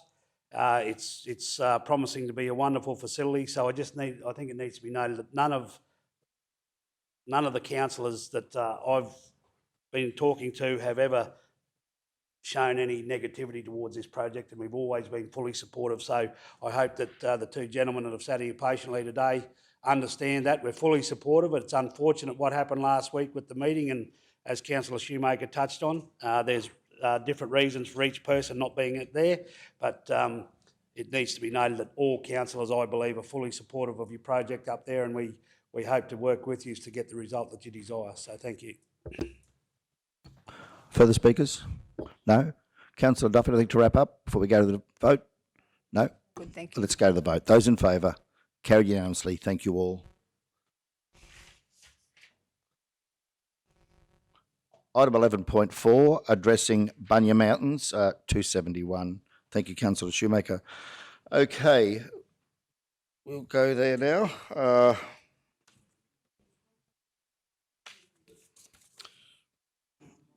271.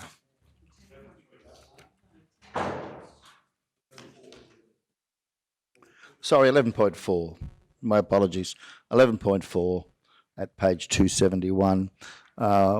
We do have a recommendation that council send letters to properties in Bunya Mountains precinct having non-standard property address, advising the issue and to contact council to proceed with the change of address to Australian standard. Moved by Councillor Jones, seconded Councillor Erkins. Speakers, Councillor Jones. Yeah, just briefly, Mr Mayor, it's a straightforward thing. It's especially for first responder vehicles and all that sort of stuff, it's critical that we get these addresses and everything under control so that there's no issues with responding to emergencies. So I think it's straightforward and as presented. Thank you, Councillor. Councillor Potter. Actually, Mr Mayor, I'd just like to bring up a point in relation to street numbering, and that it was brought to my attention at my recent LAC meeting that there is a lot of houses, no matter what town you're in, that aren't numbered properly. So, or they may not even have the number, and it's really hard for emergency services, especially the ambulance, to find your house if you do not have a house number. And this goes for rural addressing as well. So I'm just wondering if we can do a media release asking people to have their numbers on the houses or on the, on the gutters, because this is a really important issue and I do not want any lives to be lost because they can't find a house number.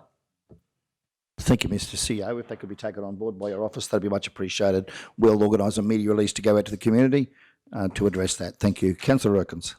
Thank you. I fully support that. And I think if in the media release, do you think we can have the explanation of how they come to that rural numbering?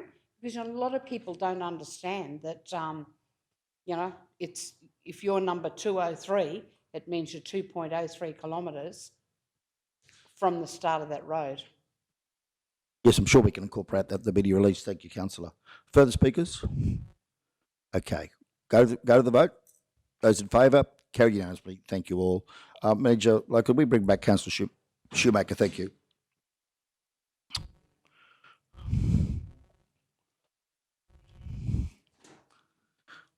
(11.5) Application for the surrender of a permit to occupy for a portion of Old Esk Road, Teela, which is known as ARP 182008 or Lot A, AP 4695 at 272, where it's recommended that Council advise the applicant and the Department of Natural Resources and Mines that A, it does not object to the application for the surrender of the current permit to occupy for a portion of Old Esk Road, Teela, which is known as ARP 182008 or Lot A, AP 4695, as shown in Attachment 1. Should the Department of Natural Resources and Mines approve the surrender of the permit to occupy, that there be no cost to Council associated with the road closure. 2, delegates authority under Section 257 of the Local Government Act 2009 to the Chief Executive Officer or the delegate to finalise any and all matters associated with the application. A, execute as road manager Form Part C statement in relation to an application under the Land Act 1994 over state land for the proposed permanent road closure. Do we have a mover? Councillor Potter, seconded Councillor Jones. Speakers? No. Go to the vote. Those in favour? Carried unanimously. Thank you all. 11.6, Bunya Highway median and roundabout refurbishments at 275, whereby it is recommended that from the committee at South Burnett Regional Council, 1, budget for the construction of the Wandi roundabout as part of its 22-23 budget. 2, place the River Road roundabout on its future capital works consideration list. 3, place the Youngman Street median refurbishment on its future capital works consideration list. 4, scope and cost median strip renewals on the following council roads: Haley Street East, Fisher Street. And 5, continue to work with DTMR to progress planning and design for works on Walter Road from Rogers Drive to the Knight Street intersection. Do we have a mover? Councillor Henson, thank you. Seconder, Councillor Jones. Speakers? Councillor Shoemaker. Yes, thank you, Mr. Mayor. I think to be honest, I'm a bit confused by this one. I understand the discussion was held while I was away, representing the region at water discussions in Bundaberg, but the roundabout on River Road had originally been funded through LRCI, and then when we realised that we couldn't deliver on that project, it was decided it would be funded by council cash. I know it's an important project in the sense that it's the entrance to Kingaroy on that side of town, and I think I understand we've put it on a future capital works list. I'm a bit perplexed. We've prioritised one over the other. I'm perplexed that we've done all the work around Youngman Street medians and then changed our minds, and now we're scoping and renewing Haley Street and Fisher Street, which, don't get me wrong, very supportive of that. That's in my division, and I know that's a need, and I have advocated for that in this chamber, but I'm just, I'm a bit confused by this one. I think we've changed our tact, and we've actually funded design and construction plans for these other projects that now we're shelving to do more plans. So I'm not against this one. I just think it's a bit of a strange thing to do when we're so far progressed with both roundabouts, and I think the Wandi one absolutely has to happen. But I was of the same impression for the Kingaroy one, and to be honest, I didn't see any difference between the two. So yeah, I'm willing to support this, but I'm just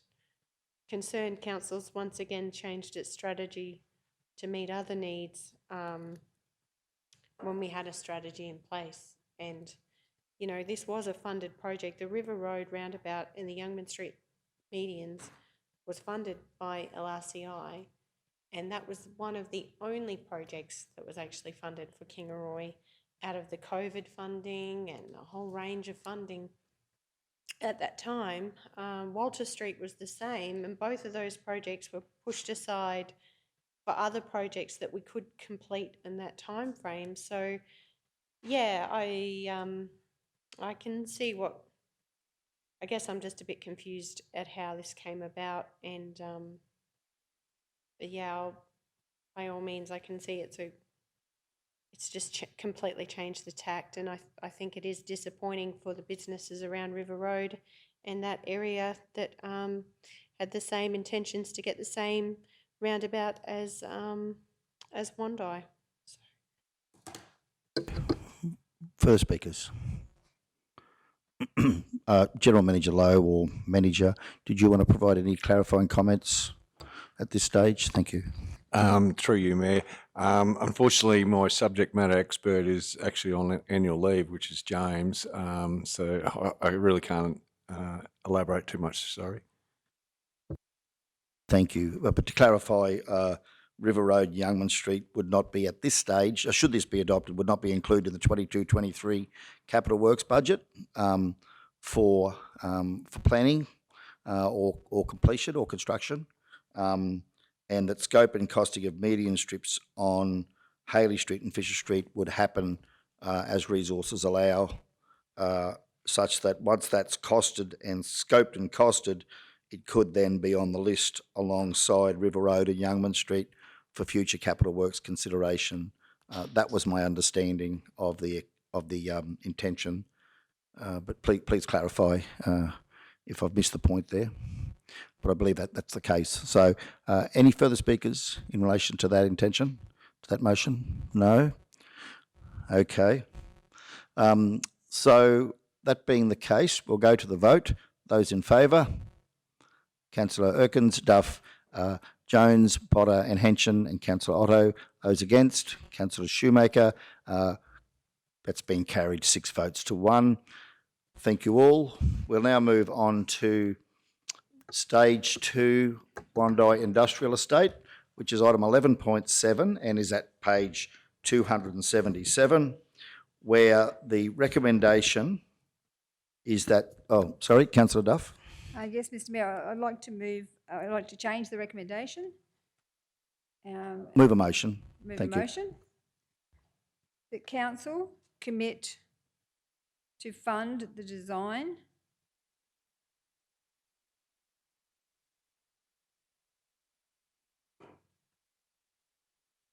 and works for the completion of Stage 2 of the Wondai Industrial Estate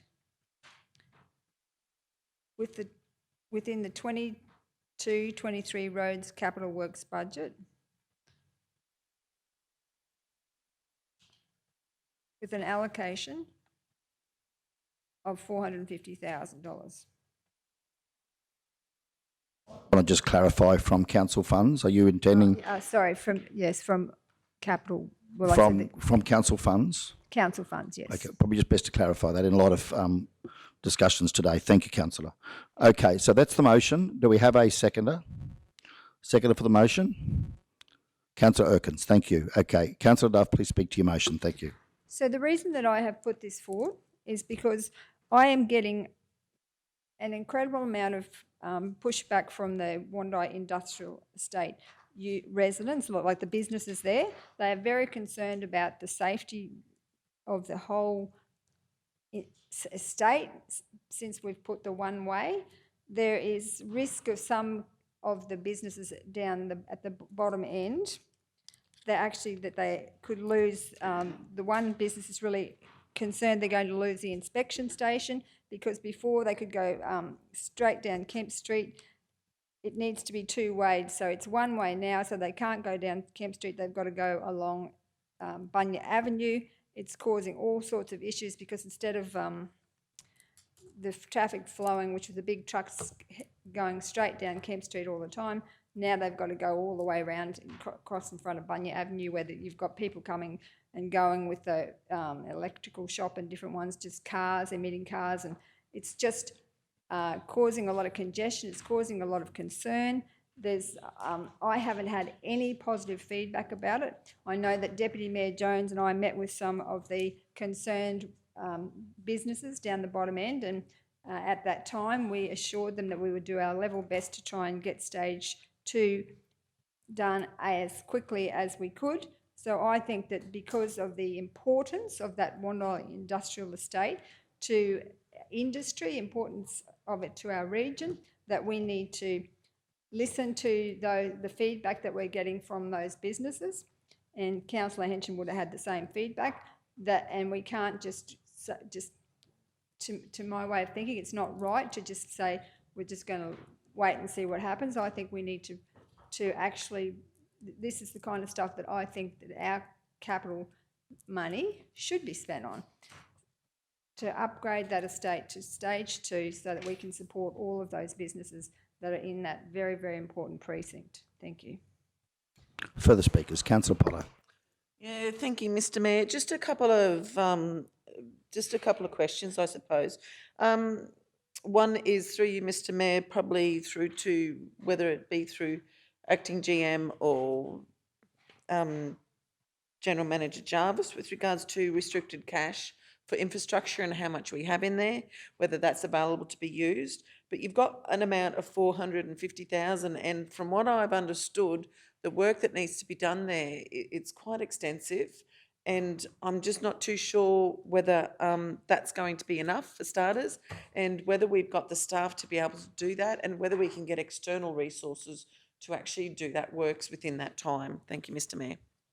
Thank you, Councillor. Through you, Acting General Manager, second question in relation to the funding allocation of 450,000, thoughts or feedback as to whether that potentially be sufficient? Yeah, through you, Mr. Mayor, I'll just hand over Kev on that one, please. Just referring to the Infrastructure Standing Committee 1st of June, there was a report presented which had some details in it, and if you like I can just read a paragraph which might provide some context. The works required along Kemp Street extend to the east of the north intersection, with road widening required on the curve, realignment to the table drain, relocation of overhead electrical infrastructure and possible telecommunications relocation. Further works are required with road widening, culvert extension, table drain realignment and possible land acquisitions at the Cranich Street and Burrow Street intersections, with a high level estimate of works anticipated to be in the order of $600,000. Relative design costs for this work would be in the order of $35,000, depending on workload capacity of the design section at the time. Thank you, Manager. So just clarifying, $600,000 for the completion of the works and $35,000 for the design. Is that correct? That's Just the high confirming level. such. Thank you very much. First part of the question to General Manager Jarvis. Councillor Potter's question in relation to restricted cash for infrastructure works. Thank you. Thank you. Through you, Mr. Mayor. There's 900,000 there that hasn't been identified in restricted cash that's not locked into any particular road there for infrastructure there, Mr. Mayor. So 900,000 for infrastructure assets. Thank you. Thank you. Acting General Manager, thank you. Yeah, through you, Mayor. Just following up on Kev's point, that is a high-level estimate, and it is a risk to council to design and build in the 1 year, and that's why we generally don't like to do that, because our cost control is very negligible when we're trying to design and build in the 1 year. So if we're trying to budget, we really don't have a full scoped up work. So it's a very high level estimate. Just wanted to clarify that. Thanks for clarifying, Acting General Manager. Councillor Jones.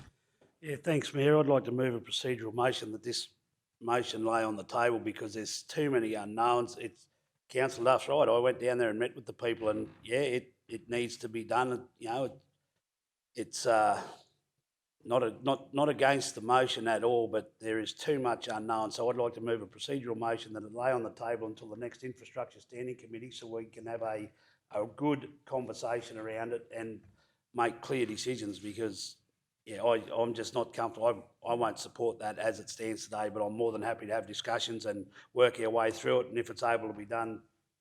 But yeah, procedural motion to leave it on the table until the Infrastructure Standing Committee. Okay, do we have a second for the procedural motion? Councillor Henson, thank you. We'll go to the vote. Those in favour? Councillor Shoemaker, Jones, Councillor Shoemaker, Councillor Erkins, Councillor Jones, Potter and Henson. Those against, Councillor Duff and Councillor Otto. The procedural motion has been carried. The matter will now lay on the table until a future Infrastructure Standing Committee meeting. Mr CEO. Mayor, again, process-wise, now the only, when it comes back to infrastructure, it will be a discussion because it's a moved and seconded resolution that carries authority to act. The infrastructure doesn't carry that. So when it goes to the Infrastructure Standing Committee, I'm starting to get a little perplexed, and not in a bad way, but just how we would deal with the nature of it, because if, let's pretend it then goes through to the next ordinary meeting, it's missed this year's budget. So the resolution reads for the 22, so it would have to carry some panel beating when it gets to the first quarter review, and when it gets to it, again, without preempting the outcome of the resolution, the Infrastructure Standing Committee wouldn't be able to deal with the resolution as it stands. It could make a recommendation for amendment then to the ordinary, just so everyone's clear on that. The committee can't endorse it to go into the budget.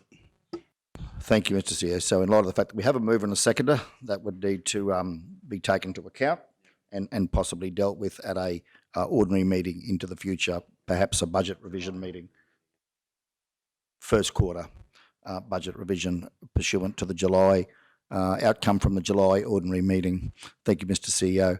Okay, we'll now move on then to 11.8, Black Spot Funding Program 2324 at 278, where it is recommended that Council nominate projects that address the federal government's road safety criteria and investigate solutions for locations on the South Bennett Road network.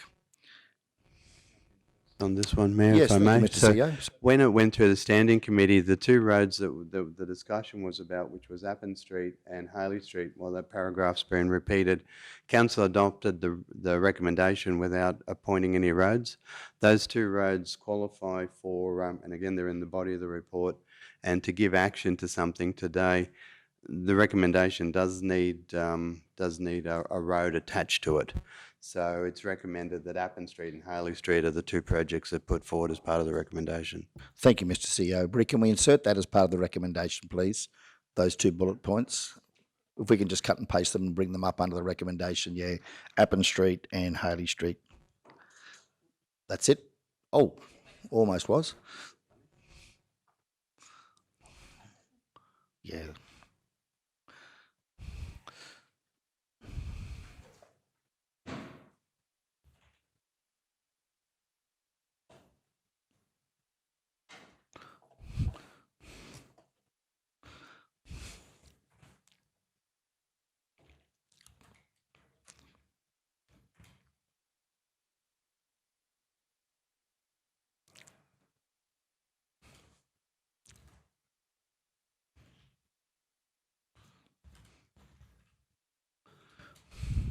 So, Council, we have that recommendation as presented. Do we have a mover? Councillor Henson, seconded Councillor Potter. Speakers? No? We'll go straight to the vote. Those in favour? Carried unanimously. Thank you all. Thank you, Mr. CEO. Okay, now we are over the page to 11.9, TIDS, Local Roads of Regional Significance, nominations at 279. We'll note that Councillor Shoemaker has left the meeting, and it's recommended there from the committee meeting that South Bennett Regional Council approve the following additional routes for local roads of regional significance, submission to the Regional Roads and Transport Group RRTG. 1, Old Esk Road to Romeo, Diagular Highway, Benarkin to Colson Street, Blackbutt, including Franks Road, Cameron Road, Bowman Road, Redmonds Road, Bowie, Wilson's Road, Cloyner, addition of Aerodrome Road to Peterson Drive route, Diagular Highway to Bunya Highway, linking to Kingaroy Burren Down Road, and King Street, Kingaroy, Bunya Highway to Haley Street, as presented in detail. Do we have a mover? Councillor Potter, seconded Councillor Henson. Thank you. Speakers, to the vote. Those in favour? Carried unanimously. Thank you all. Thank you, Manager. Okay. Where are we up to? Okay, we're up to item 12.1 now, which is NATA in-kind request at 280. The officer's recommendation here is that South Burnett Regional Council approve the requested in-kind assistance to NATA to support Nanango's 175th anniversary in 2023, subject to available resources. Provides a letter of support to NATA in their endeavour to seek additional state and federal government funding to support Nanango's 175th anniversary in 2023, and provides a sponsorship to NATA to support promotion of Nanango's 175th anniversary in 2023 with a financial contribution of $3,000. Do we have a mover? Councillor Erkins, seconded Councillor Potter. Councillor Erkins. Yes, I think the support of this is very important. I think 175 years is a great celebration for our whole region, and I'm looking forward to the celebrations. Thank you, Councillor. Councillor Potter. Yeah, thank you, Mr Mayor. Look, I agree with what Councillor Erkins said, and I'd like to think that the state and federal government, considering they supported Stanthorpe for the 160th, I would like to think that they would support Nanango, because third oldest, fourth oldest town, yeah, in Queensland, and I do believe that this is an extremely significant time for them. Thank you, Mr Mayor. Thank you, Councillor. Further speakers? Probably just want to add that I've spoken with Her Excellency in recent days, the Governor of Queensland, Governor Jeanette Young, and her lovely husband and their staff, and suggested that they might like to put the Pioneer Festival in their diaries for next year to attend. And if we could perhaps pass that information, Councillor Erkins, on to NATA, I'm sure the Governor would welcome an invitation from NATA to be present and perhaps to conduct the ceremonial activities at the festival. Yeah. Oh yes, and of course the Premier. Perhaps they should. We've invited the Premier. Thank you, Mr. CEO. There you go. We've invited the Premier. So absolutely wonderful. Okay. Thank you. Any further speakers? Shall we go to the vote? Those in favour? Carried unanimously. Thank you all. 12.2, Rail Trail Development and SBRTUA at 281. Council, the recommendation from the committee is there at page 281. I'd actually like to move that move that as presented, and would seek a seconder. Do we have a seconder? Councillor Jones, thank you. Any speakers? No? Okay, we'll go to the vote. Those in favour? Carried unanimously. Thank you all. 12.4, St John's School, Grade 12 expansion at 284. Recommendation is from the committee that South Burnett Regional Council meet with representatives of St John's Lutheran School to investigate options for the expansion of the school to cater for the introduction of senior schooling. Do we have a mover? Councillor Jones, seconder, Councillor Potter. Speakers? To the vote. Those in favour? Carried unanimously. Thank you all. 12.5, consideration of public auction for surplus equipment and furniture at 285, recommended from the committee that in accordance with section 227 to 228 of the Local Government Regulation 2012, it is proposed South Burnett Regional Council offer surplus equipment and furniture to community not-for-profit organisations for disposal as per the community grants framework, and that a decision is made on the dispersal of the remaining items after such a process that are suitable to be offered for sale through a public auction. Do we have a mover? Councillor Henson, seconded Councillor Shoemaker. Speakers? To the vote. Those in favour? Carried unanimously. Thank you all. 13.1, contract review biosecurity services at 286. Recommendation from committee is that the report be received for information and that the tender with separable activities is adopted as Council's preferred option in the review of the contract for biosecurity services. Thank you, Councillor Duff. Seconded Councillor Henson. Speakers? To the vote. Those in favour? Carried unanimously. Thank you all. 13.2, extension to currency period for application MCU 19/0013, 15 Rogers Drive, Kingaroy, and described as Lot 8 on SP 180642 at 287. The recommendation from the committee is as presented, Council, on page 288.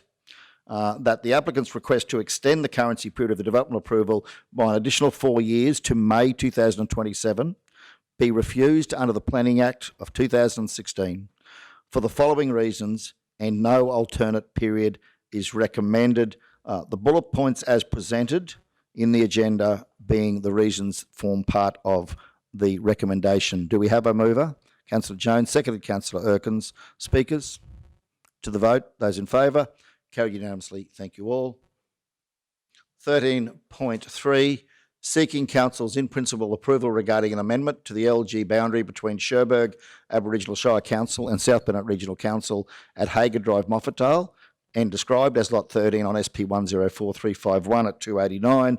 The recommendation from the committee is that South Burnett Regional Council offer in principle support to the proposed local government boundary change between Cherbourg Aboriginal Shire Council and South Burnett Regional Council at Hager Drive, Moffatdale, and described as Lot 13 on SP 104351. Do we have a mover?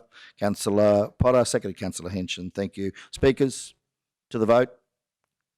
Carried unanimously. Thank you all.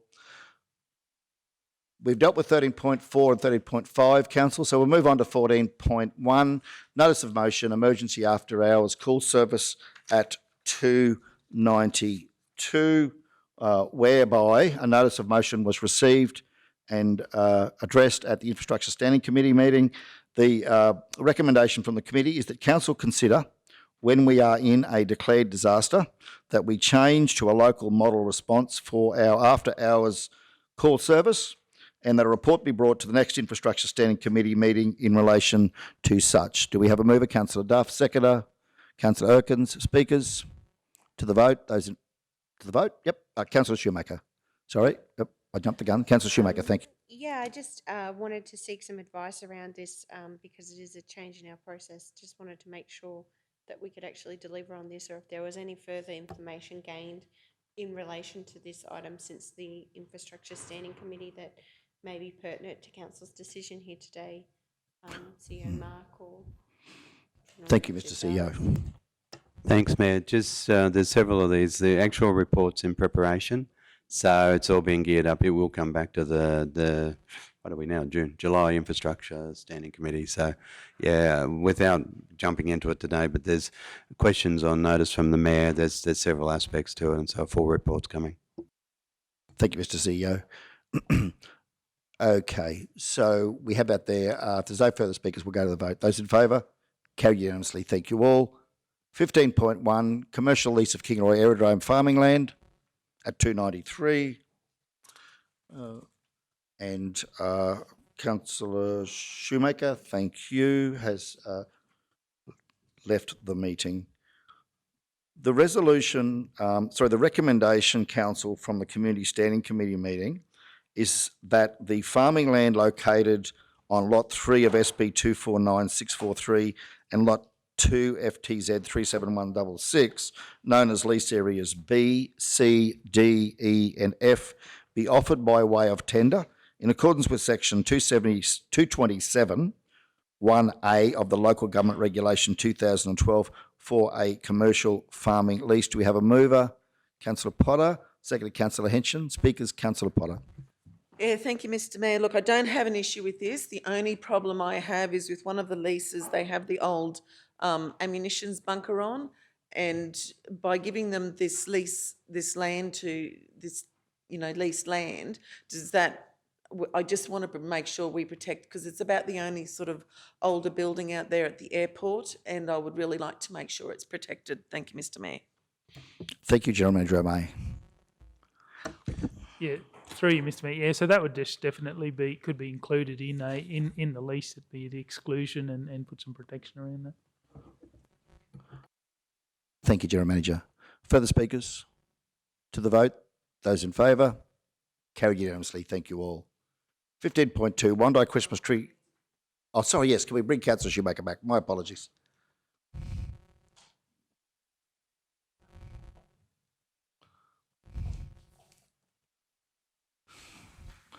So, Council, 15.2, Wandai Christmas tree location, extended community consultation at 294. Committee has recommended the South Burnett Regional Council approve the relocation of the Wondai Christmas tree from the Wondai roundabout to the proposed location, attachment 1 in Coronation Park, Wondai, as per feedback received from the broader Wondai community. Do we have a mover? Councillor Henson, seconded Councillor Potter. Speakers? To the vote, those in favour, carried unanimously. Thank you all. 15.3, installation of Christmas trees was at 298. Recommendation from the committee is as presented there, that the report regarding installation of Christmas trees be received and noted. The purchase cost for new Christmas trees and garland decorations be referred to the first quarter budget review for 2022-23. And 3, council writes to the Cumbia Hall Committee to seek their feedback regarding an appropriate location for their Christmas tree and respond to the Hydesville Progress Association with an update. Do we have a mover? Councillor Duff, sorry, I'll go back to Councillor Duff, thank you. Sorry, I'd like to change the recommendation. Yep, move your motion, thank you. Yeah, I'd like to move a motion that the purchase costs for new Christmas trees and garland decorations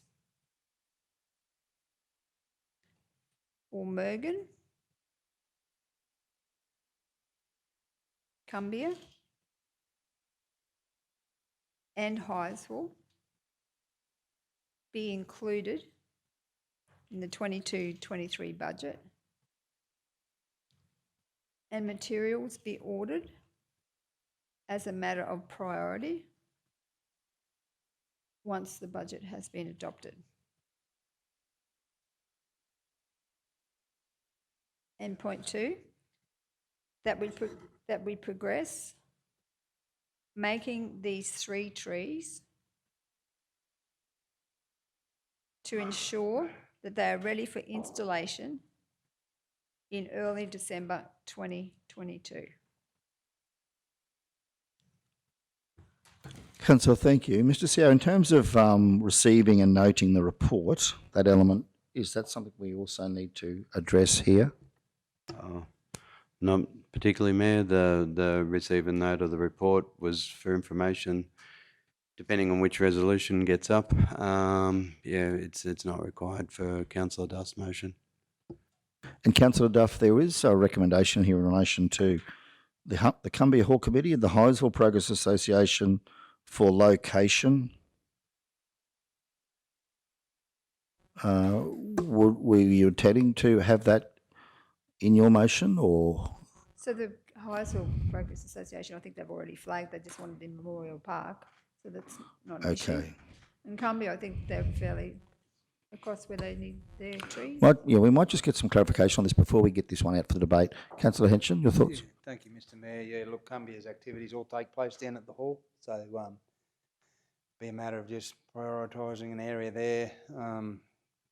That's a little difficult because if you put it down the side of the hall, it's not a spectacle like many Christmas trees want to be, but Cumbia doesn't really lend itself to putting it anywhere, and certainly not on the streetscape side of things. And it was mentioned that 5 ways as you approach Kingaroy from Cumbia from the north, that's not an option because of safety issues there in that island. So yeah, the Cumbia Hall would be, and the conversation I had yesterday with some residents there would be negotiable, and perhaps something there in that hall facility area. Thank you, Councillor. So I think in light of those comments, we'd leave that with Councillor Henson to work through with his community out there. Do we have a seconder for this motion? Yes, Councillor Erkins, thank you. Councillor Duff, please speak to your motion, and then we'll go around the room. Thank you. Thank you, Mr. Mayor. I just thought about this afterwards, and I'm thinking that if we put the money in the budget rather than just putting in the first quarter budget review, that way, and we say that it's a priority, then they can progress with it, because I think it is a priority to have those Christmas trees done for, like, I know Mergen's is a priority because they haven't got a Christmas tree and they're used to having one, but I do think it'd be great for this Christmas. I mean, Cumbia's doing all that upgrade. It'd be just nice to have a Christmas tree in Cumbia, and Hydesville as well. I mean, they've been without one for a very, very long time, and last time we tried to decorate the bottle tree there, which was very challenging to get some garlands around, like to put some decoration around the bottle tree was just, incredibly difficult. So I just think it'd be really nice for us to be able to have those trees up. Thank you, Councillor. Councillor Potter. Yeah, thank you, Mr Mayor. Look, this is great, but that report had more on, and then the report that was put forward to us, you've only written in a few years, it had every town and every Christmas tree in that report. So you've only listed the three down here, which is the Mergen, Cumbia and Highsville, but I'm sure that report that was brought forward to that meeting, it listed all the different Christmas trees because they were changing some of them from 8 metre to 6 metre because they didn't have to be in the parks, which means so I might just, through you, Mr Mayor, this might have to go a question through to GM O'May. Thank you. Thank you, General Manager O'May. Yeah, through you, Mr. Mayor. Yeah, so we did list out all of the trees in that report for completeness, but I think it was identifying some of those would be future decisions. So while the trees are currently in their shape, so Wondi's getting a new one because of the relocation anyway, but these were the three that were probably the additional expenses. So ones like Kingaroy, and Nanango, would there be no change at that stage? General Manager O'May, just before we go back to Councillor Potter, if those other changes that you speak of aren't included in this resolution, in this motion, will that impact on your ability to deal with those issues into the future? Do you need a head of power from council at this point in time on those other Christmas trees or not? Okay, thank you. Back to you, Councillor Potter. Thank you, Mr Mayor, because the Kingaroy community we haven't had actually community consultation about where our Christmas tree is going. I know I brought this up a number of times. We've got a few spots we can maybe put it, but the tree was only put out there because we needed to put the tree somewhere at that time because we can't go back into the roundabout because the tree is too big. But I think we definitely need to put something there about consultation for the Kingaroy community and the placement of the Kingaroy tree because they need input as to where that's going. Councillor Duff, in light of that, are you prepared to add another element to your motion, a third element, that council engage with the community in relation to the future placement of the Kingaroy Christmas tree? Yeah. Blackbutt had nearly come under that too because we've taken the Blackbutt tree out of the main street and we need to find a relocation for that somewhere, Mr Mayor, as well. Thank you, Councillor Jones. So, Councillor Duff, we're just proposing there, council engage with the community in relation to the future placement of the Kingaroy and Blackbutt Christmas trees. We'll pluralise that, thanks, Bree Christmas trees, full stop. Are you comfortable that we add that to your motion? Yes, Mr Mayor. Thank you. Okay, so we've got your consent there. Councillor Erkins? For someone who's got a tree in the main street in Nanango, to have it as part of your... sorry, Councillor Erkins, I was just waiting. Are you comfortable with that addition to the motion? Yes, sorry. Yep. We'll come to speakers shortly. Yep. Mr CEO, you comfortable with that in terms of that motion? Sorry, the only question I got, does anyone know how much we're amending the budget by? Is that a silly question? No, that was a question I was... Because if we're dropping it straight into the budget rather than the first quarter review, which I understood was the reason for the last resolution, we could work out the cost and drop it in. The rest of it, again, not whether we order the materials or not, it will be nearly impossible to amend the budget that's going to be handed out this afternoon. The 8th of July will have a chance, but the copy you'll get this afternoon won't include this value, and we'll need to know an estimate cost. These things will also need building approval, so the progressing of them, the engineering required for the footings, I'm having this same arm struggle, and we've had this discussion, flagpoles and now light poles. These aren't my rules, and they drive me crazy as much do anyone else, but they are. So there is a bit of work. So the only thing, Mayor, is absolutely, if council wishes to progress with them, but the budget amendment would probably be the first quarter still. So it doesn't preclude acting upon it, but it would be whether we would have a price that we could amend the budget by the 8th of July. That's my only concern. Thank you, Mr CEO. Yeah, it's a really, really good point. If we were to change the motion here, or perhaps that...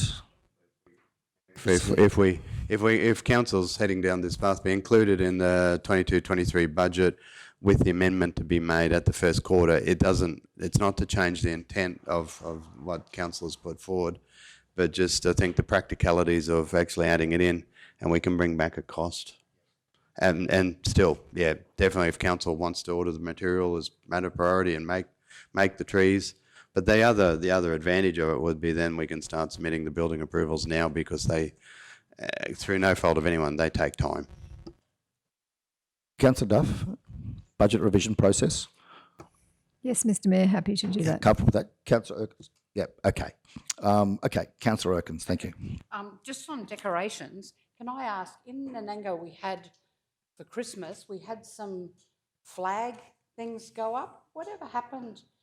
You know, there are posts with a thing to put Merry Christmas on. I think the NAPTA, the 175 years are intending to use that. But those flags went up and I know they went somewhere. I just wondered, it's very Christmassy, if there's any chance of finding it. Yeah, thank you, Councillor. General Manager O'May, did you want to take that on notice?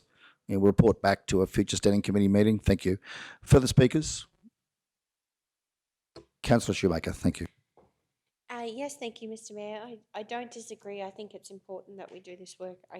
I'm a little bit concerned though about the budget provision. So if we put it in the budget, I had thought, and I just wanted to check from the last discussions that we had, we were talking about potentially doing this project as part of our existing budget, that it could perhaps fit, and that the only additional budget that may need to be allocated, the reason for coming back to the the first quarter review, was that there may be some incidental costs, but we're kind of comfortable it fit within the budget. And GM O'May, can you just jog my memory?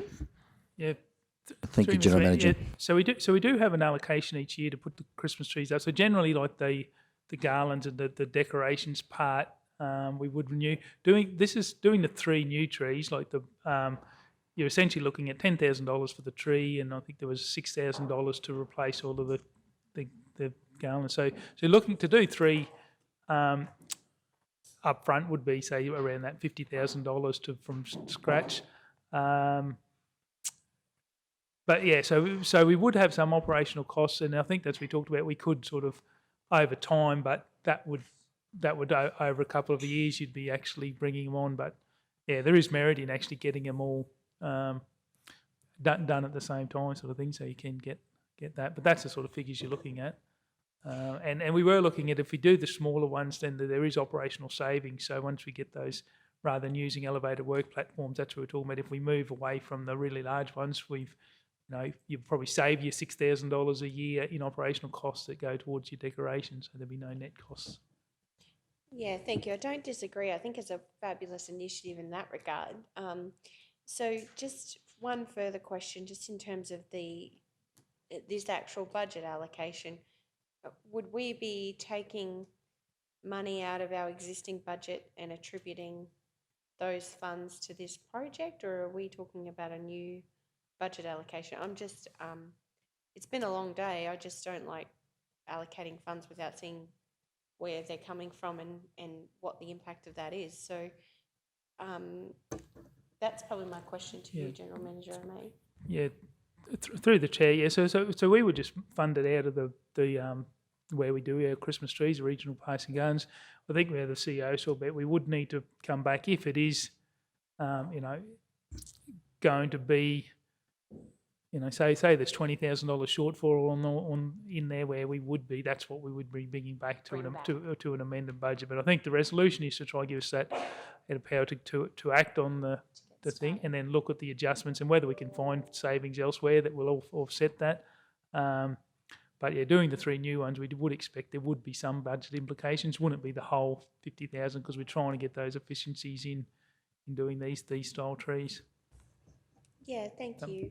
I also understand our colleagues at Cherbourg Aboriginal Council are investigating a Christmas tree at the moment, and I hope perhaps we could reach out to them and see if there might be a partnership opportunity there. I know they were looking at some trees, just a heads up, General Manager O'May. They were much more expensive and perhaps not as good, and I saw from the report that we'd done extensive research, and it might be good if we were building 3 trees already our skilled workforce may be able to help our neighbours in Cherbourg and build them one as well. Can I leave that with you to follow up on, General Manager O'May, with Zala? Thank you, General Manager. Further speakers? Councillor Duff, closing comments. Happy. Does the council? Look, I like the idea of supporting Cherbourg. Is that something that we could put an extra dot point there that we actually talk to Cherbourg, and or you think it's not necessary? I think General Manager O'May and our CEO have Just okay, made notes. all good. I think they'll deal with it as an operational Okay. matter. All right. Thank you. I'm happy to go to the vote. Thank you. Okay, we'll go to the vote. Those in favour? Carried unanimously. Thank you all. 15.4, Geelong Community Hall, renew a licence to occupy at 299.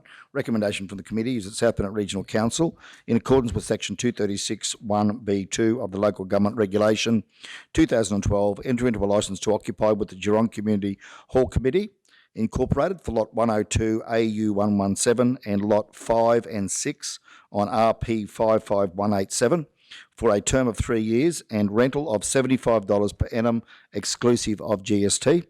On terms agreed between Council and the Geelong Community Hall Committee Incorporated. 2, South Bennett Regional Council delegates to the Chief Executive Officer the power to negotiate, finalise and execute the licence to occupy between Council and the Geelong Community Hall Committee Incorporated on terms and conditions the Chief Executive Officer reasonably considered satisfactory to Council. Do we have a mover? Councillor Henson, thank you. Seconded, Councillor Potter. Speakers to the vote. Those in favour? Carried unanimously. Thank you all. 15.5, condition of Cloyna Hall at 300. Committee recommendation is that South Bennett Regional Council engage an experienced geotechnical engineer to inspect and prepare a remediation plan, and Council allocates $80,000 from savings from within the overall 21-22 Building Capital Works program and fund this future work from the 22-23 Building Asset Restricted Cash.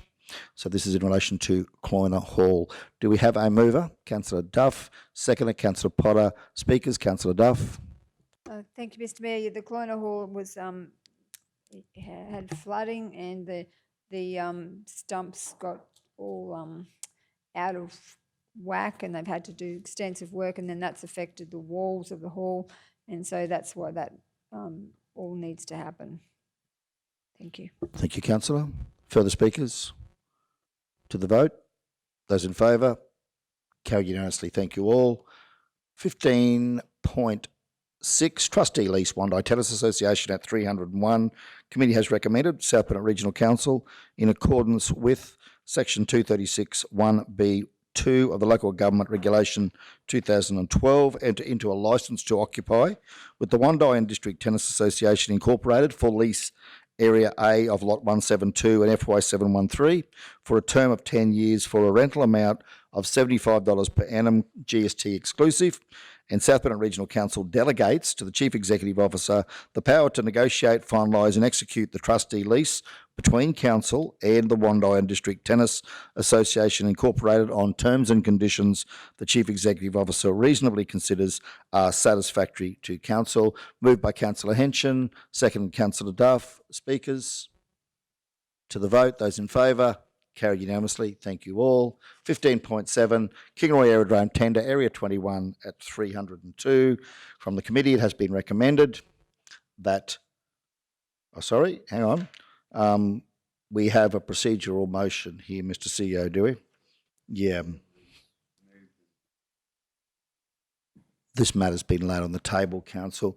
It is a procedural matter here that, do we have a mover that the matter be lifted from the table? Thank you, Councillor Potter. Sorry, Councillor Schumacher. Mr. Mayor, I just wanted to ask, I know this related specifically to the aerodrome, just with my owning a agricultural property on Peterson Drive, I don't think there's any conflict of interest but I guess I'd just like to flag that with Council and seek your advice in that regard. Thank you, Mr. CEO. Yeah. Any declarable conflict of interest here? Oh, thanks, Mayor. This was an open tender process for basically what would be a hangar space for my language. So it has no relationship to any other aspect outside the aerodrome, and you would have greater or no lesser ability to apply for that tender than anyone else in the region. If you had an airplane, you probably would have chipped in. No, thank you. Just always better if in doubt to check. So thank you very much. Thank you, Mr. CEO. Recommended that the matter be lifted from the table. Do we have a mover? Councillor Potter, seconded. Councillor Duff. Those in favour? Carried unanimously. Thank you all. Council, we have their recommendation that Southbound Regional Council delegate to the Chief Executive Officer the power to negotiate with Peter O'Donnell under Section 227-228 of the Local Government Regulation 2012 to negotiate and enter into a licence to occupy for Area 21 located on Lot 3 on SP 249643 in accordance with the scope and specification of tender number SBRC 21/22-11. Do we have a mover? Oh, it's been moved. It's been moved, so the debate Yes. now will pick up from where it was with the mover and seconder, and then it's in council's hands for action. Yes, thank you, Mr. CEO. Yes, correct. My apologies, Council. Moved by Councillor Duff, seconded by Councillor Erkins, I believe. Is that correct? So it's now a matter for debate, Council. General Manager O'May, thank you. Yeah, through the chair, I might just give you just a quick update on this one. So this was laid on the table. There was a difference between what the tendered price was and our initial valuation on that lease. I think council's intention was for us to go away and talk to the proponent prior to that. We have had initial discussions. The preferred tenderer has had limited ability to get up here and to discuss this. He sort of works with the defence industry, and I think the Ukraine war has taken his attention slightly elsewhere. So it's so we really haven't progressed those negotiations to a point where we could provide council with a definitive pricing or matter on this. So it's probably in council's hands. The recommendation was to give the delegation to the CEO to continue those negotiations. So if you were to pass that resolution today, that would just authorise the CEO to finalise the matter without us doing another report to bring it back to council. Thank you very much, General Manager O'May. Further speakers? Councillor Shoemaker. Yes, thank you, Mr. Mayor. I think the fact that we've been through a tender process, there was something brought forward. I think we all agree that there does need to be some negotiation there, and I think trusting our CEO to lead that for this particular item, and certainly come back to us if there's anything worth discussing or bringing back to the table. But I'm fully supportive of the motion as it stands. I understand there may be some implications to those negotiations, but I think the merit of what we were trying to do was good, and we should continue down that track. We've come this far. So that's my thinking. Okay. Further speakers, Council? We're delegating the power of the CEO to negotiate and finalise the matter with the tenderer under the local government regulation provision. Okay, we'll go to the vote. Those in favour? Carried unanimously. Thank you all.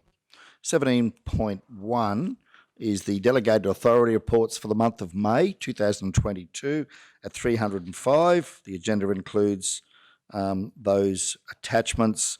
The recommendation is that the delegated authority report be received. Do we have a mover? Councillor Potter, seconded. Councillor Duff. Speakers? To the vote. Those in favour? Carried unanimously. Thank you all.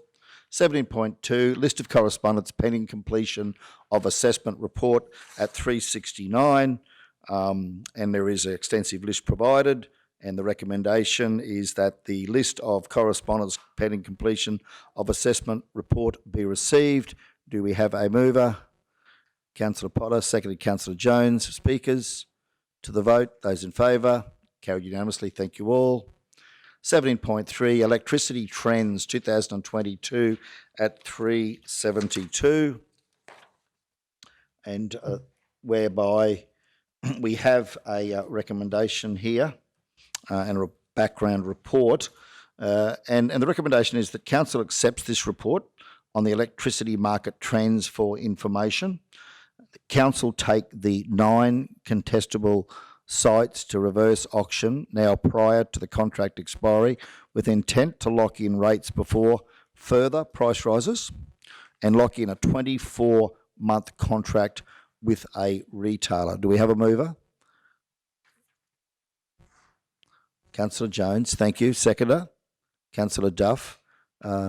Speakers, I would like to go to our procurement manager to give us perhaps an overview. Thank you for being with us today, Louise, and then we can continue the debate. Thank you. Through you, Mr. Mayor. Thank you for recommending, taking action on the recommendation. So the electricity market, as we all know, even as private electricity users, it is very volatile at the moment. There's been a number of external pressures impacting the market. There has been a rise in a 12-month forward contract pricing, which has been observed through the national electricity market. A number of those factors are attributed to increasing coal prices, a ban on thermal coal from Russia from some European countries, COVID impacts on supply chains, and supply chain influences and outages in New South Wales and Victoria. Some coal generators there was a fire in the Yallourn, I don't know how to say that, Yallourn plant and AGL starting to reduce production at the Lidl power station is all placing pressures on the network. Average prices have increased in all regions compared to 12 months ago. Queensland is up 212% from a year ago and 36% from February in 2022.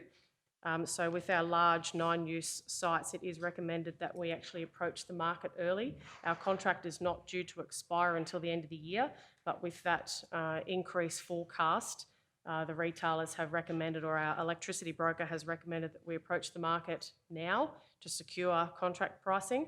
There's no guarantee that we will get better pricing. There's no guarantee that we will even get the same pricing that we're currently paying. So last time we did it a number of years ago, we were successful in securing some really good rates, which saved us a lot of money.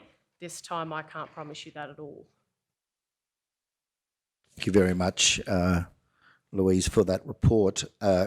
Council speakers, any questions? So we have 9 contestable sites here to which we as a council can go to the market. And again, as highlighted, no guarantees that we will get a favourable outcome, but this gives us the opportunity to take those 9 sites to the reverse auction prior to those contracts expiring. Concerns? Comfortable with that? Councillor Potter? Well, just a question. If we're getting out of a contract early, will we have to pay a fee for? We're not actually getting out of the contract early, so our rates remain the same until the end of the year. This is just auctioning it now to lock in the rates for when that contract expires. Thank you for clarifying, Manager. Yeah, okay. We're ready to go to the vote. Those in favour? Carried unanimously. Thank you all, and thank you very much, Louise, for the work you've done there. It's a volatile and complex space, isn't it? The national electricity market. Okay, moving on to 18.1, sustainability ratio transport at 375. It was a question from Councillor Shoemaker received on notice, and the response is provided, and recommended that the response to the question regarding sustainability ratio transport raised by Councillor Kirsty Shoemaker be received and noted. Do we have a mover? Councillor Shoemaker, seconded. Councillor Henson. Speakers? Councillor Shoemaker, thank you. Yes, no, I appreciate the additional information. I just wanted to ensure I understand it correctly, and was hoping General Manager Jarvis may be able to just talk us through it. The response there seems quite simple, but yeah, if you're able to just provide some further summary around this, General Manager Jarvis. It's the amount of budgeted capital expenditure allocated to renewals from all funding sources. So this 86% includes council's depreciation and any grant funding that we deliver, is that right? And is it 86% across all asset types? This one is for the transport Just for asset, just for transport. transport, councillor. Yeah. Okay. So yeah, that's the math there. So it's from funded depreciation. It's also from external Funding. grants. there, that's the 86%. So when we did our cash reconciliation, it demonstrated that we were funding the depreciation with the capital grants actually meant we were funding up to 115% of our infrastructure renewals. So the 86%, does that not take, I just don't understand how those two numbers are different. Through you, Mr Mayor, sorry, I actually didn't, I'm assuming without speaking out of turn, but I'm assuming that the 100 and whatever percent it wasn't only just for renewals. I think that was for all. Included upgrades as well. Correct. Yes, it did. So Yes, this is but I just will double purely check. renewals. Yes, this is okay. purely for renewals. Yes, but I will doubly check for you, And just councillor. in terms of a good ratio, how does 86% actually track overall? Through you, Mr Mayor, 90% is the target ratio, even though we did, QTC came and did that presentation to council about depreciation, and they did indicate that it was quite acceptable that if you even maybe spread it over a 5-year period where you did dip down to 70 odd percent or whatever percentage, and that as long as it averaged out, that they said that is quite acceptable. I see. No, thank you for the extra information. Really important we understand those ratios. Okay, thank you very much, General Manager. We'll go to the vote. Those in favour? Carried unanimously. Thank you all. 18.2, question on notice at 376, where we have a question on notice. What are the delegated authorities of the Chair of the LDMG, and does their authority exceed the Mayor's? And the response is an overview of the LDMG Chair will be provided as part of the LDMG report at the July Infrastructure Standing Committee meeting. It's recommended that the response to the question regarding the delegated authorities of the Chair of the LDMG be received and noted. Do we have a mover? Councillor Potter, thank you. Seconded, Councillor Duff. Speakers to the vote. Those in favour? Carried unanimously. Thank you all.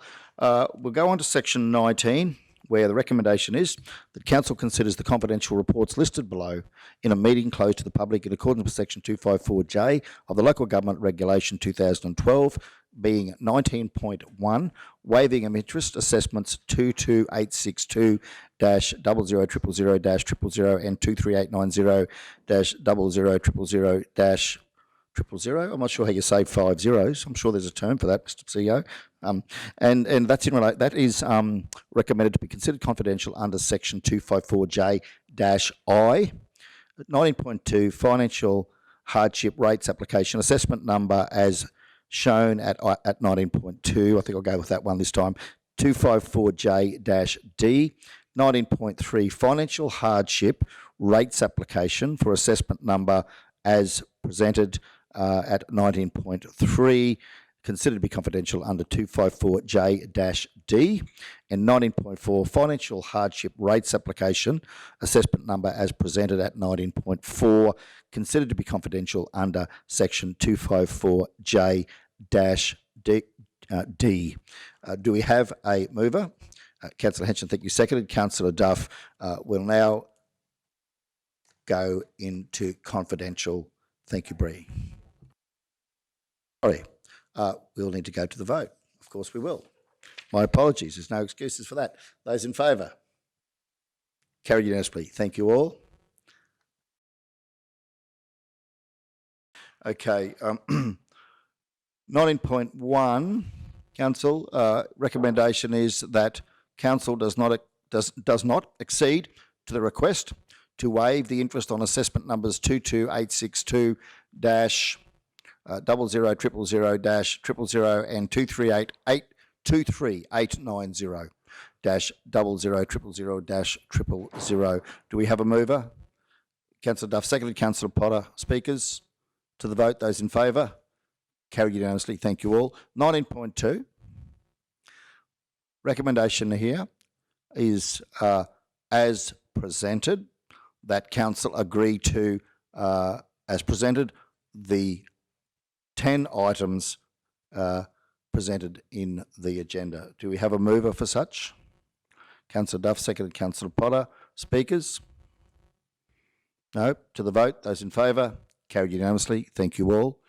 19.3 on screen as presented.